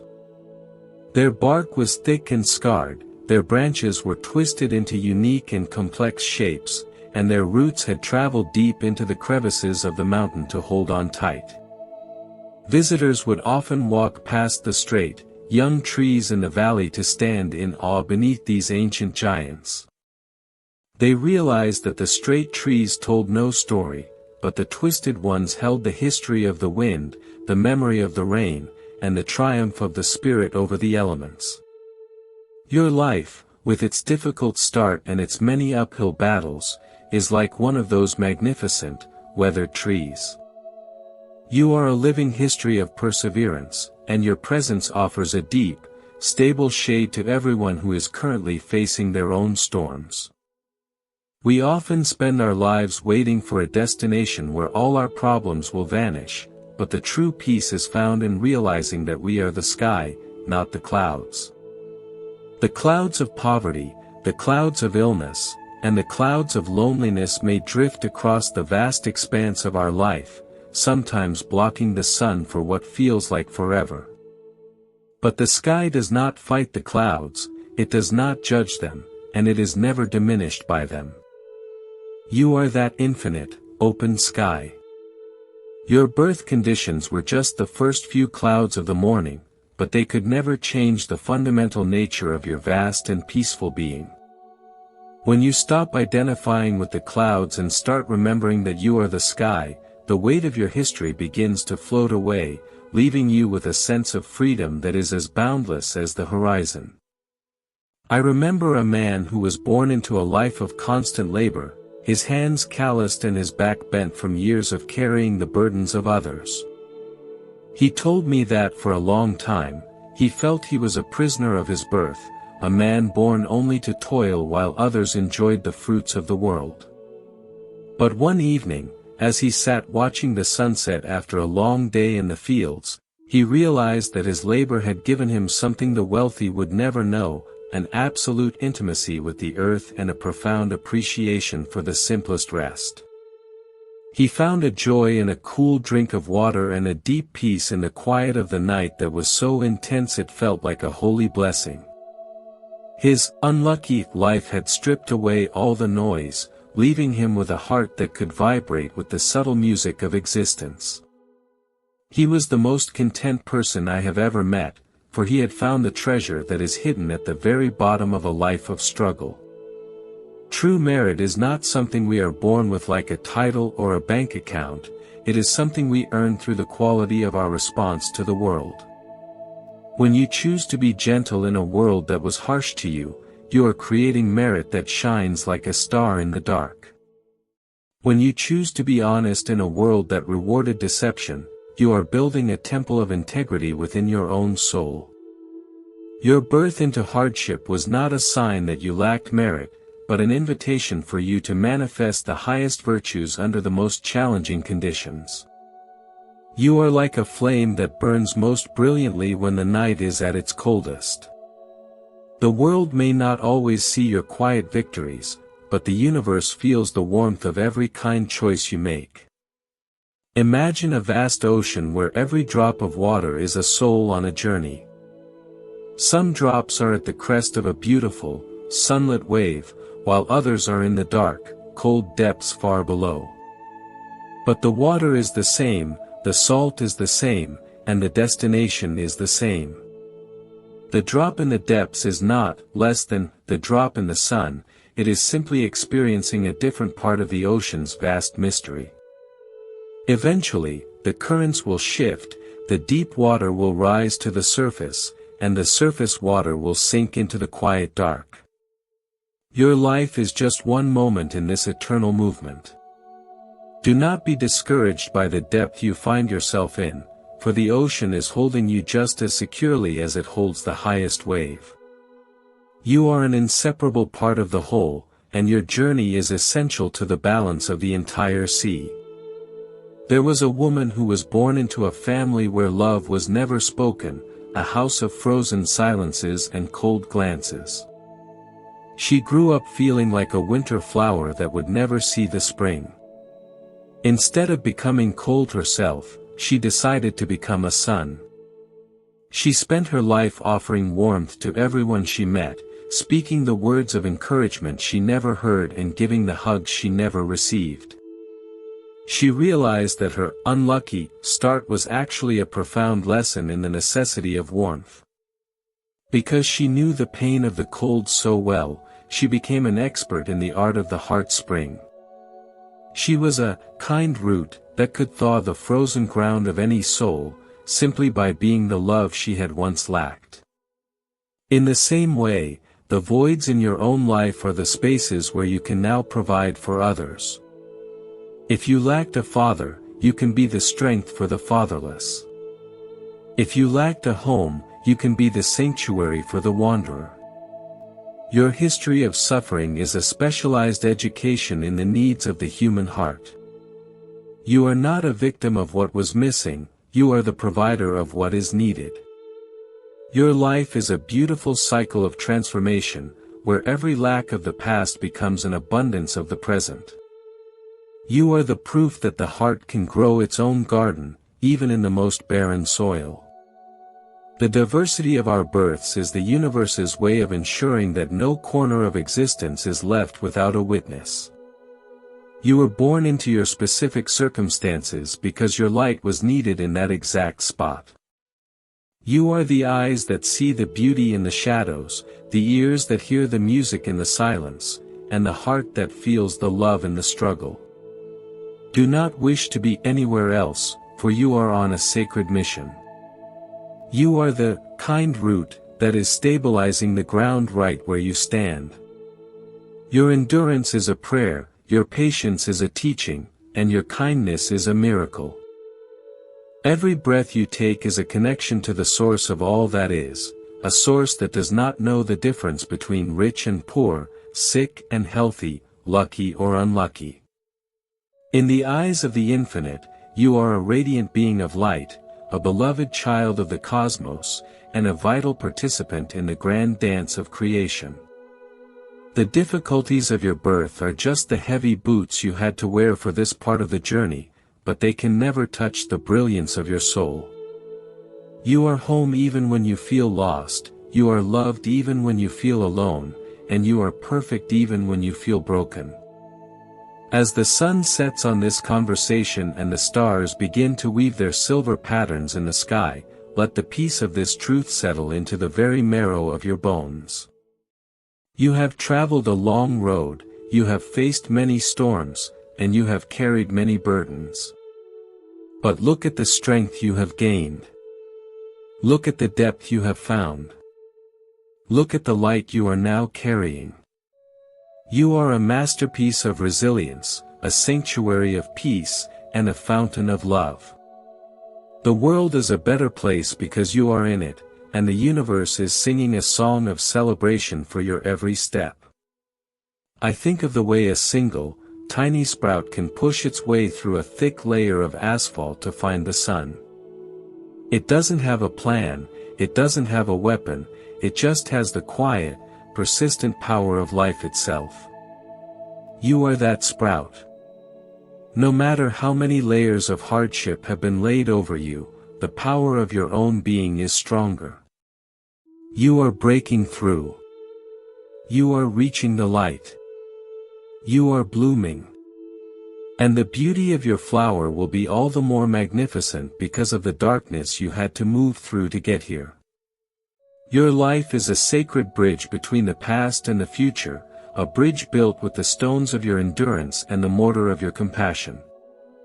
Every step you take makes the bridge stronger for those who will follow.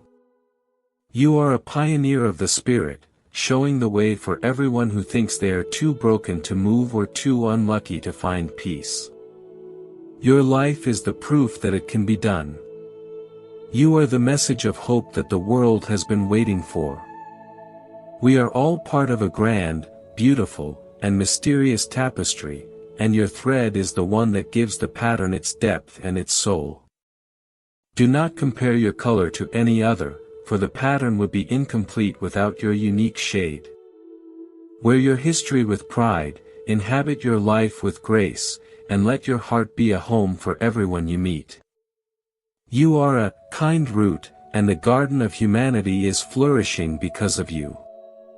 The quiet peace of the morning dawn, when the first light touches the dew and the world begins to wake with a sense of infinite possibility, is the peace that belongs to you.